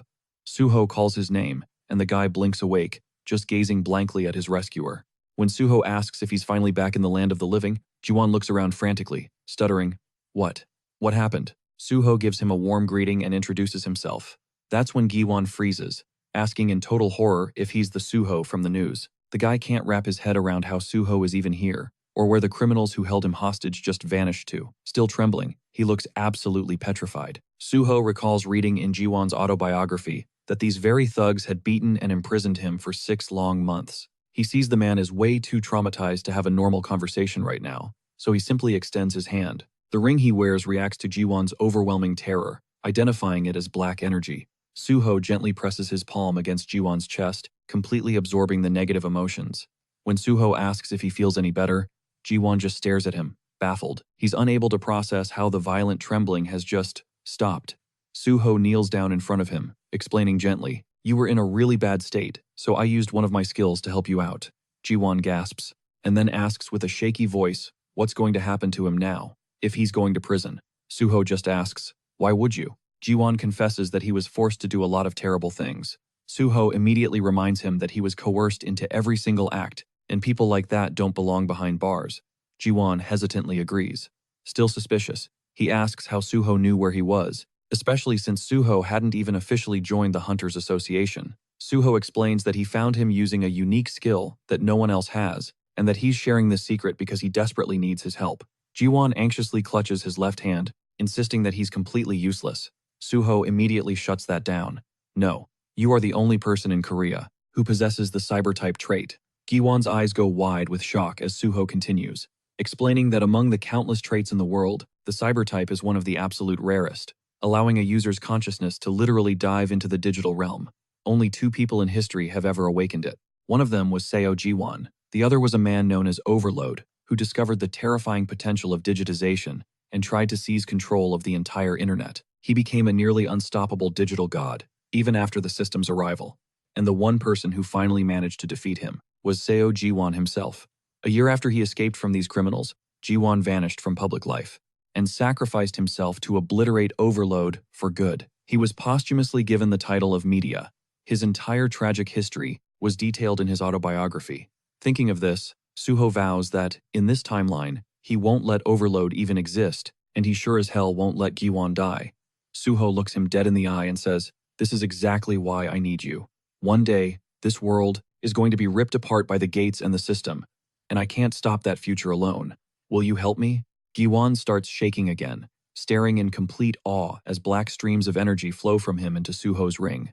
The system announces another complete absorption. Gi-won shuts his eyes, wondering if someone like him could truly be a threat to the world. He admits to himself that he would have sold his soul for a chance to escape, but now, he feels an obligation to help the person who saved his life. Kneeling on the floor, he clenches his fist, understanding that another person with his power could unleash unimaginable chaos on the world. He says he doesn't know if he's capable, but he's willing to help. Suho sees the man from the book standing before him, a person who endured absolute hell and still chose to be selfless. Suho thanks him sincerely and says their first order of business is to get some food. When Ji-won admits he doesn't have a cent, Suho slides a pair of slippers towards him and says not to worry about it. It's his treat. Ji-won asks how Suho knew everything, and Suho gives him an awkward look, replying that it's all thanks to his special skill. Tears begin to stream down Ji-won's face, as Suho adds that he knows how much the man has suffered. Later, while they share a meal, Ji-won apologizes for absolutely inhaling his food. It was obvious the guy hadn't had a real meal in ages. Seeing him practically inhale his soup, Suho just insisted it was nothing, and signaled for another plate. Ji-won throws him a grateful look, but then gets all hesitant with a question. Suho immediately shuts that down, reminding him they're a crew now and he can just be real with him. Besides, with only a year between them, he tells Ji-won to drop the formalities and just use his name. Ji-won totally agrees, telling Suho the feeling's mutual. Then, his curiosity getting the best of him, he finally asks why Suho picked the Hunter Association of all places. I mean, why not join a powerhouse guild or even start his own? Government work is just shackled by endless rules and restrictions. Suho just closes his eyes, a thoughtful look crossing his face. He explains that it doesn't matter how stacked a guild becomes. Model. His mission was to prevent the world's destruction, with the fewest possible casualties, and the only organization that could make that happen was the association. The realization finally dawned on Ji-won, and he nodded. Suho set his spoon down, his expression turning serious as he declared he had a promise to make. Once he was officially with the association, nobody would ever have the guts to pull a stunt like this on Ji-won ever again. A grateful smile bloomed on Ji-won's face as he whispered that he would trust him. Suho rose to his feet, offering to handle the kid's entire past. Ji-won, thrown for a loop all over again, watched Suho shrug on his jacket and had to ask, "Those thugs that grabbed me, did they seriously grow up in the same orphanage?" It was time for a less than friendly reunion. The second Ji-won saw their faces again, a raw fury just consumed him. He unleashed hell on them, ignoring their pathetic pleas for him to stop, their cries of brother, and their shrieks that he was going to kill them. His knuckles were dripping red as he roared at them to shut up. Across the way, the blonde thug was already slumped unconscious against a wall. When Ji-won asked to heal the villain yet again, Suho glanced at the battered man. "How many times does this make now?" "7 times, Ji-won answered with a cheerful grin. Suho warned him that the special forces were about to roll up, which meant this beatdown session was over. He healed the blonde guy, remembering the deep suffering this man endured from a similar trauma, hoping this twisted intervention might help him break free from his own painful history. A gray sedan pulled to a stop, and Chief Pai Sujin stepped out. "Looks like you have everything wrapped up already," he noted. Suho, standing over the KO'd blonde, thanked him for making the trip himself. "You're a special case, Suho," Pai said with a smirk. "I couldn't help myself." That choice of words made Suho slightly uncomfortable. The kidnappers were out cold on the pavement. Pai gestured to them. "So, these are the perps?" Suho confirmed they were. Pai leaned in closer, observing that despite being completely knocked out, they didn't have a single scratch. "They resisted arrest," Suho explained coolly, "but I patched them up." Pai just roared with laughter, exclaiming how much he loved Suho's methods, a hero who wasn't afraid to get his hands dirty.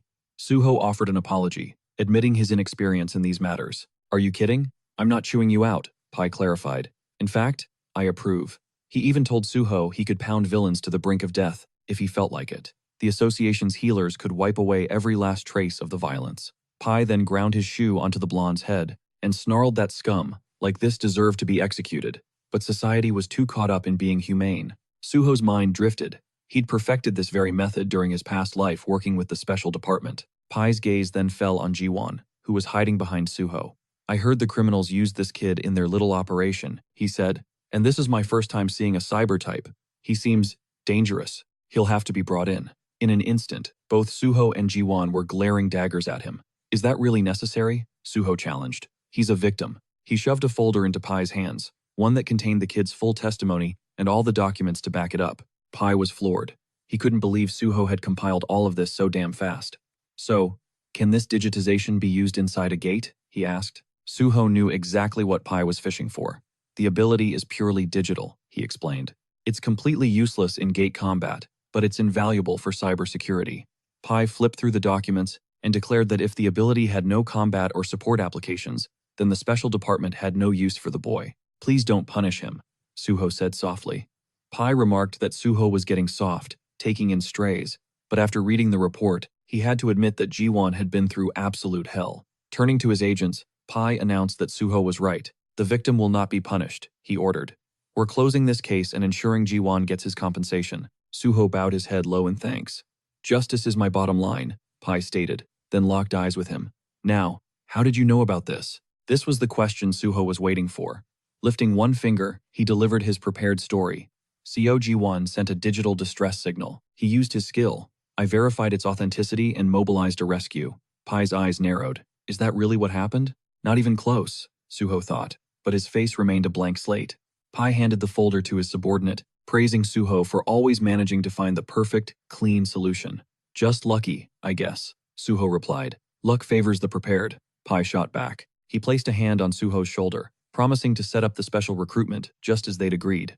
Jiwon finally shuffled forward. So, what am I supposed to do now? He asked.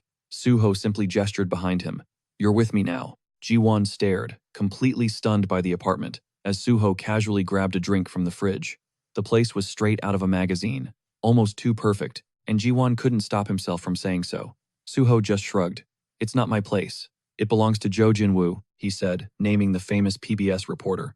While pouring the drink, he added that the owner was away on assignment, so the two of them had the entire place to themselves. Jiwon took the offered glass like it was a bomb. Won't the owner be pissed that you brought a stranger here without asking? Suho just waved it off. It's not a big deal, but shot Jiwon a look, warning him to keep his mouth shut.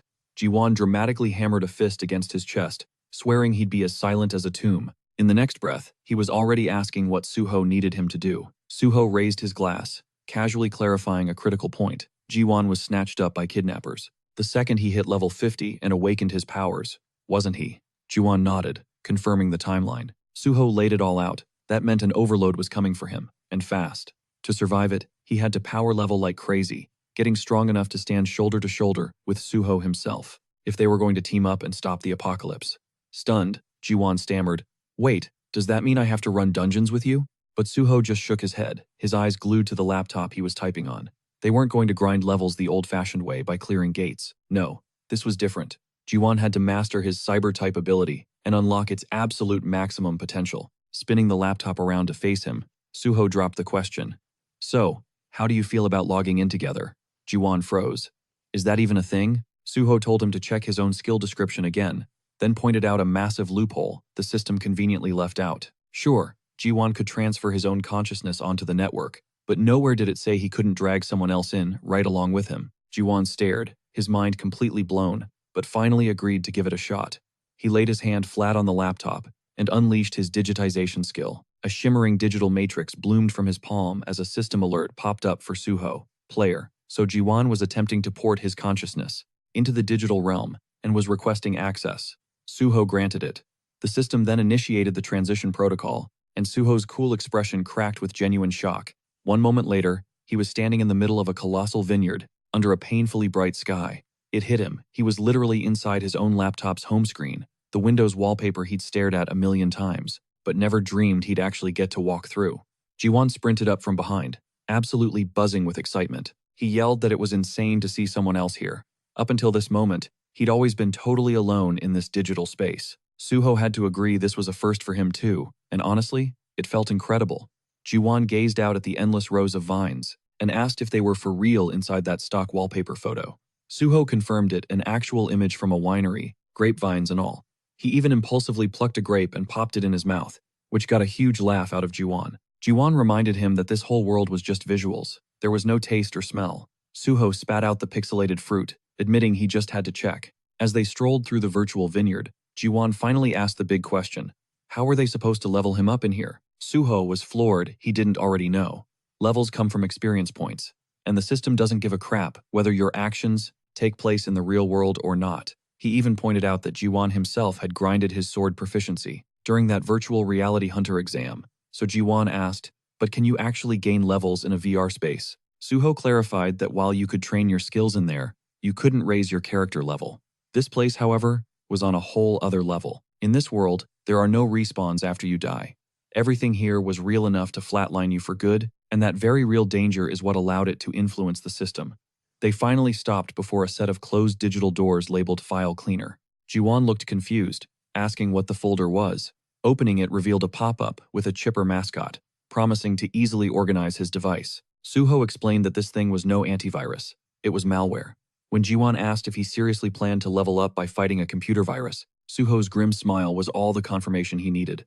Malware acts just like monsters. It invades, attacks, and destroys a system. So, Jiwon would have to put his life on the line to destroy them and farm that sweet, sweet EXP. He repeated the warning, die here, and you die for real. He also gave him a crucial tip, never ever answer the guide's questions, or it would unleash hell. As they stepped through the digital door, a blue-haired anime girl greeted them with a syrupy sweet voice, asking if they'd like to use the free file cleaner. Suho just smirked and said it sounded tempting. Jiwon whispered that he almost fell for it.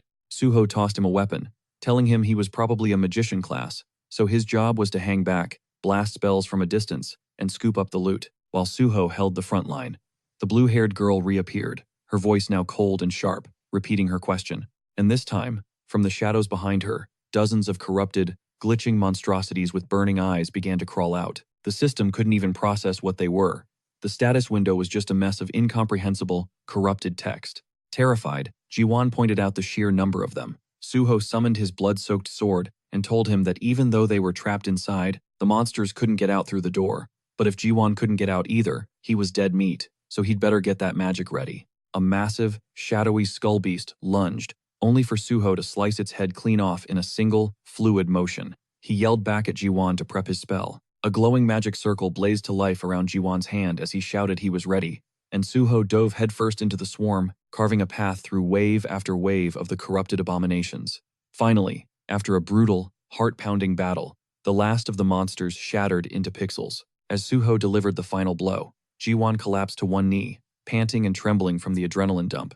He gasped that he legit thought he was going to die. Suho just told him, "You're still breathing, and now, you're level 59, so how you feeling?" Jiwon drops a bombshell, he's already hit level 55. Suho's eyes widen. This kid had way more raw talent than he'd initially clocked. With some proper mentoring, Jiwon could be a legit asset for the Banshee squad. Suho pulls the kid to his feet, urging him to log out and get some real rest, which Jiwon is totally down for. Back in reality, Suho cracks open a Coke, sinking into his couch, breathing a sigh of relief that he's found a grind spot that doesn't involve risking his neck in a live gate. He then flips open his phone to check the fallout from the news article about him soloing the Swamp of Despair. The internet is absolutely blowing up. People are demanding the government pin a medal on his chest, fans are begging for merch, and the accolades are literally endless. Suho rubs his nose, a proud smirk playing on his face. As long as he keeps conquering gates, the world sees him as a hero, and let's be real, that kind of hype makes life feel pretty damn good. With everything falling perfectly into place, Suho knew it was time to make his next move. He hops on a late-night call with guild leader Bei and cuts right to the chase. He wants the green light to take on an S-rank gate, flying the Nexus Guild banner, and throws in a wild offer. 100% of the loot goes directly into the guild's coffers. No cuts, no hidden fees, no questions asked. Just pure, unadulterated profit for them.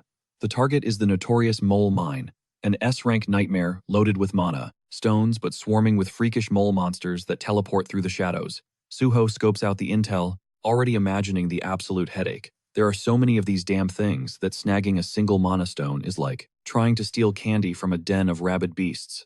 And yet, he grins, as if this whole death trap is nothing more than a light warm-up. Dominating it is his only objective. On the other end of the line, guild leader Bei is quietly calculating the angles. If the death toll inside that gate climbs too high, the government could use national safety laws to seize the dungeon entirely. So, letting Suho handle it is actually the smartest way for Nexus Guild to lock down their claim. The guild leader thinks Suho's proposal is brilliant. He just can't figure out why the kid is in such a rush. Suho, still chilling on his couch, lays it out for him. He might be getting recruited by the Korean Hunters Association sooner than planned, which means he won't be around to see his contract through. So, before he dips, he wants to leave the guild with a massive parting gift. It's his way of paying his dues before moving out. Bae gets it, though you can hear a flicker of disappointment in his voice. Still, he respects that Suho gave him a heads up, instead of just ghosting them, like so many other hunters do when the association comes calling. Suho then adds that he'll handpick his own strike team to deal with the moles, so all the guild needs to provide are the miners. He makes it clear there's no need to rush the prep. The guild leader finally gives his approval, promising to hit him up once everything is ready to go. The following day, Suho is chilling in the Nexus Academy lounge when Dawon spots him, greeting him with a huge smile and an offered hand. Suho shakes it, remarking that it's been a minute, before turning to Jiwon beside him and introducing Kong Daewon, the guy who was in his exam group. Daewon just scratches the back of his neck, admitting he only scraped by on the exam, because he listened to Suho's advice. The three of them grab a table, and Suho gets straight to it, asking Daewon if he's found a squad yet. Turns out, he's still in training, just running solo gates to build up his stats. Suho gives him a calculating look. Normally, guilds stick newbies into established squads to fast-track their development, and, keep them from getting killed. A slight smile touches Suho's lips as he asks Daewon if he'd be interested in getting some real experience with his crew. He mentions he's got some gate clears lined up and could use the extra firepower. Daewon's jaw just about hits the floor, but he recovers fast, blurting out that if Suho wants him, he's 100% in. He even pumps a fist in the air, shouting that he's ready for anything. Suho just grins and says they're starting now, leaving Daewon completely stunned. Flash over to the simulator, where the Banshee squad is getting wrecked by a digital clone of Suho. One of them screams that they need to flank. From the other side, the air thick with the sounds of battle and grunts of pain, Yeonhwa stands her ground, fist clenched, as the ghost-like Suho clone blitzes toward her. In one fluid motion, the copy decapitates her. The rest of the squad just stares in horror, as Yeonhwa grits her teeth, muttering that one day, she'll be the one to kill the real Suho. At that exact moment, the actual Suho, standing right behind her, remarks that she's already showing massive improvement. The squad whips around, their faces a mask of shock, totally baffled by his sudden appearance. Tapping on a system window, Suho casually notes that everyone seems a bit down. Yeonhwa snaps back that they've been killed over 100 times and their morale is shot. Suho just smiles, pointing out that, judging by the look in their eyes, they're already getting desensitized to dying in the sim and no longer see it as a total failure. And that, he says, is a huge step forward. All the while, Jiwon and Daewon are just watching from the sidelines, completely floored by the scene. With that, he announced his squad had some new blood, gesturing the two over to the Banshee team as the group sized up the fresh faces. Suho gave them the quick rundown, explaining they'd arrived a bit earlier and dropping their names. Daewon flashed a confident grin, while Jiwon looked like he was about to pass out. Suho then casually asked the Banshee squad if they were getting sick of this place yet. Yeonhwa's hand immediately clenched into a fist. She shot back that they weren't even close to being bored. Burning with raw fury, she vowed she wouldn't stop until she personally claimed his head. The entire Banshee squad radiated pure killing intent. Suho just smirked, saying he loved that fire in their eyes. He told the newcomers to cultivate that exact same instinct. When Yoon questioned the need for it, Suho's voice turned soft, explaining it was absolutely critical for anyone who wanted to make it out of a real gate alive. He declared that from this day forward, their training to conquer gates together would begin. Yeonhwa stepped forward, but Suho cut her off, mentioning that one newbie was a mage and the other a tank, no sword practice needed for them. He tasked her with organizing the squad, making smart use of the clones, and pushing everyone to their absolute limit. Yeonhwa grimly accepted, but she pressed him to at least give them more intel on the gate. Suho, already fiddling with a system window, said he needed to tweak the clones' settings, but they'd figure everything out on their own soon enough. He just told them to be ready. When she pushed again about the gate's type, Suho simply replied that it was just a run-of-the-mill portal. He then added that shouting random names at each other in the heat of battle was inefficient, so they needed to establish a proper chain of command. Yeonhwa admitted she had no idea what to call him, but she'd rather die than call him Appa. Suho, still absorbed in the system window, flatly stated that since they were a single unit now, team leader would work just fine. She accepted that. Suho then announced he had to bounce for other business and told them to ping him when they were ready to go. A bewildered Daewon and Jiwon watched as the digital clone of Suho materialized and pulled a sword straight from the ground. They had no clue what they were supposed to do. Yunhwa just told them they were about to find out. The virtual Suho leveled his blade at them, his voice dripping with contempt as he called them trash. He demanded to know why they were just standing there frozen like idiots. He roared at them to attack instead of staring blankly. Daewon was completely floored. He stammered that he never expected this side of Suho. But Yunhwa just sighed, saying this was the real him. She warned the newbies to get their heads in the game, unless they wanted those heads to literally start rolling. Elsewhere, the real Suho was hopping out of a taxi. The driver informed him that this was as far as cars could go. He'd have to hoof it the rest of the way. Suho calmly nodded and walked on. Standing before a skyline of derelict towers, he activated his ring with first Mumu. A system alert confirmed the skill. Monochrome Solitude was now active, effectively erasing his presence. He strolled down the cracked sidewalk, taking in the ruins of Paju. This place was once hailed as the Golden Land, but now it was home to beggars huddled in the alleys. He recalled how this city once gleamed with prosperity, but then the gates started spawning, with far too few hunters to handle the tide, and the entire area decayed into a wasteland. Without the gates, this place would never have devolved into such a broken slum. Weaving past the destitute locals, he reflected on how the district had become a festering pit of crime, gangs, and narcotics, and gnawing hunger. He knew saving every single soul here was impossible, but his resolve was steel. He had to clear the gate fast, because when the moment was right, this corrupted land could prove incredibly useful. Looking up, he knew the abandoned territory would have attracted a specific type of person, people who could serve his purpose. He finally stopped in front of a familiar door, a place he had frequented in his past life. A man's eyes appeared in a tiny slit in the door. "Who are you?" the man grunted. "I'm here to buy the mine," Suho said, as first Mumu's effect faded away. The man's eyes widened in instant recognition. "Suho?" he gasped. Suho cracked a smile, confirming his identity. The door swung open, and the man ushered him inside, motioning toward a worn-out sofa. As they sat opposite each other, the man explained they weren't officially open, but he'd already received instructions on how to handle him. "Ever been to Paju before?" the man asked. Suho flipped the script, asking if the guy was feeling all right. Confused, the man repeated his question. Suho then pointed out that the mask he was wearing didn't seem very comfortable. Startled, the man asked how he could possibly know that. "Don't sweat it," Suho said calmly. "It's just us here." With a sigh, the man reached up and removed the mask. Underneath was a breathtaking woman with vibrant red hair.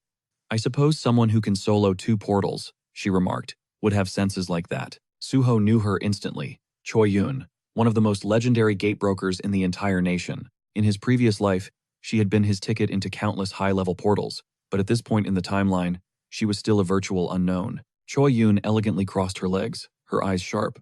"How did you find this place?" she asked, adding that she found it curious that he used the insider slang mine instead of the official term gate.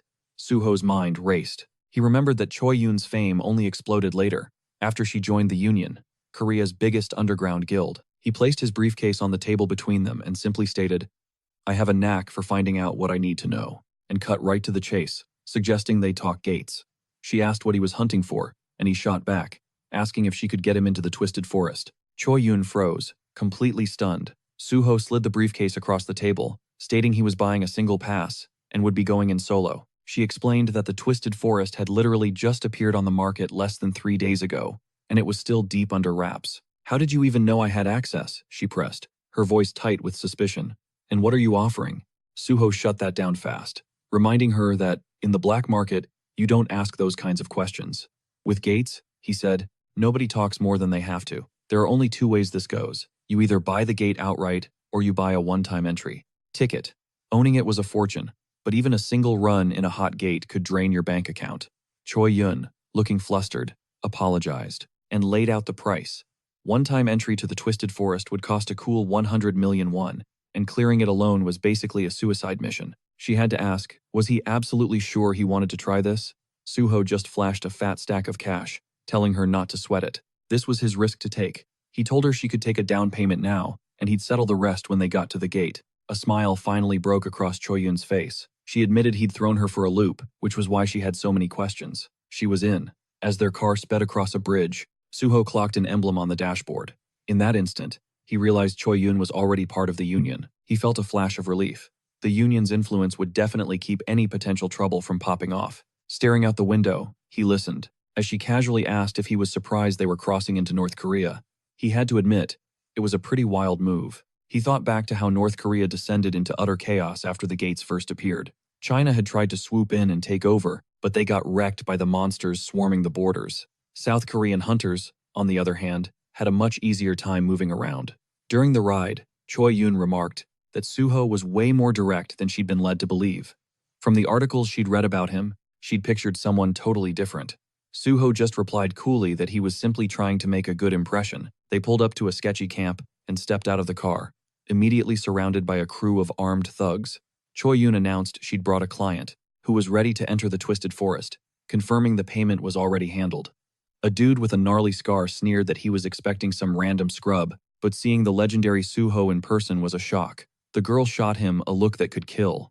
"Watch your mouth," she snapped, "and tell me where your boss is." A bald man swaggered out of a tent, introducing himself as the big boss around here and saying it was an honor to finally meet Suho. Suho sized him up in silence, a cold recognition dawning on him. He knew this man, Bang Doek, the monster known as the Woodsman, a notorious human trafficker who used to kidnap people, call them logs, and sell them off like they were nothing more than objects. In Suho's past life, this scumbag had been caught and thrown in prison for life.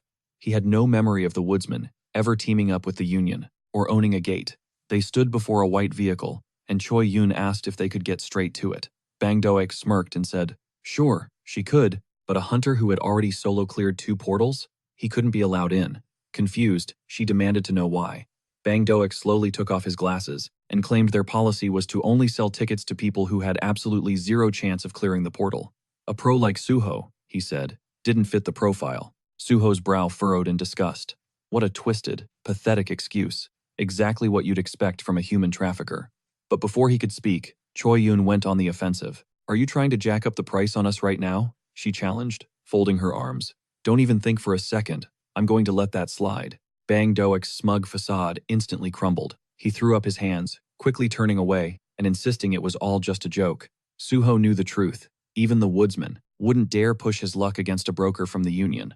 Bang Doek grumbled that nobody could take a joke anymore before telling them to follow him. Choi Yoon politely gestured for Suho to lead the way, assuring him that she'd guarantee his safety.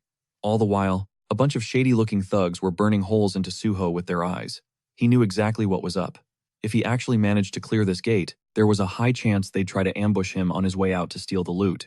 That's precisely why brokers existed to protect their clients. It's also why there were so few of them. When the massive shutter rolled up, a glowing portal hummed to life. Bang Doek shot Suho one last look of contempt. "You really planning to go in there? Alone? You think you're some kind of god?" Suho gave him nothing, simply turning his back and striding into the gate. The Twisted Forest. A shimmering blue vortex swirled before him, and the system pinged, confirming his entry had begun. It also flashed the rules.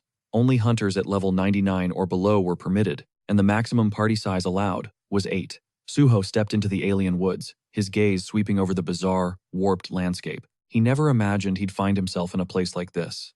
Even in his previous life, he had never set foot inside this particular gate, but he'd heard enough rumors to have a pretty good idea of the horrors that lurked within.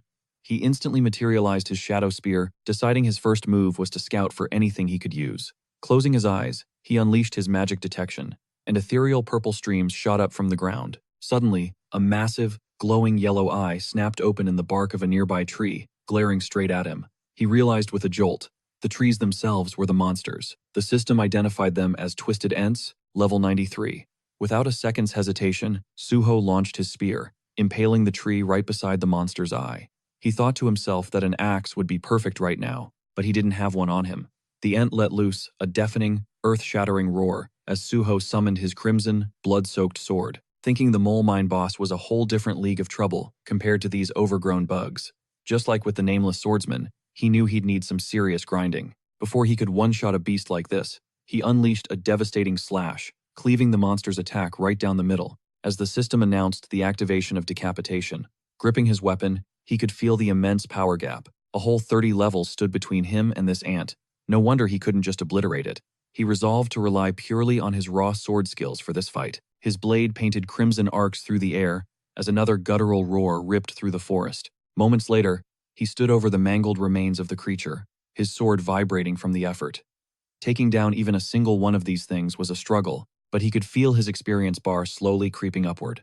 He pressed onward, realizing the sheer number of monsters made this the perfect spot to power level. A massive, fang-filled maw gaped open right below another ant's eye as Suho vaulted himself into the air, soaring high and mentally promising to turn the bug into kindling later. A mountain of fallen tree trunks lay beneath him as he perched atop the carnage, breathing out that he'd finally pulled it off. Pulling up his status window, he saw that even with the slow, grueling progress, he'd hit the jackpot. A flicker of surprise crossed his face as the system's congratulations popped up. The Light of Healing skill had just hit its max level. The system explained that his F-rank healing was now way more mana efficient, its potency was jacked up, and the regeneration cooldown was slashed. It displayed the progress bar jumping from rank 50 all the way to 100, and he remembered how before hitting level 40, he was stuck with just one class skill. At level 50, his class skills leaped to A rank. After 60, they evolved again, and at level 100, a full-blown class change would become available. Hopping down from the splintered logs, Suho strolled forward, hands shoved in his pockets, figuring the area boss had to be showing up any second.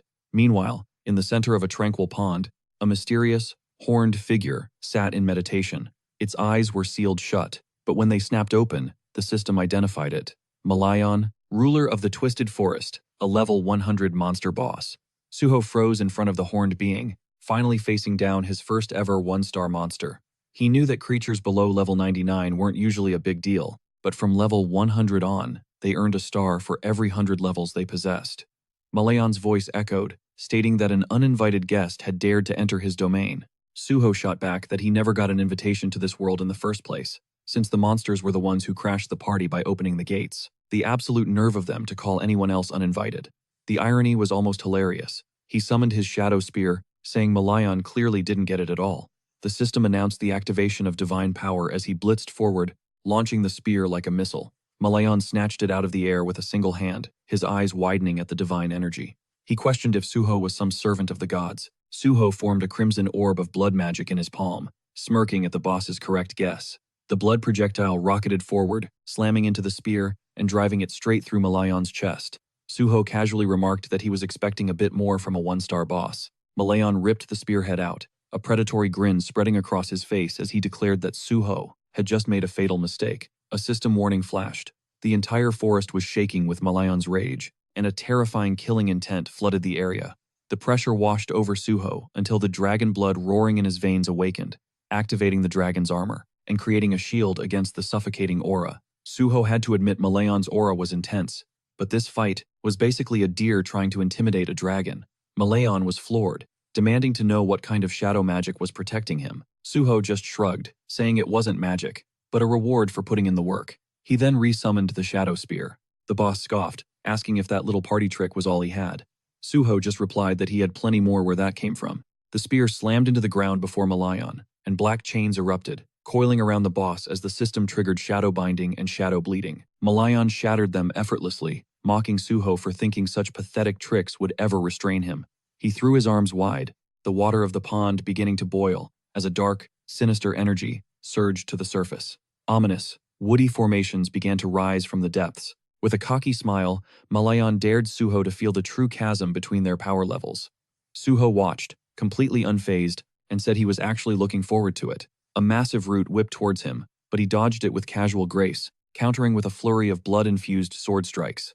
His blade glowed crimson as the system once again activated decapitation. Suho conceded that this guy was definitely a step up from the ants. He leaped back, narrowly avoiding another gigantic root, only to slice a different one in half. Malayan sneered, telling Suho he didn't even know the basics of wielding a sword.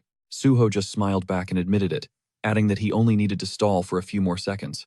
Malayan eyed him, completely unable to read his game plan. Suho's slashes kept coming, leaving faint red gashes on the attacking roots. It finally dawned on Malayan that Suho had stopped using his divine power, and he couldn't figure out the point of these ridiculously weak attacks. Suho's tactics made absolutely no sense. Spreading his arms, Malayan prepared to unleash another devastating assault. Unleashing a torrent of roots, Malayan vowed to shred Suho to pieces, but as the woody tsunami crashed down, the roots just split, parting harmlessly around him.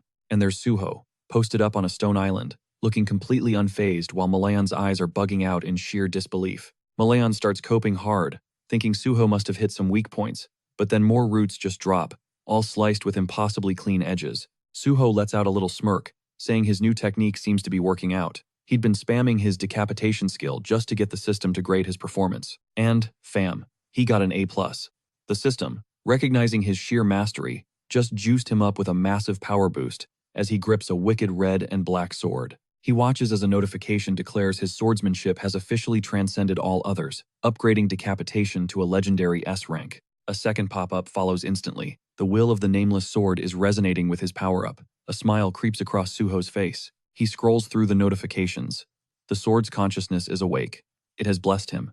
It has chosen a new target. And then, the ultimate bombshell. Congratulations. You are now the successor of the Void-style swordsmanship. While this is happening, Malayan throws another fit, sending a fresh swarm of roots. The beast screams that there's no way Suho can block this one. Suho just glances up, and with a single flick of his wrist, cleaves the entire massive attack perfectly in half. The system logs the new move. First form of the Void style, slash.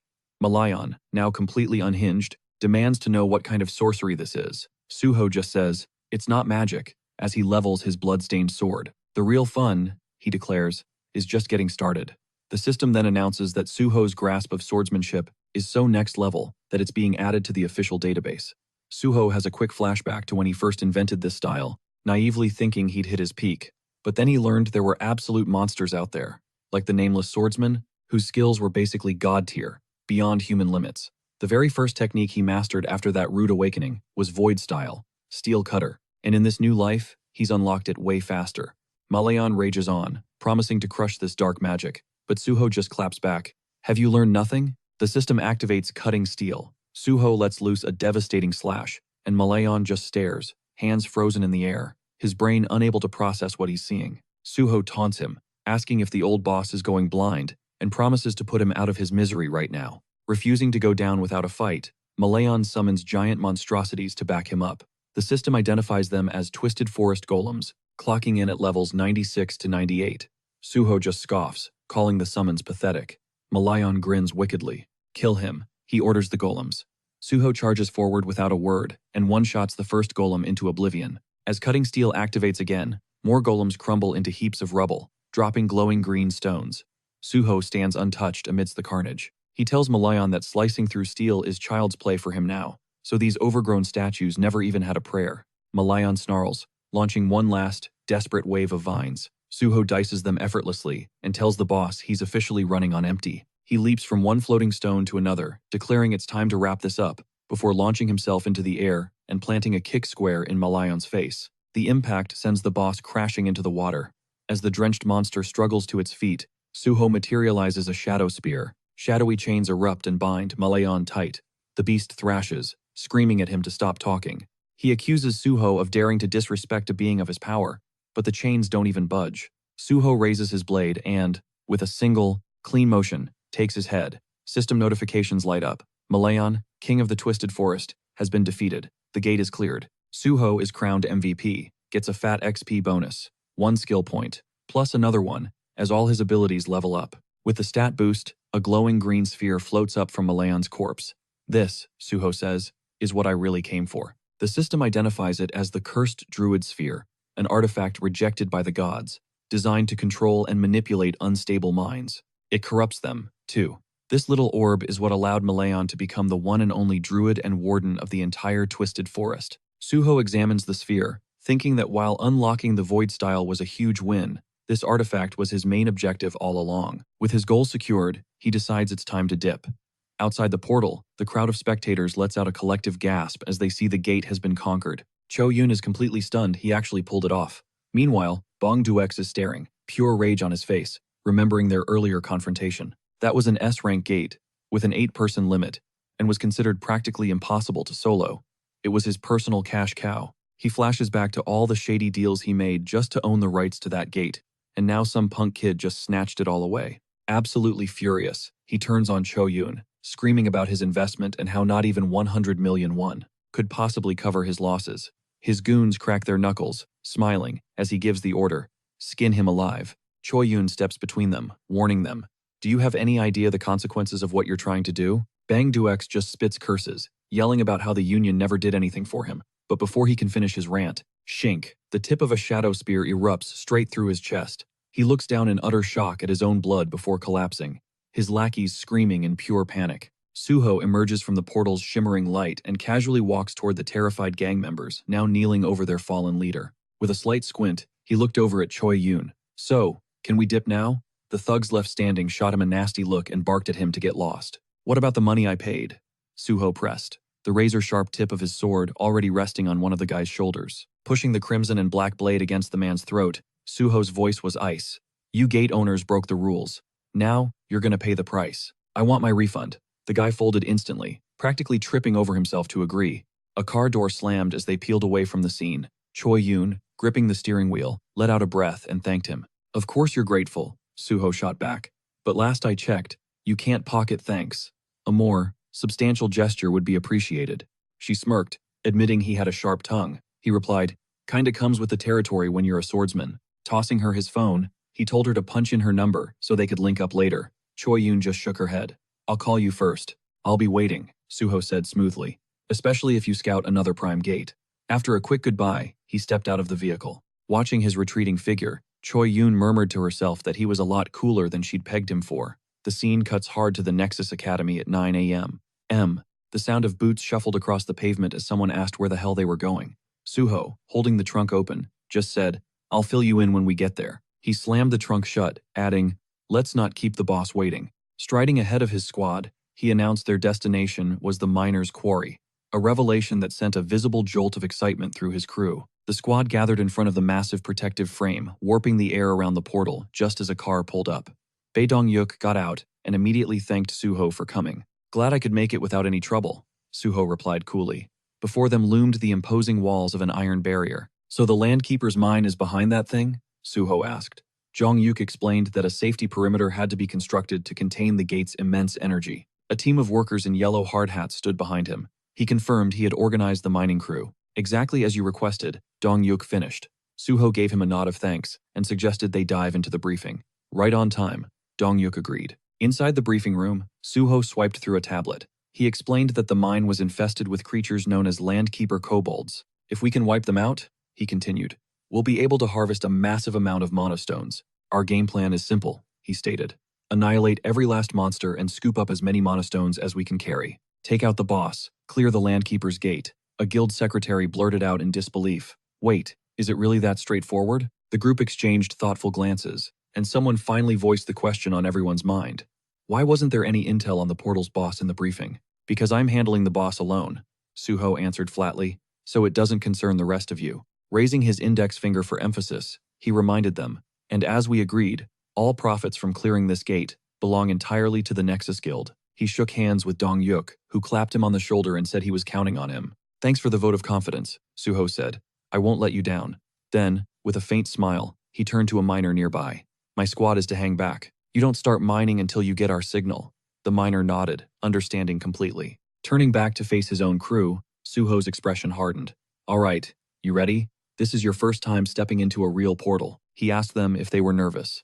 In their minds, a nightmarish, monstrous version of Suho flickered into existence, towering over them. Tears welled in Yunho's eyes as she confessed they were, all of them remembering the absolute hell he'd put them through. Don't be so dramatic, Suho had chided her during training.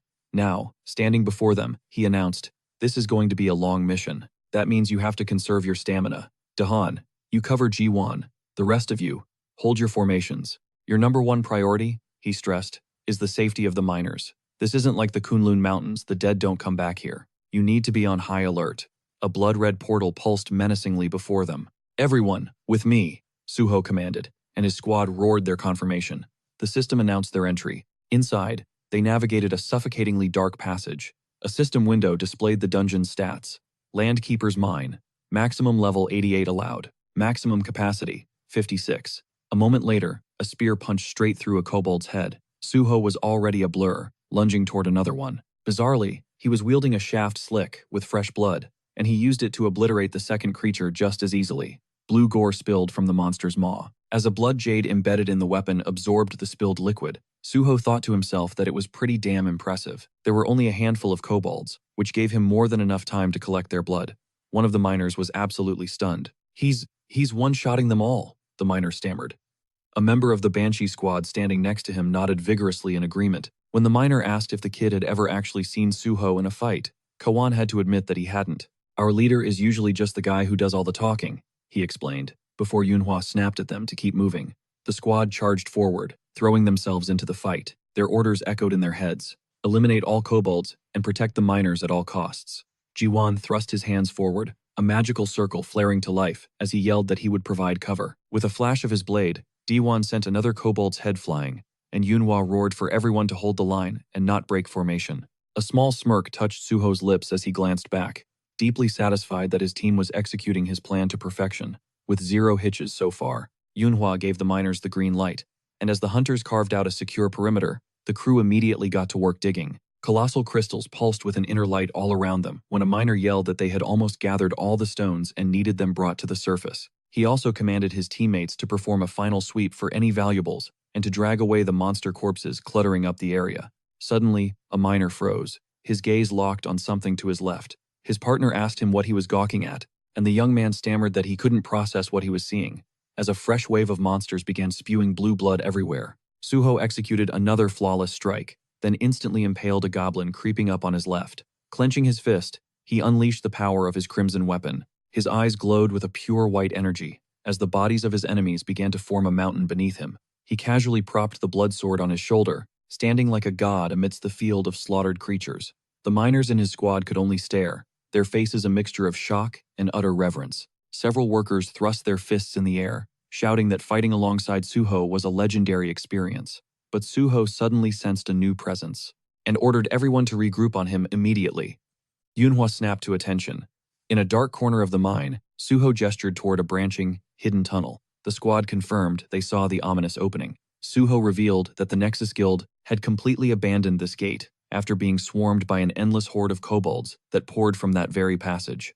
Someone asked if they were going to split the party. Materializing his blood-red sword, Suho announced he was going in solo. They repeated the question, their voices laced with disbelief, but he simply raised his weapon and declared that there was a boss lurking inside. With one explosive swing, the stone wall shattered into pieces. His cutting steel skill activated, and Daewon watched in pure astonishment as Suho sliced through solid bedrock with a single, effortless attack. Yunhua breathed out, wondering how that kind of monstrous strength was even real. Suho stood before the narrow passageway he had just carved, explaining that he deliberately made it a choke point so the monsters couldn't overwhelm them with numbers. He commanded them to hold their position and defend the right side while he ventured down the left. When someone asked if they should just murk any goblins that tried to crawl out of the new tunnel, Suho confirmed it, adding that his original plan was to seal the entire entrance, but he figured that would be a waste of good experience points. Turning his back on the squad, he gave them one final, absolute order: do not come looking for him, no matter what. If he wasn't back in 12 hours, they were to evacuate the mine without question. Yunhua grimly accepted. Suho thought to himself that he was going to need every single one of those 12 hours to pull this off. He turned his head one last time and told them they would all meet again shortly. The moment he was gone, Daewon muttered that Suho had just trapped himself in there and seriously questioned the man's sanity. Hyunmin added that even though Suho was their leader, going in alone was a suicide mission, and he was terrified their captain wouldn't make it out. Jiwon instantly shot that down, reminding them that their leader had already solo cleared 2 completely sealed gates and a ton of other S-rank portals without any backup.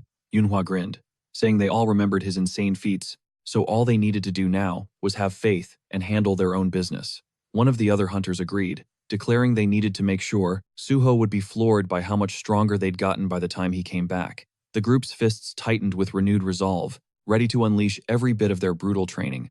The shattered rocks lay behind him, and Suho exhaled, knowing nothing was holding him back now. Before him stretched an infinite army of kobolds, and he declared that it was finally time to get started. A faint smile crept across his face as he observed the truly overwhelming horde of monsters waiting to devour him. Yet he also knew that their sheer numbers were utterly meaningless against him. The Landkeeper kobolds shrieked as the system identified them as level 72 to 74, and Suho blurred into motion, charging straight into the swarm. The monsters lunged at him with guttural snarls, and he met them with a flurry of impossibly fast strikes. A smaller kobold then dropped from the ceiling in an ambush, but Suho had already sensed it, raising his blade to intercept the blow perfectly. With an amused look, he admitted that these creatures actually had some tactical sense, though all it accomplished was making things slightly more interesting for him.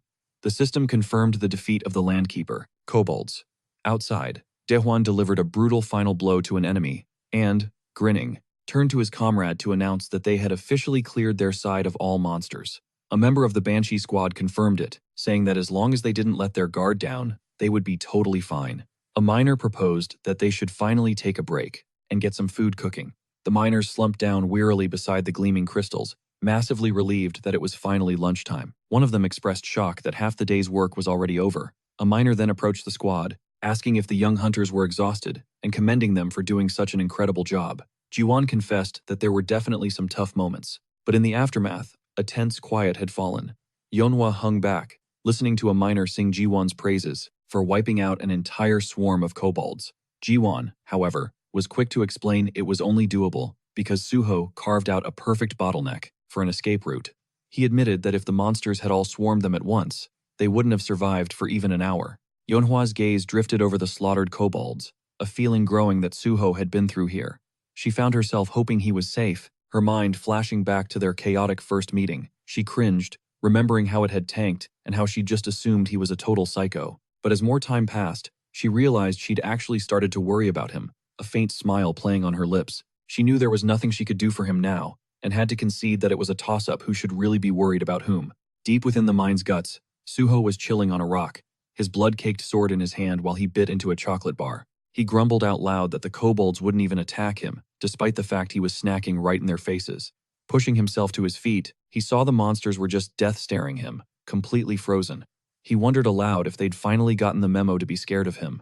Then he just shrugged, adding that it didn't even matter anymore because they were boring him now. Standing on the edge of a sheer cliff, he knew there was only one thing he wanted: to find the boss of this gate.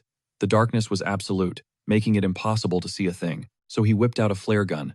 The system helpfully noted it would light up the area for a solid amount of time. Suho fired it, and the cavern exploded with bright, fractured light. And in that sudden glare, a freakish creature with an elephant-like head emerged from the shadows. A system window identified it as Bulgasari, level 99. Suho knew that name. Bulgasari were infamous for being practically impossible to put down, feeding on raw ore, and boasting a hide tougher than almost any monster. As he cautiously crept closer, he remembered that the Bulgasari was one of the top 3 most dangerous non-star rated monsters. Summoning his shadow spear, Suho declared it was time to get started. He hurled his spear, nailing the Bulgasari right in the head, but the creature just flinched like it was swatting a fly. His smile twisted as he realized the spear had literally just bounced off the beast, as if he'd chucked it at a brick wall. And with that, the Bulgasari finally woke up. Its massive, clawed paws scraped against the stone floor as it rose, throwing its head back to unleash a deafening, cavern-shaking roar. The kobolds shrieked, covering their ears in sheer terror. Far off, the miners jolted in a panic. One screamed that it felt like the whole world was ending in an earthquake, while another cried out that he never thought he'd die like this. Yeonhwa watched as rocks tumbled from the cavern roof, realizing the epicenter of the tremor was in the exact direction Suho had vanished. Cold sweat dripped down her face as she tried to process what was going on. Back in the boss room, Suho just looked up at the towering Bulgasari, smirking as he noted the creature was clearly not a morning person. The system pinged a warning that the Bulgasari was using its boss-level fear skill. Its colossal jaws opened for another soul-crushing roar, but Suho didn't even budge. The system confirmed that the dragon's blood pumping through his veins had just activated, giving him a total resistance to the fear effect. The Bulgasari's eyes began to glow with a murderous light as Suho summoned his blood-soaked sword and practically invited the beast to come at him. The Bulgasari responded by firing a solid steel projectile from its trunk, aiming straight for Suho's head. He recalled that the Bulgasari converted the ore stored in its body into live ammo, which it could spit out with unbelievable power. The technique itself was primitive, but its destructive potential was terrifying. He gripped his sword with both hands, planting his feet. He thought to himself that steel was one of the toughest materials known. Very few things could match it. With a single clean slice, he cleaved the projectile in two. Steel Slash had activated. A grin spread across Suho's face as he announced it was time to tame this beast. He felt a wave of relief, glad he'd collected so much blood earlier. The Bulgasari roared in pure rage and charged. A white-hot energy erupted from its body, and its massive paws hammered against the ground. The creature's mouth gaped open as it moved with a speed that was just shocking. Even Suho had to admit that level of speed was almost unfair. The monster smashed headfirst into the cavern wall as Suho dodged aside at the last possible second. He was shaken, but he knew he couldn't afford to waste a single moment. The whole cave felt like it was about to collapse. Launching himself from a rock, he summoned his crimson sword. Holding it tight, he focused, channeling every single drop of blood. he had gathered into the most powerful attack he could possibly execute. With one final, decisive swing, he lopped off one of the Bulgasari's trunks, empowering the strike with the steel slash skill. The monster shrieked in agony as the severed appendage slammed onto the ground. Landing on one knee, Suho watched the creature intently, knowing that the steel slash attack's power didn't depend on how deep the cut was. It didn't matter how thick the armor was, the sword would always inflict maximum damage. Seeing the fallen trunk, he felt a jolt of confidence. Absolutely convinced now that he could take this thing down, Suho considered the well-known strategy against a Bulgasari: fire. In his past life, this type of monster had only ever been defeated by an overwhelming inferno. But he reminded himself that a method like that required an insane amount of firepower. And since he was no mage, he had zero way of pulling that off, standing alone with his blood-red sword in hand. Model. In this moment, he knew only one thing could save him: the steel in his hand. Across from him, the Bulgasari's massive paw carved a trench into the stone floor. A deep, threatening rumble vibrated through the chamber. The monster's gaze flickered, and Suho felt it, a sudden, violent eruption of power flooding from the creature. A system notification blared that the Bulgasari was compressing its body to trigger a rapid recovery. That's when he saw it. The severed stump of its trunk was faintly glowing, so this was its infamous regeneration. Anytime this thing took damage, it would just shrink down, using all the minerals it had devoured to instantly restore itself. This was the exact reason the monster was considered basically unkillable and a nightmare to fight. And right on cue, a tiny, almost laughable new limb started budding from the wound. Watching it heal, a smirk crept across Suho's face as he wondered aloud if the monster seriously expected him to just stand there and let it power up. Golden waves of energy coiled around the Bulgasari like a serpent, and a system alert flashed that the monster was initiating an ultra enhancement. A brand new exoskeleton began to crystallize as the absorbed minerals forged a new layer of armor across its body, twisting the beast into an even more menacing silhouette. The two warriors locked eyes. Suho got it now. The Bulgasari was throwing its entire arsenal at him, unleashing its full potential in an all-out bid to take him down.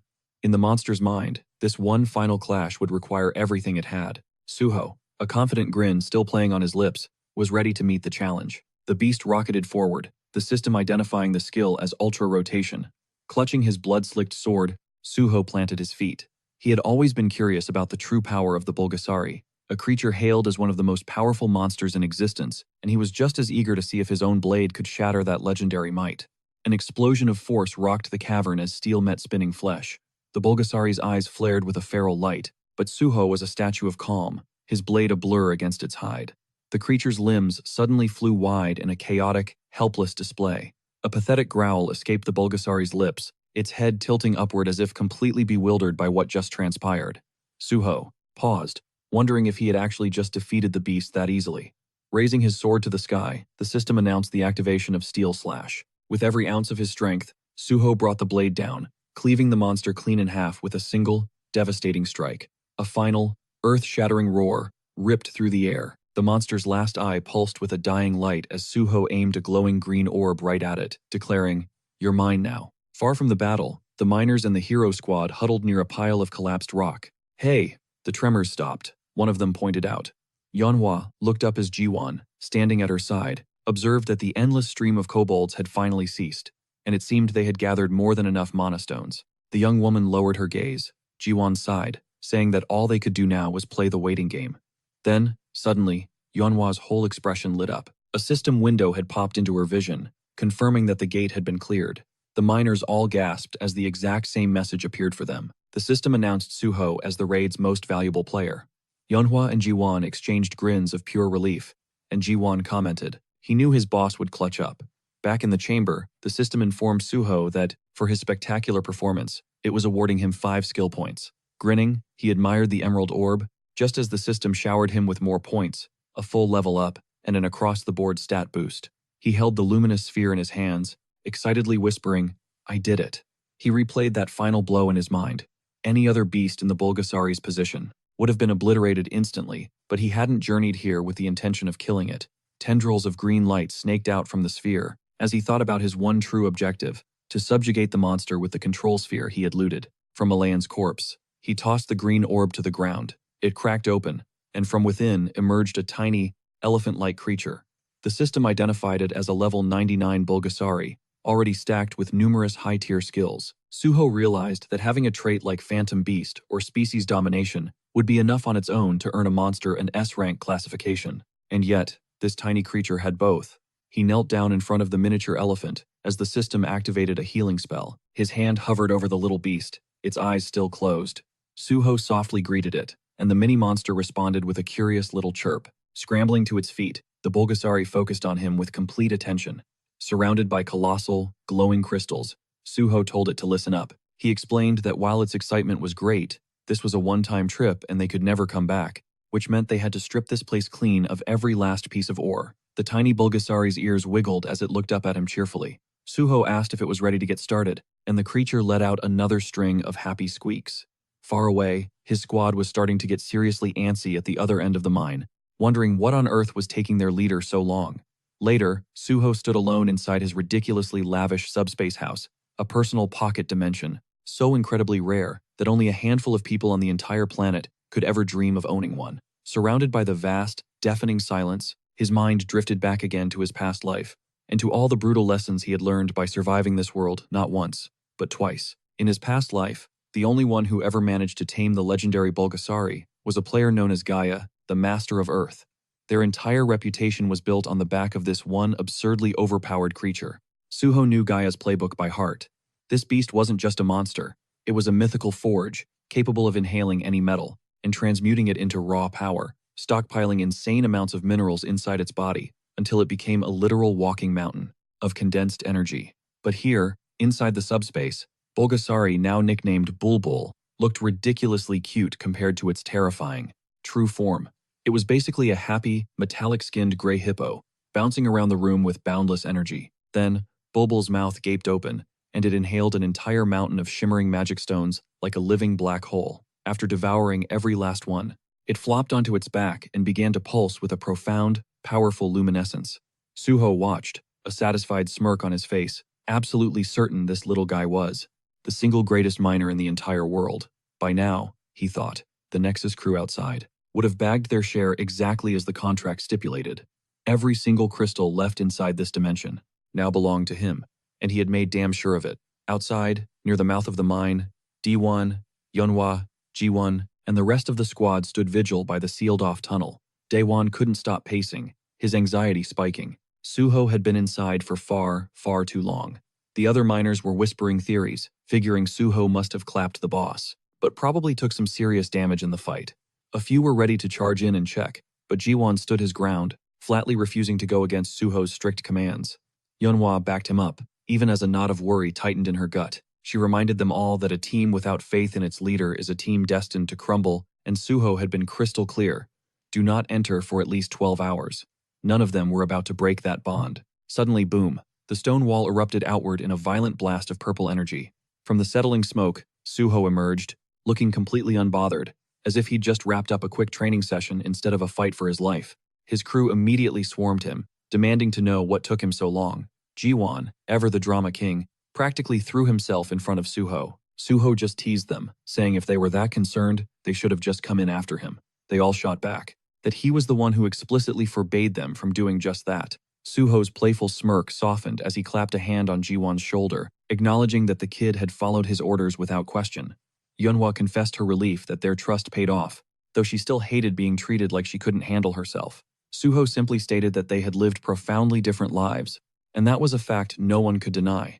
Their bleak pasts had been totally rewritten, and he felt a surge of quiet pride, knowing he was the one who had altered the course of their futures. With that, Suho thanked the miners and announced it was time to leave the dungeon. For good. The entire group exploded in cheers, more than ready to feel sunlight on their faces again. Meanwhile, back in his office, guild leader Bae Dong-yuk was practically vibrating with anxiety. The deafening silence stretched on, and his fists clenched tighter and tighter. If anything happened to Suho, the responsibility would crush him, and the Nexus Guild would be dragged down into chaos. Just then, the door burst open. An aide rushed in, announcing that Suho and his entire team had returned completely unscathed. Dong-yuk bolted from his desk, relief flooding his face as he rushed to greet them. Suho confirmed the gate was clear and asked for the result to be made official. Later, they were all gathered in the office, going over the hall and the recorded data. Dong-yuk was floored. Despite Suho's incredibly short contract period, the profits were staggering. They were looking at over 7.2 billion, in raw materials alone, with a potential to break 10 billion after it was all processed. Suho mentally pictured the mountains of raw stones he had already claimed for himself and almost burst out laughing.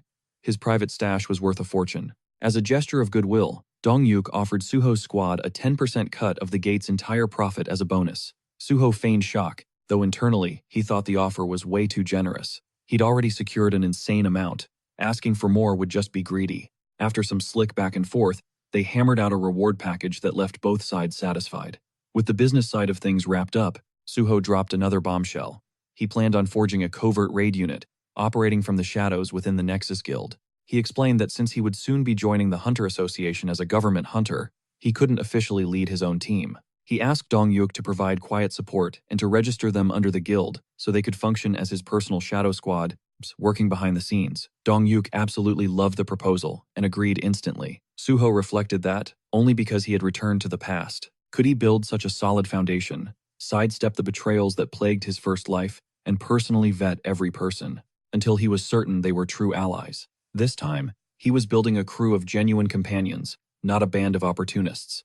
Later, Suho stepped into the locker room where his squad was still buzzing, high on their victory. Speaking of his old crew, Jiwon practically launched himself at Suho, hitting him with that signature, over-the-top enthusiastic greeting. Suho pulled them all in close and delivered the epic news.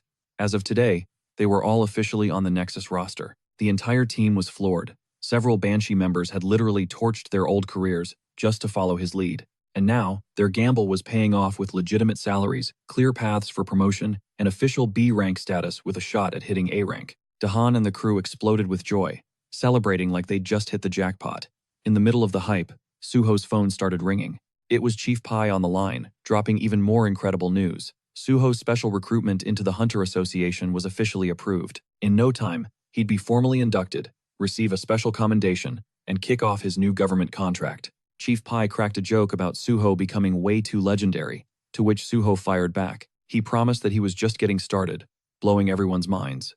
The following day, deep within the Nexus Lounge, the entire Banshee squad was jacked into the digital reality conjured by Jiwon's digitization skill. From the outside, the space was a clean, futuristic white void, but on the inside, it was a nightmare realm, swarming with glitch-infested monsters, their crimson eyes flickering as they crawled out of fractured, corrupted data streams. The creatures unleashed distorted screeches as they descended upon the team, who locked into formation. Dahan's voice sliced through the mayhem, barking commands and preventing their lines from shattering under the onslaught. Yeonhwa shot a glance at Jiwon. He was hunched over, leaning heavily on his staff, just to catch his breath. She called out, asking if he was holding up. Jiwon snapped back that he was fine, but he was clearly pushing past his limits, refusing to show any hint of weakness. Desperate to prove he was worthy of the Banshee squad, one of the older guys gave Jiwon a playful smack on the back. The friendly gesture nearly sent him sprawling. "Our rookie's really fired up today," he teased, just as another teammate stepped in to steady him. He placed a reassuring hand on his shoulder, telling everyone to tone it down. Yeonhwa moved in, helping Jiwon get his footing. She warned him that if they ever wanted to break level 100, he couldn't afford to show an ounce of weakness. If they wanted to live up to their leader's insane reputation, they had a mountain to climb. The others voiced their agreement. If Jiwon wanted to be seen as an equal, he had to fight for it. A surge of raw determination electrified the air. In a single, unified roar, the entire team shouted. They vowed that no matter how brutal the climb got, they would leave everything on the battlefield. Not far off, Suho observed them. He was standing in a circle of pixelated dust, the remnants of corrupted beasts he had already soloed. Their fiery spirit made him smirk. He mused that his team had become almost too fired up. He'd asked Jiwon to crank the simulation to hard mode, but even he hadn't foreseen the absolute chaos that would unfold. He even thought to himself that if a virus this nasty ever got loose online, it would probably bring down the whole internet. A moment later, Suho strolled over to Jiwon, asking him how he was holding up. Jiwon tried to play it cool, claiming he was just taking a breather before diving back into the fray. Suho just told him the training was over for the day. It was time to log out. Jiwon froze on the spot. His brain couldn't compute it. Suho had single-handedly cleared the entire stage already.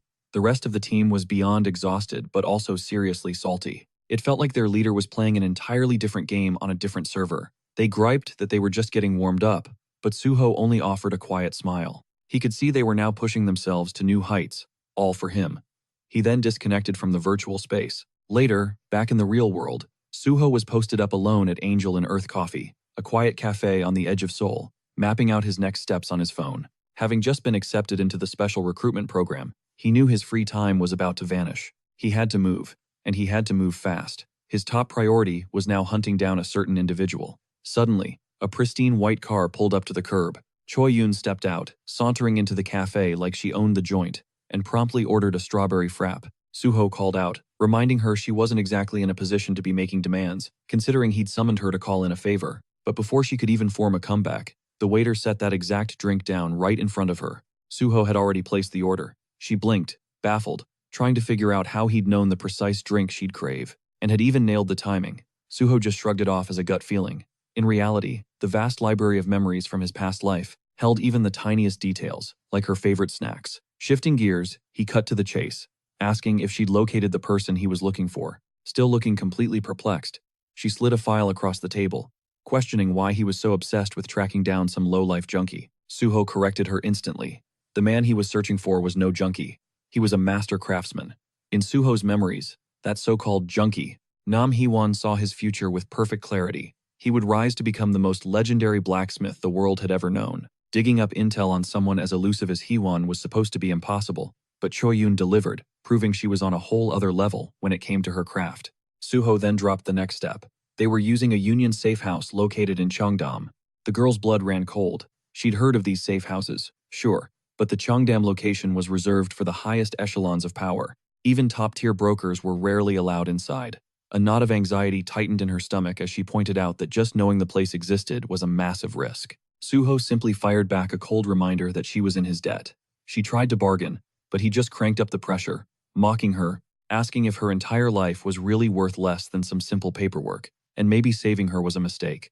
Boxed in and sweating bullets, she fumbled through a few pathetic excuses before she finally broke, saying she'd make the arrangements. She stepped outside to make the call, and Suho waited, completely unfazed, absolutely certain the Union would make the only logical choice. They were going to greenlight his request. When she came back, she looked utterly defeated.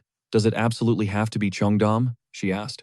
The twisted smirk on Suho's face screamed the answer. She immediately regretted asking. His reason was brutally practical. It was the closest one. She caved, telling him he could have it, but it came with a non-negotiable condition. She laid it out, explaining that if he could pull it off, he'd get access to the Cheongdam safe house for half the normal price. The thing is, half price was still a fortune. She pulled out her phone, about to accept the Union's insane terms, but Suho stopped her. He wanted to hear the whole catch before he agreed to anything. She was floored, thinking he had some serious nerve being this demanding while asking for a favor. Suho just shrugged. "I have to be," he said. "After all, I'm about to join the Hunter Association." Finally, Choi Yoon spelled out the condition. He had to help clear a newly discovered gate that the Union was desperately trying to keep under wraps because it had spawned in an incredibly public area. Namhansan. Suho immediately asked what kind of monsters were inside. She explained the gate was codenamed Sky Mountain, and it was crawling with wyverns, colossal, lightning-fast, sky-blue dragons that were a nightmare for even seasoned hunters. Plus, only those under level 110 could even get in. She quickly added that it wasn't a solo mission. All Suho had to do was join the official raid team and provide support. But Suho already knew everything about Sky Mountain. "The wyverns," he asked. "They're sky blue, aren't they?" She confirmed, shocked, asking how he knew. Suho rose to his feet and simply asked for the raid time. She told him he could head out immediately. A calm, terrifyingly confident smile spread across his face. "Change the condition," Suho told her, "because I'm clearing that gate alone." A few days later, the sun beamed down on a quiet patch of forest, where a swirling, blue portal throbbed like a living doorway. Crates filled with raid supplies were stacked nearby, but Suho blew right past them without breaking his stride. He marched straight for the gate's shimmering entrance. Watching from a safe distance, Choi Yoon stood next to Kim Soo-won, a hunter sent from the Union. Kim Soo-won remarked how insane it was that Suho had refused every piece of equipment and insisted on tackling it solo. Choi Yoon just shrugged. She had a feeling he had his own strategy, and besides, their boss had said that, whether he succeeded or failed, watching Suho was guaranteed to be a spectacle. Still, her money was on him winning. Suho had a knack for shattering everyone's expectations. Kim Soo-won, however, was just buzzing with curiosity. If Suho actually managed to solo this dungeon, his reputation would become legendary, and if he failed, the crash and burn would be epic. Either way, he was here for the show.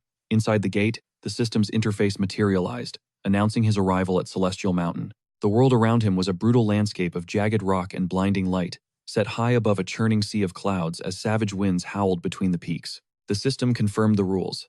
Entry restricted to hunters under level 110, with a maximum party size of 31. And yet, Suho stood there by himself, fully intending to wipe the place clean. He remembered what he'd read in the association's files. Officially, this place wasn't rated as a top-tier threat, but the unofficial body count told a very different story. Tons of hunters had failed here, and more than a few had been killed. Since wyverns dominated the airspace, the association's go-to strategy was to send in mages and archers. Warriors were explicitly told to stay away because aerial combat was suicide for them. But Suho figured those rules were for other people. He channeled blood into his palm, unleashing his blood weapon skill. A crimson sword of pure energy solidified in his grip. He glanced up the winding mountain path ahead and decided to ignore it completely.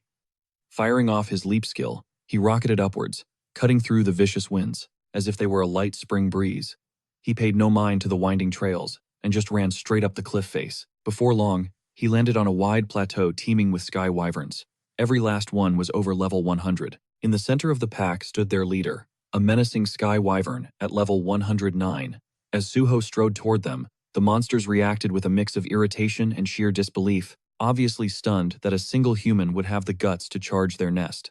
One of the wyverns shot forward in a lightning-fast attack, but Suho's counter was faster. His blade flashed in a deadly arc, and the creature was cleaved in two with his quick-draw skill. The others flinched back, terrified, realizing in an instant that this human was nothing like the prey they were used to.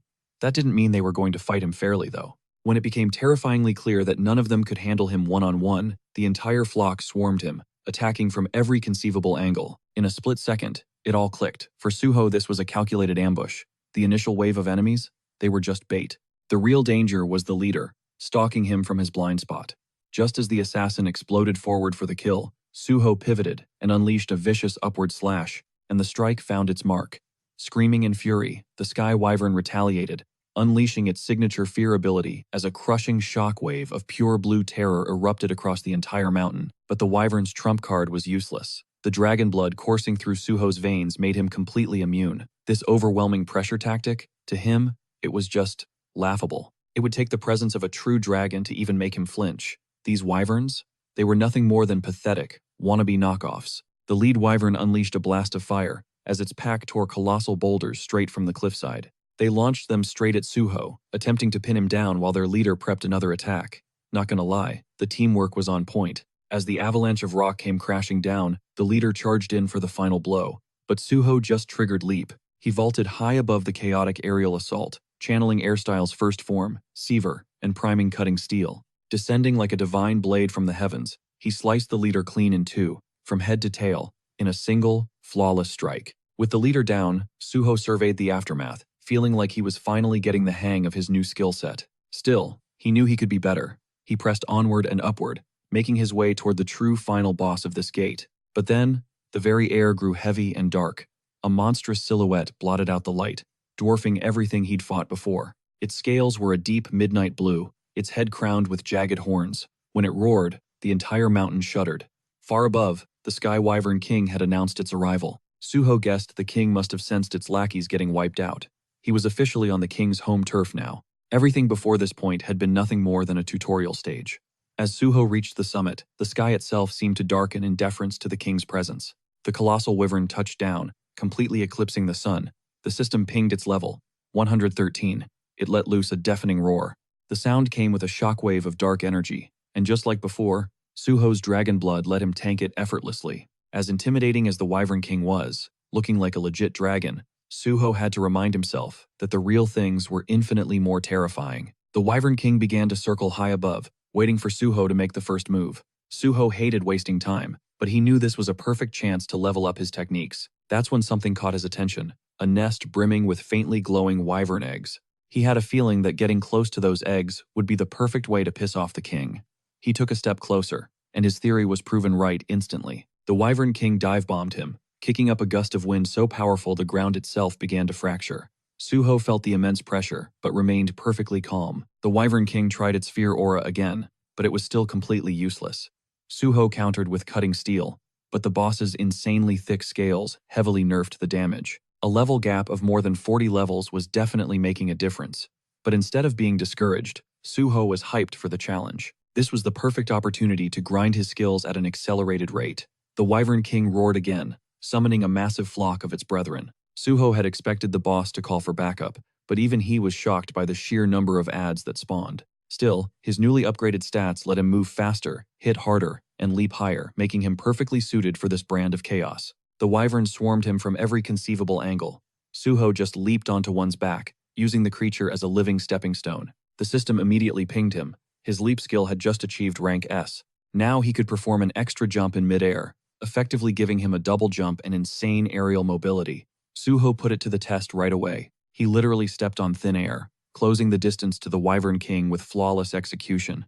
His blood weapon morphed into a long, crimson staff.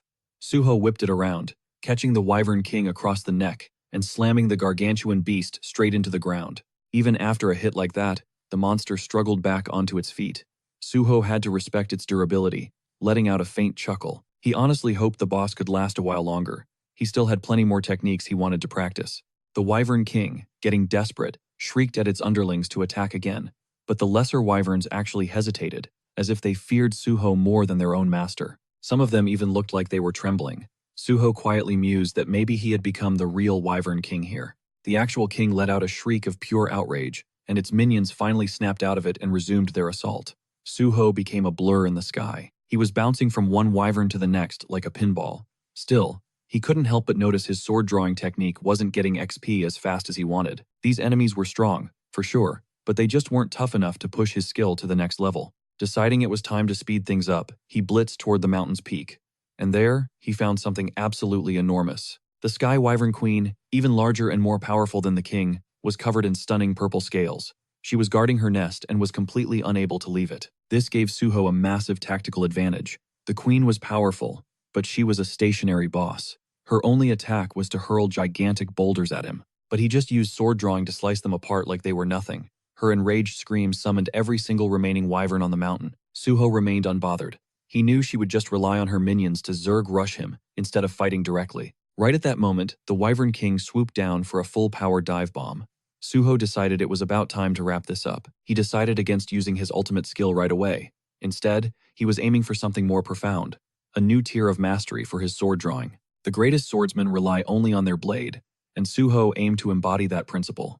He focused his entire being on perfect timing and absolute precision. He performed sword drawing again and again, and the system itself began to react to his sheer mastery, recognizing that his understanding of the blade had transcended all others. A torrent of system alerts flooded his vision. His sword drawing skill had evolved to the supreme level. The guardian's sword deep inside him roared to life, forging itself into a new, terrifying form, Cloud Cutter, an S+ rank blade. A wicked red energy began to crackle through his hair and blaze in his eyes. Suho brandished Cloud Cutter, unleashing a devastating swing that blasted a colossal vortex of crimson energy straight through the Wyvern King's chest. With a final, agonizing shriek, the boss crumpled to the ground, dead. The other wyverns screamed in a chorus of terror and loss, but Suho wasn't finished, not even close. He raised Cloud Cutter once more. A single, brutal arc of his blade annihilated every last wyvern, the queen included. A system notification flashed, declaring his absolute victory. Suho stood alone atop the mountain peak, his sword slung casually over his shoulder. The gate was cleared. With the carnage over, Suho pulled up his status window for a quick check. The rewards from this gate were insane, and his experience bar had skyrocketed, putting him way ahead of the curve. His strength was already pushing past 80, just a stone's throw from the next major power-up. A satisfied smirk crept across his face when he spotted the new skills he'd unlocked, Double Jump and Cloud Sash. These were the exact abilities he'd been grinding for. It was pure satisfaction watching his master plan come together. He turned his sights toward the queen's den. Time to collect the spoils. Inside, he found a whopping 12 Sky Wyvern Queen eggs. Funny, the association's intel only mentioned 6. Looks like the other 6 were his to claim, finders keepers. With the main objective done, his focus shifted to the fields of wyvern corpses. Monster parts fetched a crazy high price, especially for crafting rare gear, and the body of a Sky Wyvern Queen was premium-grade loot. He summoned his Shadow Spear, letting it take care of the dirty work. He planted the spear right next to the queen's colossal corpse, and it instantly came alive, voraciously consuming the body, absorbing every last scrap of flesh into itself. A violent purple aura erupted from the spear as it pulsed with newfound power, evolving the weapon to its next stage. As he watched it transform, Suho realized that even a measly 1-star beast was a 5-star meal for this thing's shadow-devouring ability. From the looks of the spear, just one more powerful meal should be enough to push it to the next level. With that thought, he aimed the spear at the king's corpse. Time for round 2. Meanwhile, outside the gate, total chaos was erupting. Someone was screaming that the gate's initial reading was a complete lie, and the crowd just stared, their minds completely blown. It was finally dawning on them. The dude inside wasn't just some support class healer, he was a full-blown swordmaster. Lost in the stunned crowd, a man with black hair nervously wiped sweat from his brow. He was shook, because he knew better than anyone that clearing a gate like that wasn't even a sure thing for a fully stacked raid party. But this guy did it solo. And he wasn't even a combat class, his official registration was as a freaking healer. Choi Yoon just shrugged it off like it was nothing, casually reminding him, "See? I told you he'd breeze through it." He had to agree, but he couldn't figure out why she looked so damn hyped about it. She just played it cool, saying it was all in his head. Their chat came to a halt. The second Suho stepped out of the gate, they immediately rushed over to congratulate him on the solo clear, the girl leading the cheers with the guy right behind her. Suho thanked them, then casually reached into his inventory and started pulling out the wyvern eggs. He laid out all 10 sky wyvern queen eggs right in front of them, saying that's how many he found. Kim Soo-won's eyes went wide, absolutely floored by the number.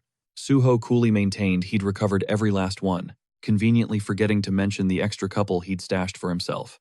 As for the bodies of the Sky, Wyvern King and Queen, he spun a story about how they'd both tumbled down to the bottom of Sky Mountain during the fight, making them totally unrecoverable. A perfect lie, hiding the truth that his ghost blade had already erased them from existence. Soo-won leaned in, lowering his voice. He asked if he could ask something. Suho gave him a nod. After a moment's hesitation, Soo-won finally got to the point. How could someone who was officially registered as a healer wield a sword with that kind of insane skill? Did he seriously take on all those wyverns, with just swordplay and healing magic? Even for a master swordsman, taking down flying monsters with only a blade should be borderline impossible, Soo-won thought. Any sane hunter with that combo would have brought arrows, throwing spears, or at the very least some long-range magic scrolls. As a hunter himself, he was absolutely desperate to know how the hell Suho pulled it off. With a slight smile, Suho coolly informed him that a single sword was more than enough. Soo-won's eyes went wide, fanboying hard as he asked if Suho was for real, that he soloed all those wyverns, even the king and queen, with just that one blade. Suho simply confirmed it. Soo-won basically started glowing, buzzing with pure, unadulterated hype, while Choi Yoon had to nudge him, asking, "Isn't this the same guy who was freaking out just a little while ago?" Suho cut in, changing the subject and turning to Choi Yoon. "So, did I meet all the conditions?" he asked. Choi Yoon beamed, telling him he'd blown them out of the water. He solo cleared the gate and brought back all 10 eggs. "A deal's a deal," she said. "You've got free reign of the biggest unit at the Cheongdam residence.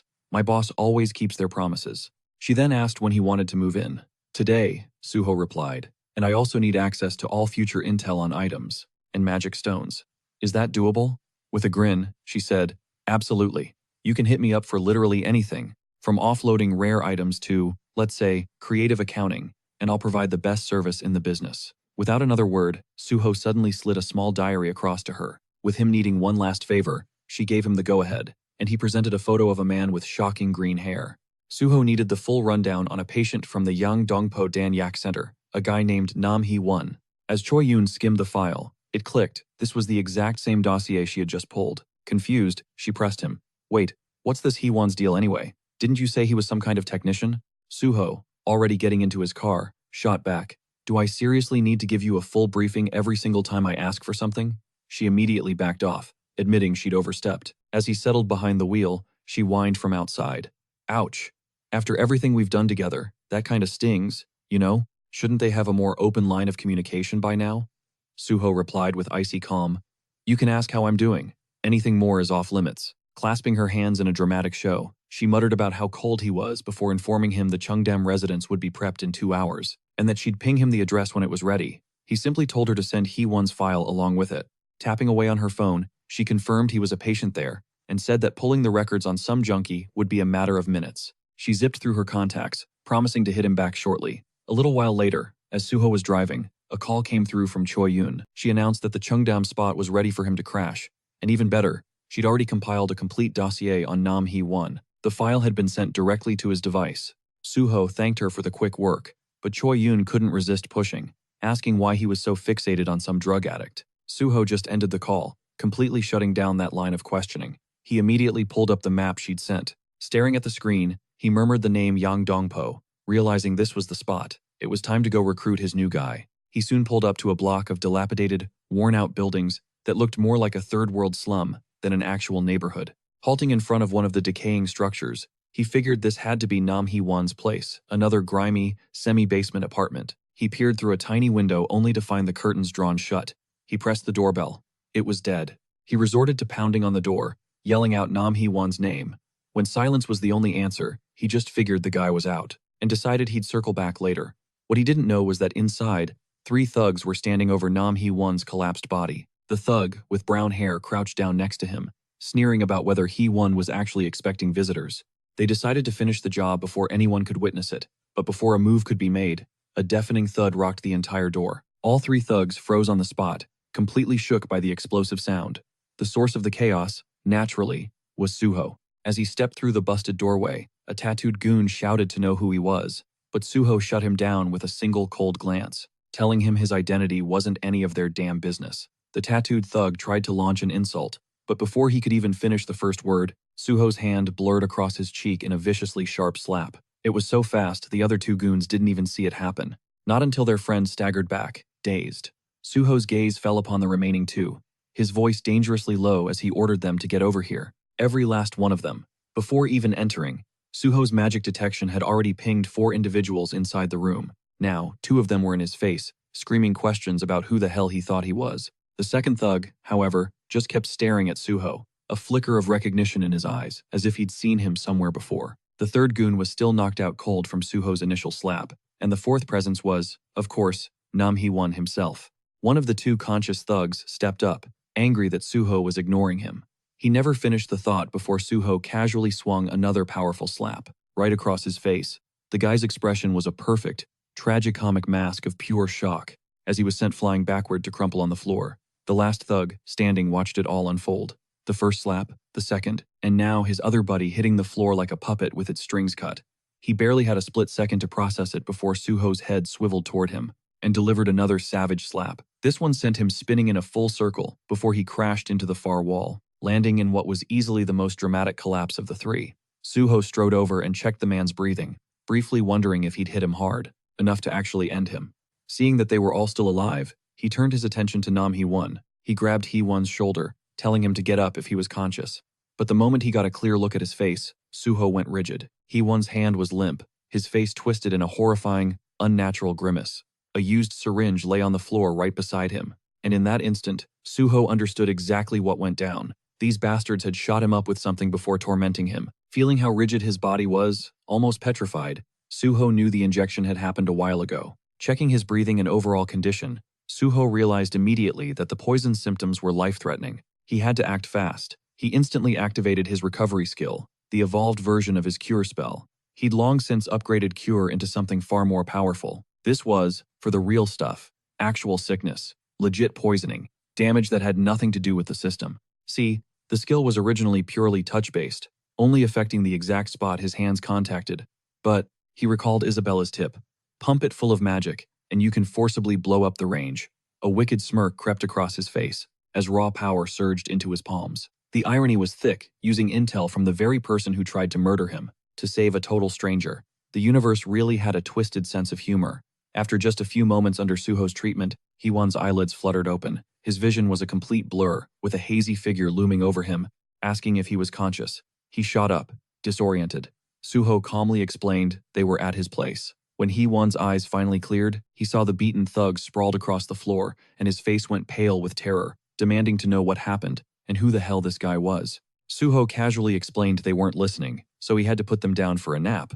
But the real problem was the junk they pumped into Hee-won's veins. Shaking like a leaf, Hee-won swore he never touched the stuff himself. He cried out that they forced it on him, that they held him down and injected him, his voice cracking as he begged Suho to believe him. Suho took one look at him and knew the guy was too rattled to think straight. A memory from his past life suddenly clicked into place, an old interview, from when Hee-won became a world-renowned blacksmith. In it, he'd confessed that the Chungshik gang had forcibly hooked him on drugs and that the battle with addiction haunted him for years after. With that chilling memory front and center, Suho knew he had to handle this right. He held his hand over Nam Hee-won, and the system pinged. The ring of emotions was reacting to the target's most powerful feelings. The color it began to absorb was pure, dark, black. Instantly, Hee-won gasped and grabbed his chest, hit by a tidal wave of pain. But as the ring siphoned out that dark, twisted energy, the pressure lifted, and a wave of calm washed over him. When the process finished, Suho asked if he was feeling any better. The green-haired boy could only nod, catching his breath. Suho rose to his feet and said flatly, "I believe you." He then formally addressed him as Mr. Nam Hee-won, confirming the people who injected him were indeed from the Chungsik gang, and the lowlifes on the floor were their crew. The Chungsik gang's original name was the cringeworthy Gold-Made Hand, but the name was so laughably bad. The association just stepped in and officially renamed them.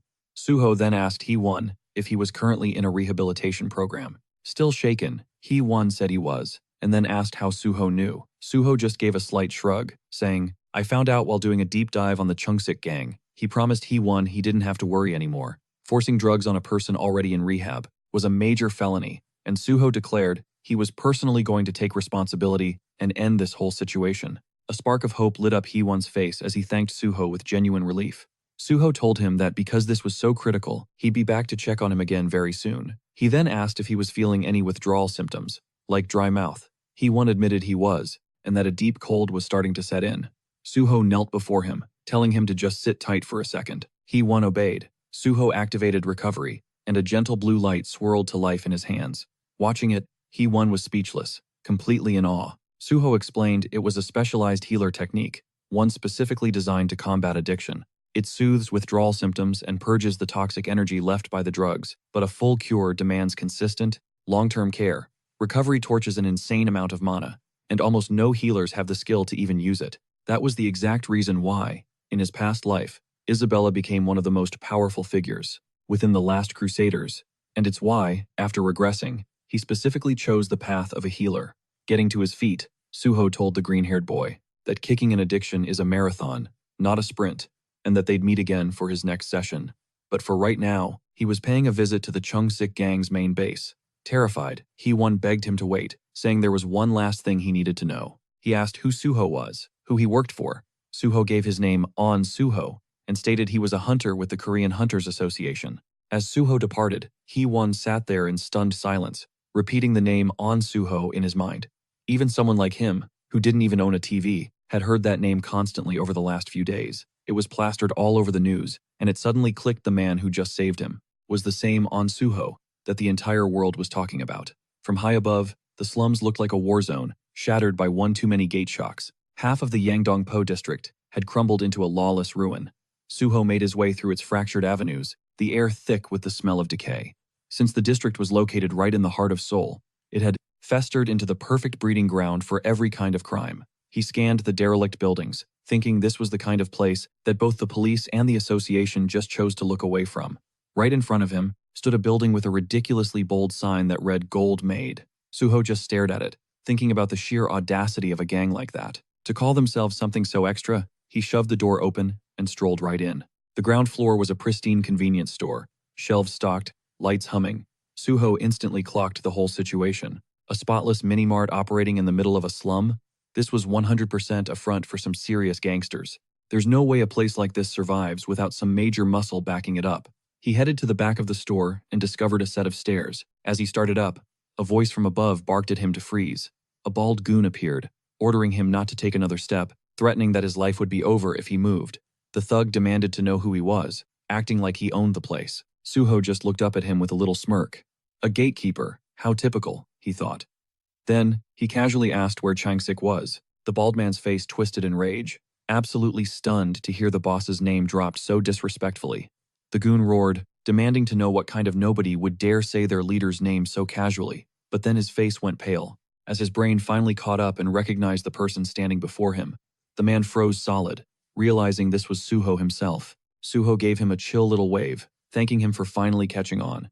The thug, thinking it was some kind of high five, actually started to raise his hand. Suho closed the distance and clapped the guy with a brutal backhand, sending the bald man spiraling into the wall as he strolled past with a grin. Continuing up the stairs, Suho's voice echoed calmly, telling them to let Changsik know he should come out.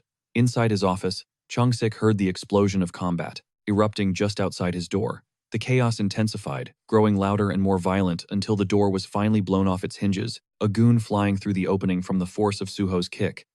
Suho stepped into the room without a single scratch on him. He muttered that, it seemed not one of these wannabe gangsters could understand simple words. Behind him, the hallway was littered with the bodies of beaten thugs, scattered around like piles of trash. Running a hand through his hair, he looked at Chung-sik and asked if bringing him here was really so complicated. Stepping over another downed punk, he added that he wondered what the gang's plan was if he decided not to cooperate. Chung-sik sat there, his face a mask of stone-cold composure.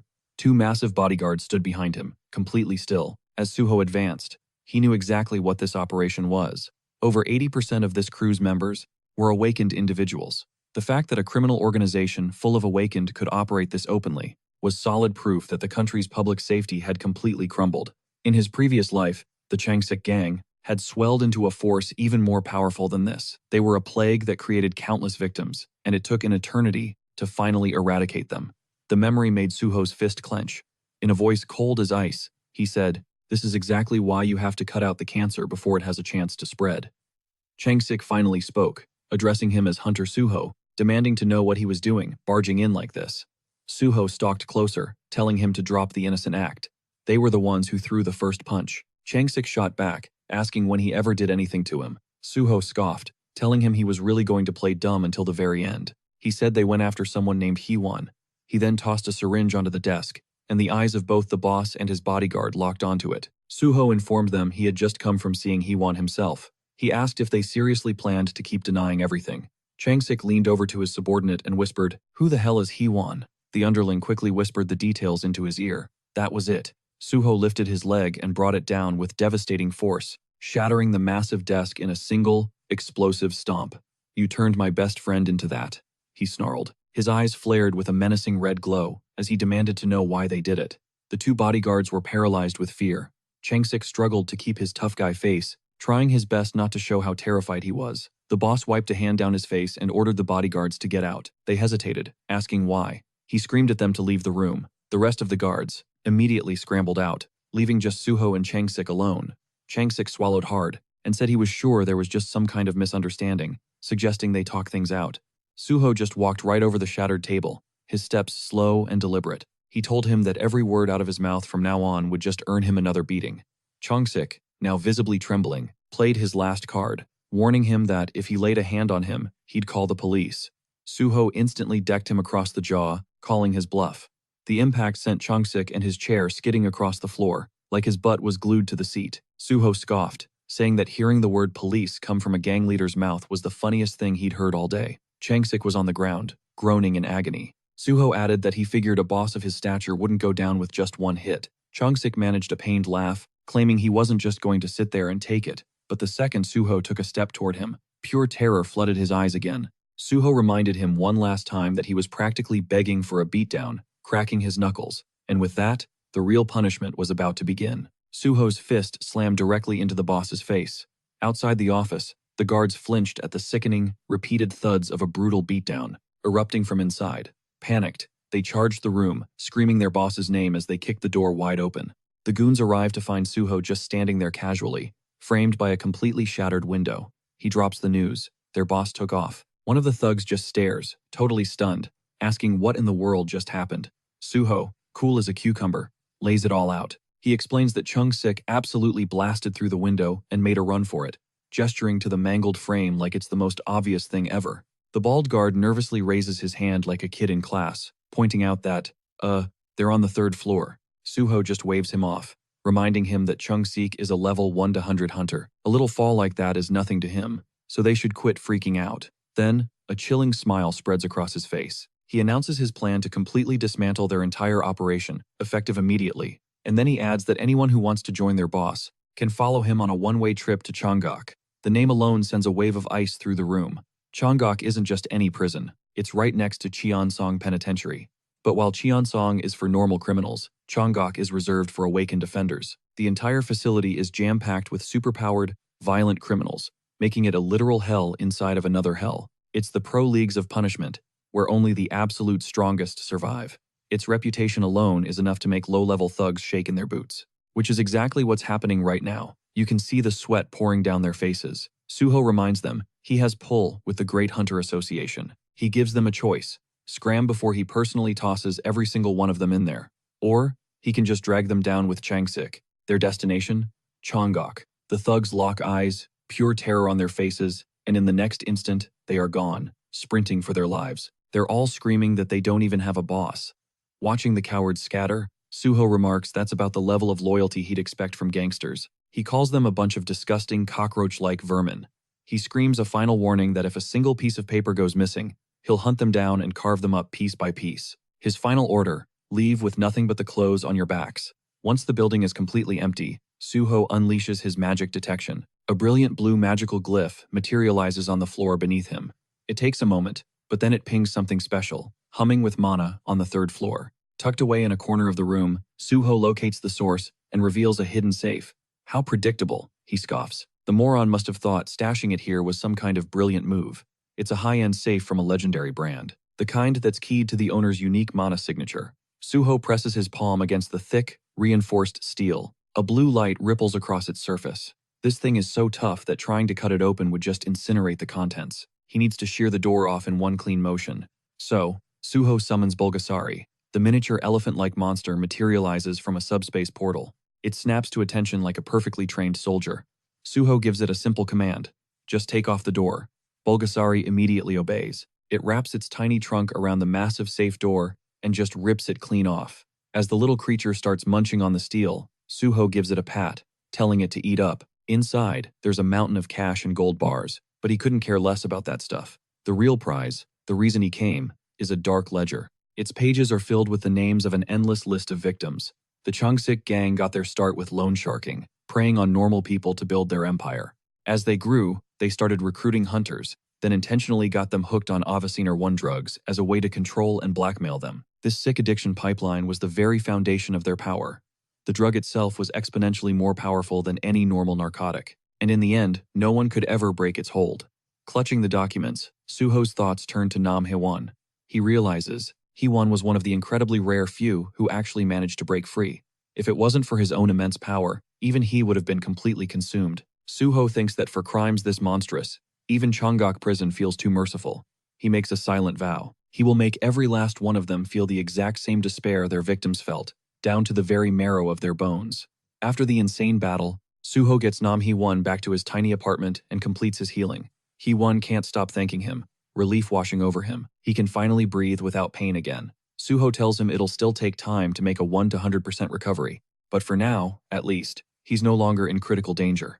Then, Suho slides a folder over to him. Hewon asks what it is. Suho explains their bond documents from the Changsik gang, concrete proof that he has officially wiped the entire criminal organization off the map. Hewon can hardly process the words. The Gold-Made Hand Gang, a group with such a terrifying grip on the city, was actually finished. Suho then breaks down the gang's truly twisted scheme. They trapped people in a cycle of debt. They used insane interest rates to turn their victims into ants struggling in a pit they could never climb out of. So even when Hewon did everything perfectly and never once missed a payment, they forced the drugs on him anyway. It was their guarantee that he would be their slave forever. Still shaken, Hewon says the only reason he's alive is because of his special ability. He describes how he fought the addiction, even brewing his own antidotes and begging anyone for help. But no one, not the police, not even the Hunters Association cared about what was happening to people trapped in the slums. He says that eventually, everyone on the outside just started to feel like a different kind of enemy. Suho completely understood. He tells Hewon that this exact reality is why he joined the Great Hunter Association in the first place. It wasn't about prestige.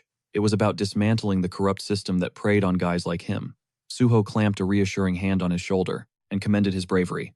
Completely overwhelmed, Hewon's composure shattered as he thanked him over and over. Then, Suho pivoted the conversation to a critical matter. It was time to table a new proposition, and with it, gain a powerful new ally. He checked if Hewon was on board, and Hewon confirmed he was. Suho then revealed he knew about Hewon's unique power, synthesis. This ability allowed Hewon to fuse any materials together to forge a completely new item. The result always perfectly matched his mental blueprint. That was the secret to his ridiculously overpowered skill. Suho mentioned that while digging through the gang's records, he realized the sheer scale of the drug crisis. The number of victims was staggering, far too many for him to handle by himself. But since Hewon had experience crafting secret antidotes, Suho offered him a legitimate mission to mass-produce a proper neutralizer and save countless more people. He guaranteed him a top-tier salary, a luxury safe house, and comprehensive medical support for his own recovery. Hee-won was floored. He felt like just being healed was a gift he could never repay. And now he was being offered a chance to rescue others, live in safety, and earn a living doing it. To him, it felt like something straight out of a hero's playbook. He figured if a god-tier hero truly existed, it had to be Suho. Hee-won instantly agreed. He insisted he didn't need any payment and would pour everything he had into the work purely out of gratitude. But Suho, resolute as ever, insisted on paying him fairly to keep everything professional and by the book. With the deal sealed, they headed to Suho's new headquarters, the building he'd been granted. It was a 3-story facility in Cheongdam, staffed with a welcoming crew and a full-blown lab on the top floor. It had everything Hee-won could ever need. Even the Banshee team popped in, curious about the slick new digs, but they bounced the second their workaholic leader saddled them with another task. Hee-won, meanwhile, was just taking it all in, completely starstruck.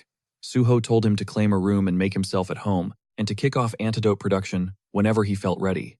Suho mentioned he was heading to Nexus HQ, but that Hee-won could reach him any time. A little later, Suho hopped on a call with the reporter, Jin-woo, feeding him the entire explosive story on the slum's hidden criminal underworld. Jin-woo, the media genius he was, declared he could amplify the story's impact tenfold. He'd paint Suho as the hunter, who single-handedly stormed a lawless slum, obliterated a crime syndicate, rescued its victims, and ignited a new dawn of hope for its forgotten residents. He planned to craft a massive feature story, so detailed and powerful that the world would have no choice but to pay attention. Suho trusted him without a doubt.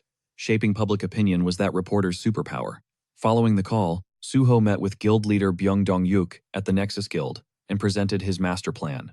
Nexus would purchase every single neutralizer Hee-won created, distributing them to victims across Korea.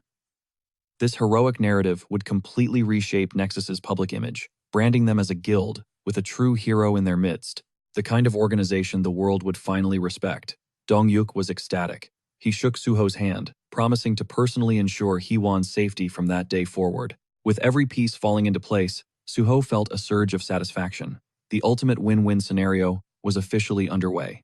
Heal the victims, expose the truth, make the criminals suffer, and prove to the world that real change was finally on the horizon. The scene then cuts to Chung-sik, the once feared tyrant who ruled the slums, now reduced to a shivering wreck in a demolished luxury suite. He was on his knees, trembling violently. Suho's name echoed in his mind, a relentless curse he couldn't escape. You didn't need a detective to figure out what happened. A syringe and a half-drained bottle lying next to him told the whole story. He'd shot up with some kind of combat drug, the type that floods the body with raw power, while punching holes through your sanity. These substances warp people from the inside out, and the vacant, scattered look in his eyes was proof. He just kept muttering Suho's name, an obsessive loop playing in his fractured mind. The moment Suho stepped through a shimmering blue portal, he found himself in his private subspace, a domain that used to be a pristine sanctuary of polished marble and high-end decor. Now, the entire place was a disaster zone, like a tornado had carved a path right through it. He surveyed the damage, his eyes catching the cracked marble floors, and the expensive furniture flipped over and strewn everywhere.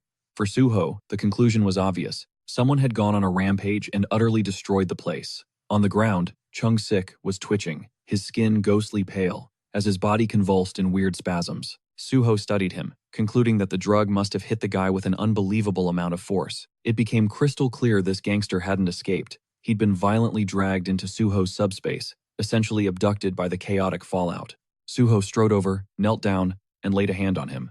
His signature blue healing aura flared to life instantly, and the system confirmed that the recovery process had started.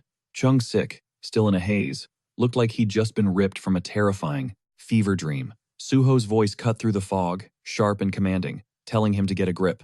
But Chung-sik just snapped, his fear erupting into pure rage. He became feral, screaming gibberish as he lunged forward to attack. Suho, unfazed, simply planted a swift kick square in his chest, and blasting him backward with zero effort.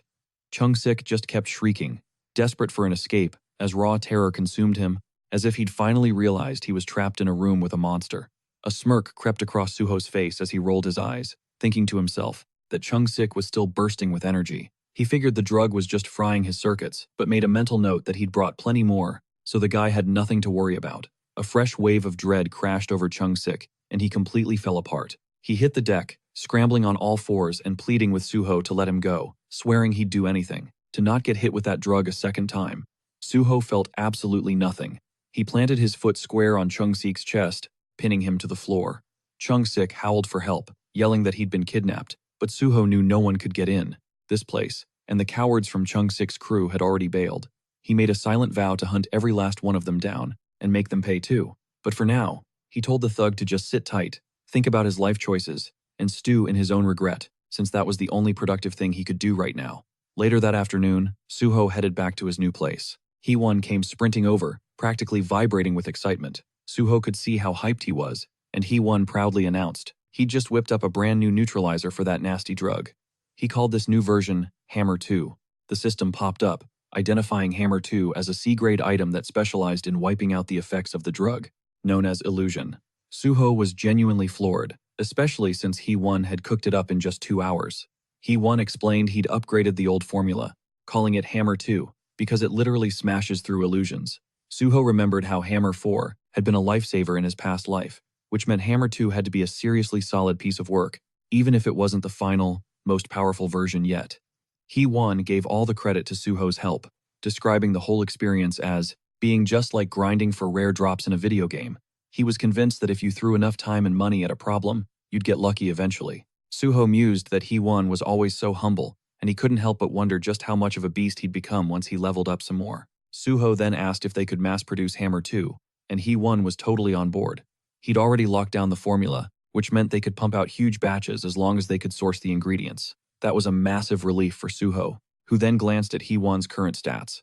The kid had just hit level 51 from crafting the new drug. Seeing this, Suho decided he wouldn't need to ring up Gi-won just yet. Hee-won was already operating like a high-level hunter. With that settled, Suho's attention shifted to rescuing all the victims back in the slums, ready to leverage everything they'd just gained to undo the nightmare that had been unleashed. The following day, a few articles surfaced online, calling out the police and the Hunter Association for turning a blind eye to the hellscape in the Yeongdongpo slums. But, depressingly, the story only pulled in about 500 views all day. The article barely made a ripple. Suho knew Jinhui had called it. There were just too many awful places in the world, and unless a story was an absolute dumpster fire of drama, nobody really cared. But this was just the first move. Suho then kicked into high gear. He started handing out huge boxes packed with food, water, and the magical neutralizer potions to the incredibly thankful residents of the slums. A short while later, a massive truck rolled in, loaded with even more aid. Everyone pitched in to unload the cargo, rushing the food and potions out to those in need. Suho thought to himself that Nexus had really come in clutch. His phone buzzed. It was Chief Pai, who had this chill, uncle-like vibe as they chatted about the appreciation plaque ceremony for the next day. They decided to keep it quick and simple. Suho was low-key thrilled because getting a plaque opened the door to a potential special recruitment offer. After the pleasantries, Suho gave Jinhui a call to touch base about the ceremony and the news coverage. Even though the slums article flopped, he figured it must have landed the reporter in some hot water with the Hunter Association. But Jinhui was completely unbothered. He mentioned that only trending stories blow up and that he hadn't broken any rules. He also revealed he was about to drop part 2 and that the PBS news crew would probably cover the ceremony too. Then he asked if Suho had an Instagram. Suho did not. The reporter was audibly annoyed, complaining that tons of fans were waiting to follow him. And that's when the conversation got weird. Apparently, there was a whole fan cafe dedicated to Suho called Anshin Temple, where his followers called him the Guardian Priest. It dawned on Suho that the person running this whole fan club was Jinhui himself. The reporter fessed up, admitting he managed it, to run PR defense, keep Suho's image squeaky clean, and shut down any drama from other chaotic fan groups. The logic, honestly, was solid. He even offered to run an Instagram account for Suho, hyping up his own social media game and promising he could make him a superstar. But Suho wasn't about to hand over the reins. He just told the reporter to send him the content, and he'd post it himself. And he'd just have to copy and paste it. That incredibly simple game plan had the reporter absolutely buzzing with excitement. He even tried to convince Suho to post selfies for the fans, but Suho was seriously camera shy. The reporter told him to just chill and at least set up the profile. Before he knew it, Suho would be a full-blown influencer. Right after the call, Suho created the Instagram account, and his phone immediately started blowing up with a relentless stream of notifications. A tidal wave of users began smashing that follow button. From inside the house, Haewon heard the phone buzzing like crazy, but Suho just brushed it off. He assumed Jinwei was already pushing the new account hard, so he just silenced all the alerts. And then, the main event arrived, the appreciation plaque ceremony at the Hunter Association's headquarters. An absolute mob scene had formed inside. Reporters, stands, and people with homemade signs were chanting Suho's name and his new title, the Guardian Priest. Suho thought it was going to be a low-key ceremony, but the screaming fans and swarming press were painting a completely different picture. The sheer volume of people was staggering, a literal sea of hype. Security guards were desperately trying to wrangle the crowd, pleading with them to stop shoving and form a line outside. Two association employees just stared, completely floored by the turnout. After double-checking, they confirmed all these people had shown up, for one man and one man only, Hunter Suho. The whole situation was unreal, mostly because the event was never even announced online. It was a first in the association's entire history for something like this to happen, for an unofficial gathering. Suho's fame had just skyrocketed to a whole new dimension. Inside the auditorium, the chaos was just as wild. Fans packed every single seat, waving signs for both Suho and the Sword God, practically vibrating with anticipation. One girl admitted she had completely bailed on school just to be there. Her friends were talking about how their fan club president, Golden Horse, couldn't make it, so their mission was to get tons of pictures for her.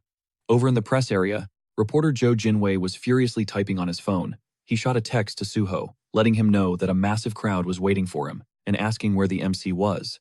Turns out, Suho had gotten there early and was already scoping out the entire scene, using his monochrome solitude skill, which basically made him invisible unless he wanted to be seen. A fan was sitting right in front of him, with absolutely no idea the Sword God was literally breathing down her neck. A moment later, Suho got a message from Chief Pai, telling him to meet in the hallway by the waiting room. He ghosted out of the crowd to meet his senior. Chief Pai was blown away by the number of fans, jokingly calling Suho a superstar, which got a laugh out of him. Chief Pai then brought up that the latest article about the Yongdyungpo slums had really struck a nerve with the public, and was making the Hunter Association's reputation take a nosedive. Suho knew that story would cause problems for the association, but Chief Pai didn't seem to care about the reporters, which explained how a journalist got in so easily today. He gave Suho a quick congrats on the award, and then rushed off for something important, keeping up his usual cool and detached vibe.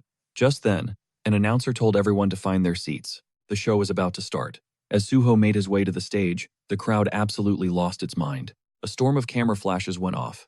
Fans were screaming about how good he looked, with some saying they finally understood the hype, while others joked that they would gladly let the Sword God cut them. Suho walked up and accepted his appreciation plaque from the association president, Young Kyung-won. They struck a pose for the cameras.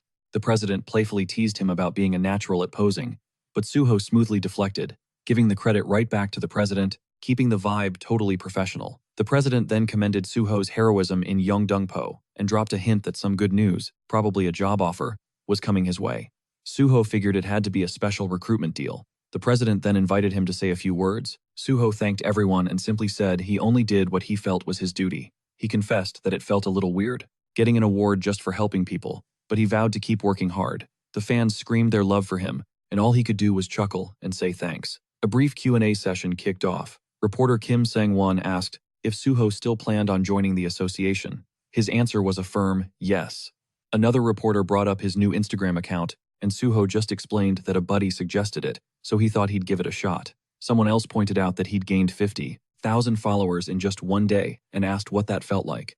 Suho admitted he'd turned his notifications off and had no idea, but he could definitely feel the public interest. Then came the question of what his first post would be. Suho figured he'd probably just upload a picture of the plaque he got today. And then, Jinwei stood up, and the entire atmosphere in the room shifted. Staff members started whispering frantically, realizing he was the journalist who had penned the scathing article that slammed the association. President Kyung-hwan's face tightened with annoyance, certain that one of his people had royally screwed up by welcoming him, but this reporter blew right past their fake smiles. He was on a mission for the truth. He cut straight to the chase, asking if Suho had seen his exposé on the Yongdungpo slums. Suho confirmed he had. The journalist then hammered him on the growing criticism that both the police and the association were ghosting people who desperately needed them, pressing Suho on whether he was aware of the backlash. Without flinching, Suho declared that he was completely aware. The air in the room crackled with tension. It was a gutsy move in a space packed with the association's top brass, but the reporter wasn't done. He then asked if Suho joining their ranks would actually spark any real change. The association's president practically launched himself out of his chair, only held back by his frantic aides. A faint smirk touched Suho's lips as he announced that if he joined, he would dedicate every ounce of his power to eradicating the corruption, ensuring no one would ever question the association's integrity again. The reporter nodded, satisfied. And with that, the public spectacle concluded. Later, Suho and the reporter, Jin Hue, were cruising in a car together. Suho gave him major props for his bold move. The reporter joked that the death glares from the association's staff nearly made him fold, but Suho countered that he looked fearless the entire time. Jin Hui then apologized if his questions felt too aggressive, explaining that in his line of work, you have to strike while the public is still paying attention. He needed to keep the momentum going, which is why another bombshell article was already in the works. Suho was actually grateful, because it gave him the perfect platform to finally voice his true intentions for reforming the association. The reporter was floored, asking if Suho was for real, but Suho made it clear he doesn't drop lies. While accepting an award, he was dead serious about shaking things up. A couple of days flew by, and a new civil servant ID card arrived for Suho. It was official. He'd been appointed as a level 5 official, a leap that happened way faster than anyone dreamed possible. At that exact moment, the internet absolutely exploded. The forums were buzzing about Suho's past victories, especially the legendary beatdown he served to those violent thugs back in the Yeongdongpo slums. A flood of articles chronicling his heroism went viral, pulling in millions of views. He was the only topic of conversation. Some netizens were calling Suho the only real one in all of Yeongdongpo, while countless others were hailing him as a true hero. Of course, the haters crawled out of the woodwork, whining that the police or the Hunter Association should have been the ones to handle it. A few conspiracy theorists wondered if Suho was just a puppet for Nexus, or just a clout chaser addicted to the spotlight. Some trolls even joked that the criminals he demolished might try to sue him, but the overwhelming majority agreed that the only L's taken that day belonged to the thugs, not the man who put them in their place. The debates were heated, but everyone was united on one thing: a massive shift was underway. Then, the official headlines dropped like a bomb. Every news outlet declared that An Suho was officially joining the Great Hunter Association. The broadcasts ran on a loop, branding him the hero of Yeongdongpo and announcing that Swordmaster and Suho had secured a special Grade 5 position. Hordes of fans and reporters mobbed the entrance of the association building, screaming his name, like he was a pop idol at a sold-out concert, not a government official showing up for his first day. The chanting was relentless. The internet was abuzz, wondering what this meant for Nexus now that their star player had switched teams. Questions flooded social media about his contract status and whether Nexus was about to throw a fit. But inside the Nexus office, the boss, Bae Dong-yuk, was the picture of calm. He coolly noted that everyone was talking about them now, and it was the perfect time to drop an official statement. Nexus unleashed a media blitz, publishing articles that wished In Suho the best of luck and clarifying there were 0 contract issues, and that they'd never even paid him a signing bonus. The subtext was loud and clear. Nexus wanted the world to know. They fully endorsed Suho's move. Elsewhere, 2 guys who looked like hunters were glued to the news. They remarked how Nexus was a top-tier guild, unlike guilds like Hexagon and Prime, which were just soulless money-making machines. They brought up Hexagon's dirty laundry, like the time they let a weak hunter die because they were too cheap to give him a potion, or how they worked their mages to the point of collapse. On the TV, Nexus's guild leader, Bae Dong-yuk, was in a live interview. The reporter asked if Nexus had kicked Suho to the curb because of public pressure, but Bae Dong-yuk shut that down immediately. He spun a masterful tale about how Suho wanted real field experience before his civil service exam, and that his time with Nexus was just one part of his grand plan. He confessed he was sad to lose a talent like Suho, but insisted his true calling was saving people, not being tied to a private company. It was a PR masterstroke. Suho and Nexus were making each other look like saints. Back at the Hunter Association, Suho fought to keep from sweating under the intense glare of the crowd. The screams were deafening, and the camera flashes were a blinding storm. He felt the immense pressure of being watched by so many. He remembered what Jin Hue had told him, that he needed to show his face to the fans because they'd be crushed if he didn't. Suho had to admit the guy had a point, even if it clashed with the cool, aloof image he wanted to project. This time, the vibe was different. He was seizing control, ready to write his own damn story instead of just playing a part in someone else's. Suho strode into the Hunter Association's grand lobby. Dead center, President Kyungwon and his vice president, Kyumon, were waiting for him, their presence igniting a firestorm of camera flashes. The president's smile was blindingly bright as he pumped Suho's hand, declaring the day historic and drowning him in congratulations. They guided him toward an elevator, and the moment those polished steel doors slid shut, the presidential mask vanished. His whole posture shifted, becoming instantly more relaxed as he asked if Suho was settled in and knew the day's agenda. Suho played it cool, confirming he was good but still in the dark about the exact details. The president just waved it off, saying the vice president would handle the full debrief. The elevator chimed, the doors opened, and the president was gone, leaving Suho alone with VP Kumon. It was a little sus that a guy this high on the food chain was playing tour guide himself, but Kumon simply steered him down a sterile hallway and into an office where Chief Pai and Chunmun were already waiting. Kumon announced these were his new handlers, and bounced with a quick good luck. Chief Pai's grin stretched from ear to ear as he gestured for Suho to sit, laying the friendly act on thick. He even ordered Chunmun to grab Suho a drink. The whole situation was low-key hilarious, two big shots from separate departments teaming up just to manage him. Chief Pai then told Suho to call him senior when they were alone, saving the official chief title for public appearances. Suho gave a slow, knowing nod. He caught the signal loud and clear, especially since Chief Pai was notorious for being an absolute stickler about titles and his reputation. And then, the pop quiz started. Pai began grilling Suho on what he knew about his new role. Suho calmly explained he understood the whole probation deal. Typically, a grade 5 officer gets stuck in the HR training center before being shipped out to some random branch office.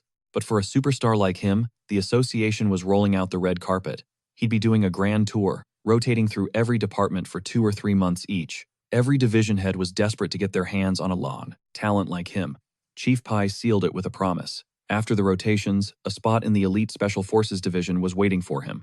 Suho recalled the real backroom deal, which was a guaranteed slot in Special Forces to keep him far away from the gate management department. He also got it with this much attention on him. He had to follow the official playbook, at least for now. Chief Pai then introduced Chunmun as his new shadow, his overall supervisor for the entire program. Each department had a boss, but Chunmun would be his go-to guy, connecting the dots and fielding all his questions. The second Chief Pai left the room, it clicked. That whole welcome party was just a silent power play, a warning to Chunmun not to even think about poaching Suho for his own team. A bit petty, Suho thought, but he brushed it off. Chunmun immediately launched into the training plan. There were 5 divisions: Special Forces, Administration, Awakening, Gate, and Resources. Suho already knew this, and he rattled off the function of each one from memory. Chunmun looked impressed, though he probably just chalked it up to Suho cramming from a memo. He then announced Suho's first stop, the Awakening Department.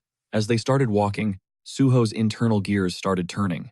This meant he was about to meet Director Lee Wanik, a core member of the president's crew, and a man Suho fully intended to take down. Chunmun kept talking, explaining how every department would be watching him, testing him constantly. There was zero room for error. He had to ace everything they threw at him. But Chunmun was a hype man through and through, insisting with unshakable confidence that Suho was going to crush it, maintaining that cheerful, supportive vibe of his. The moment they stepped through the doors of the Awakening Department, Suho thought to himself, yeah, he wasn't going to need any special abilities to remember this next part, because there was one person in this room nobody could ever forget. There, behind a massive desk, stood Lee Wanik, radiating authority. He shot up from his seat to greet them, gushing about what an honor it was for the nation's biggest superstar to start his tour with them. He also made it clear that he, personally, would be grading Suho's work, all while flashing a smile that was way too friendly. Suho's mind was already pulling up the dirt he had on this guy. Wanik was a legend within the association, and was known to be the chairman's right-hand man. After a short-lived exit to another company, rumors had started swirling that he was deep into human trafficking, but the stories vanished when President Kyungwon personally buried the evidence. Things are going to play out differently this time, Suho thought grimly. He knew the truth. This whole corrupt place needed to be burned to the ground. A sharp knock on the door broke the tension. Wanik identified the guest as Junsong before calling him in. He introduced the newcomer as the officer, tasked with guiding Suho through the Awakening Department. They shook hands politely, with Junsong saying he'd heard a ton about Suho, and was totally starstruck to be working with someone so popular. Suho played the humble rookie, though internally, he had absolutely no clue who this guy was. To be fair, anyone below a team leader was just called officer, so it made sense. Junsong tried to break the ice with a joke, even saying he'd need to snag an autograph later. He then told Suho not to stress, pointing out that everyone knew where he was really headed. Suho played dumb, giving him a confused look. But Junsong just laughed and spilled the tea. The entire association knew he was on the fast track to the Special Forces Division. Suho instantly realized that Chief Pai had been broadcasting the secret to anyone who would listen, but he didn't really care. Having a powerful patron in his corner just streamlined everything, even if being treated like a VIP felt a little awkward. At that moment, Junsong slid a thin document folder toward him, which he called the department's crash course. The full manual was an absolute monster, so they'd cooked up a special, streamlined version just for Suho. Turns out, having connections is a total game changer. He laid out how the Awakening Department was split into 2 main branches, awakened affairs, and non-awakened affairs, each with its own dedicated squads. Suho's first steps would be to ace a theory exam and then run through one field training op with both divisions. But he told Suho not to sweat it. Everything was already pre-arranged for him. He slid a business card over, telling him to hit him up if anything weird went down. After the guy bounced, Suho dropped into a chair and cracked open the manual. Even for a summary, this thing was thick, but Suho wasn't fazed in the slightest. He had his library of memories, which was basically a cheat code for his brain. The system kicked into gear, and all the information just downloaded directly into his mind, totally effortless. Any kind of memory test was a joke to him. About 40 minutes later, Junsong popped back in and announced it was showtime. He was budgeting at least 30 minutes for the exam because the questions were designed to be ridiculously tough and full of traps. But the moment Suho started, his pen just blazed across the paper like a machine possessed. Junsong could only gawk in total disbelief. Suho wrapped the whole thing up in 10 minutes flat and handed the paper in without breaking a sweat. It was a new record. Nobody had ever finished that fast. As Suho got ready to dip, Junsong offered to show him the cafeteria, but Suho curved him, saying he'd already locked in lunch plans. Right after, Suho made a discreet call to Chulman, checking to see if he was swamped. And since he was free, Suho proposed they grab lunch, asking him to keep it on the down low. Chulman was immediately on board. Back in Chulman's office, Junsong walked in just as the supervisor was wrapping up his call. He broke the news that Suho had already blitzed through the theory test. Chulman was floored, asking if he was serious, but Junsong swore it was the real deal. Together, they huddled over the test paper and fed it into the grading machine, buzzing with nervous energy. The machine lit up with a perfect score, 100. Their first thought was a glitch, so they double-checked it by hand. But after several passes, the result stood firm, a completely flawless score. Junsong practically had a meltdown. He kept repeating that nobody had ever pulled that off, especially on their first day. It all clicked. He finally understood why Chief Pai was so desperate to get Suho. All Chulman could do was laugh. He silently admitted he'd been hoping to snatch Suho for his team first, but Chief Pai's clout was just too massive. It was impossible to compete when Suho was operating on a whole different level. Meanwhile, Suho was just chilling in the hall, letting out a bored yawn, completely unfazed. None of this was a big deal to him. After linking up for lunch, Suho and Chulman found a bench next to a vending machine. Suho insisted on buying the coffee since Chulman had covered the food. That's when Chulman asked why he'd suddenly wanted to hang out. Suho explained that he didn't really know anybody at the association and didn't feel like eating by himself. Chulman was the only familiar face in the whole place.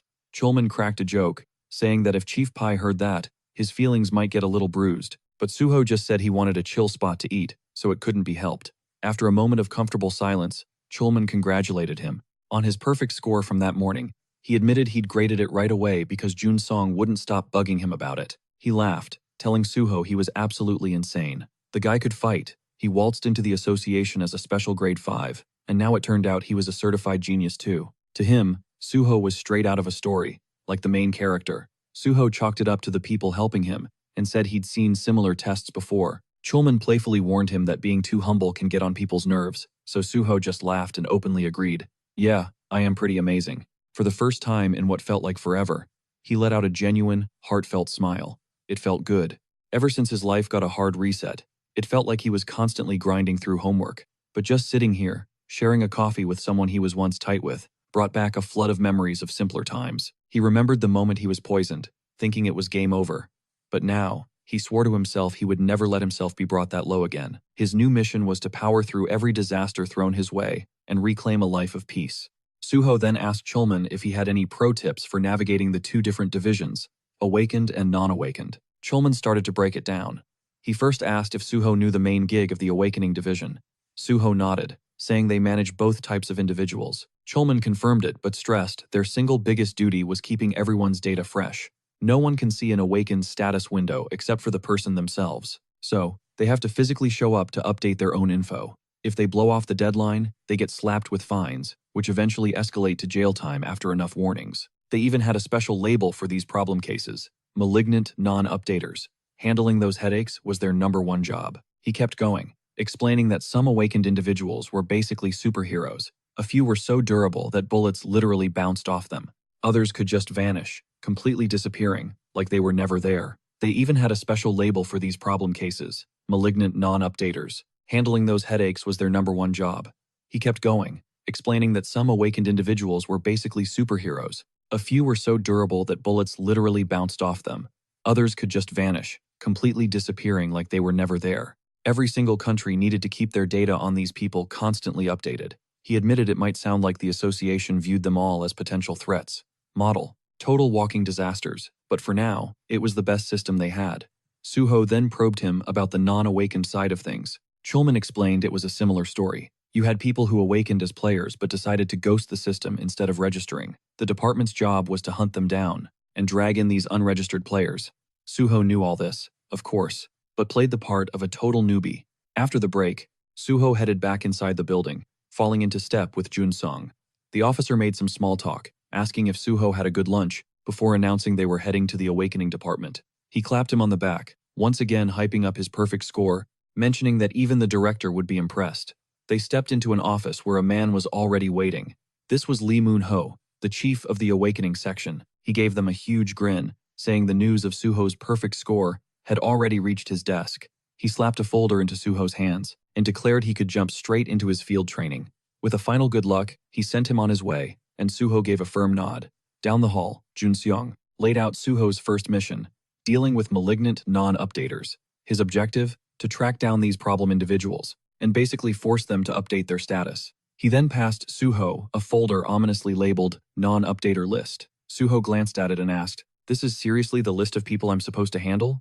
Junseong just nodded, saying the list wasn't that long, so the job shouldn't be too rough. But the moment Suho actually scanned the names, his face went ice cold. This whole thing was a setup, a joke. Every single name belonged to some of the most notoriously dangerous people out there.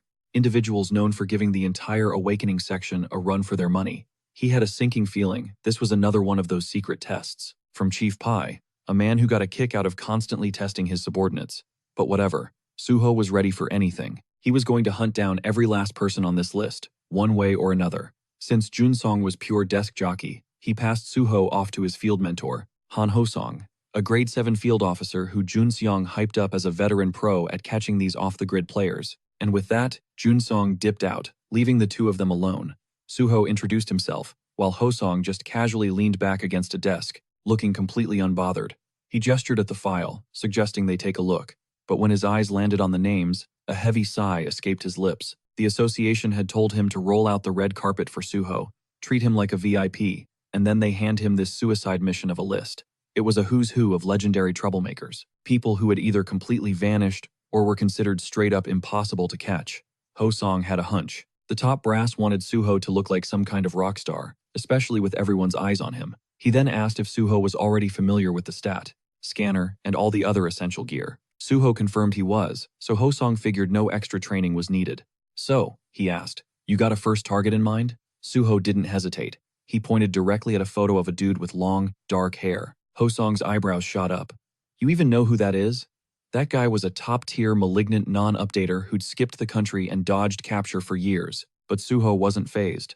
"If his name is still on this list," he said, "then he's still fair game." Suho pressed his hand flat on the page, covering the photo of his target. A confident smirk played on his lips as he geared up to hunt down every last one of these legendary fugitives. The profile on the page showed a dark-haired man named Kim Gung-won, an illegal pharmacist whose real business was cooking up designer doping agents. He was the plug, supplying these substances to everyone, from amateurs to professional athletes. The problem was, the stuff he made wasn't your standard chemical doping. This was skill-based doping, something way more sinister and almost impossible to detect.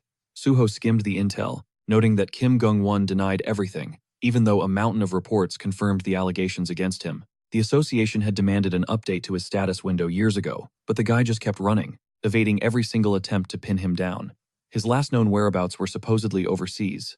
Usually, when an unregistered hunter goes dark, for that long, they're written off as missing. But the fact his name was still on the active list meant only one thing: he was still in business. Suho understood immediately. Even the Awakening Division knew this guy was an active and ongoing threat. And even though this was clearly a hunter-related crime, the case fell to the Awakening Division, not the Special Forces Division. Why? Because the Special Forces wouldn't lift a finger without rock-solid proof, no matter how sketchy a situation looked. Closing the file, Suho remembered that the Special Forces Division was also chronically understaffed. But the real kicker was that Chief Pai had a habit of dodging any case he deemed unprofitable or just plain annoying. Han Hosong nervously scratched his neck. "Look, I get the suspicion," he said, "but trying to catch a guy who's probably halfway across the world? That just feels impossible." Suho just stared at him. You really believe he's overseas? Hosung looked completely thrown. Suho broke it down for him. Kim Gung-won was 100% still in Korea. The reports clearly stated that domestic athletes were still getting their hands on his product, and for his drugs to be so easily available, his entire operation had to be based right here in the country. Suho pointed out that smuggling this stuff in would be a nightmare with how tight security was. Hosung, sinking into a chair, conceded that the rationale for such a flawless supply chain from overseas was solid, but a report was just paper. They had zero concrete evidence that these individuals were actually juicing with doping drugs. Suho stared him down, declaring they would get the proof themselves. Hosung shot back that skill-based doping leaves absolutely no physical residue, unlike old-school chemical stuff, making their mission borderline impossible. Suho announced he would personally spearhead the verification, a statement that just baffled Hosung even more. The officer argued that this wasn't even a formal investigation, it was an anonymous tip-off. That meant Suho wasn't getting a warrant. He demanded to know how Suho planned to accomplish anything without legal authority. Suho stood his ground, stating he had a different strategy in mind, and that he was running this case solo. He framed it as a field evaluation, wanting the first crack at it with his own methods. If his plan went south, they could always fall back on Hosung's by-the-book approach later. Hosung, still bewildered but done arguing, waved him off and told him to go do whatever he had planned. Suho gave a slight bow, thanking him for the vote of confidence. Hosung added a final offer: call him anytime if he hit a wall. With that settled, Suho exited the office, his mind already spinning with his strategy. Hosung leaned back, thinking Suho had no clue what kind of insane plan he was cooking up, but figured he was about to learn a very hard lesson. Hunting down a fugitive, off-the-books hunter was a whole different league from anything Suho had ever faced, and that reality was about to hit him like a truck. The second Suho stepped outside, he whipped out his phone and made a call to Nexus Academy. He told them he was on his way over and needed a favor, effective immediately. A short while later, Ji-won showed up, grinning and remarking that the job sounded like a piece of cake. Seated in the Nexus Academy lounge, Suho and Ji-won huddled up, as Ji-won confirmed the objective. All he needed to do was pinpoint the location of a man named Kim Gung-won. Suho gave a firm nod. Ji-won scanned the file, concluding that if they crunched the numbers from the reports, they could eventually track down Kim Gung-won's phone. Once the phone was located, they'd have the man's exact position, and Suho could move in for the takedown. Suho watched him, completely certain he had made the right call bringing him in on this. Ji-won, a bit embarrassed by the praise, said it was a simple job, and asked if they should get started. He then mentioned that one more person was joining their little operation, Hyung-min, from the infamous Banshee team. Ji-won's eyes widened, wondering why a heavy hitter like Hyung-min was involved. But Suho explained that his unique ability was crucial. Their mission was to digitally infiltrate a heavily encrypted smartphone and extract data from deep within it. And now, Ji-won understood everything. With the plan locked in, Suho gave the signal to begin. A little later, Ji-won dialed a number, putting on a persona as someone named Kwon Song-min, from a mobile service provider. He casually asked if he was speaking with Mr. Hamdeo and tried to pitch him a new internet package. The guy on the other line just grunted, clearly not interested, and then abruptly hung up. Suho watched the performance, impressed by how natural Ji-won was. Ji-won just shrugged it off, saying now that they'd confirmed the informant's number was legit, it was time for the real show to start. Ji-won activated his digitization skill, and in a flash of light, the three of them began to shrink, getting pulled directly into the smartphone. They materialized inside the device's digital world, confirming they'd made it. Ji-won laid out the game plan. All they had to do was dig up any evidence of contact or transaction records with a drug supplier. He figured a quick search through texts or messenger apps would be the fastest way. Their eyes immediately landed on a Telegram icon. They knew Telegram was a hotbed for these kinds of shady deals, so they decided to start their search there. But when Ji-won moved towards the icon to access its data, he froze. It was locked down tight, and his face tensed up. Suho glanced over at Hyung-min and gave a nod, silently telling him he was up. Ji-won, totally confused, warned him that firewalls this strong weren't something you could just break. Suho explained that Ji-won had no idea what Hyung-min's personal skill was. Hyung-min possessed the power to generate a special doorway that could phase through literally any barrier. The name of his skill? Portal Creation. As Hyung-min lifted his hands, a shimmering blue orb materialized, and a split second later, a glowing door appeared right in front of them. It clicked for Suho in that instant. Apps like Telegram are designed to send alerts during hacking attempts, but Hyung-min's ability didn't attack the firewall. It simply created a new entrance through it, leaving absolutely no trace behind. It was a chilling reminder of how the Banshee team had executed their terror attacks with such terrifying precision, all thanks to Hyung-min. Meanwhile, Ji-won was having a flashback to his own past struggles, remembering all the times he had to brute force his way through firewalls with sheer effort and grit. Suho noticed his deflated look and clapped him on the shoulder, reminding him that he was the only reason they were even able to get inside this digital world to begin with. Still practically carrying the emotionally drained Ji-won, Suho guided the team through the freshly made portal. Deep within the messages, they finally found what they were looking for,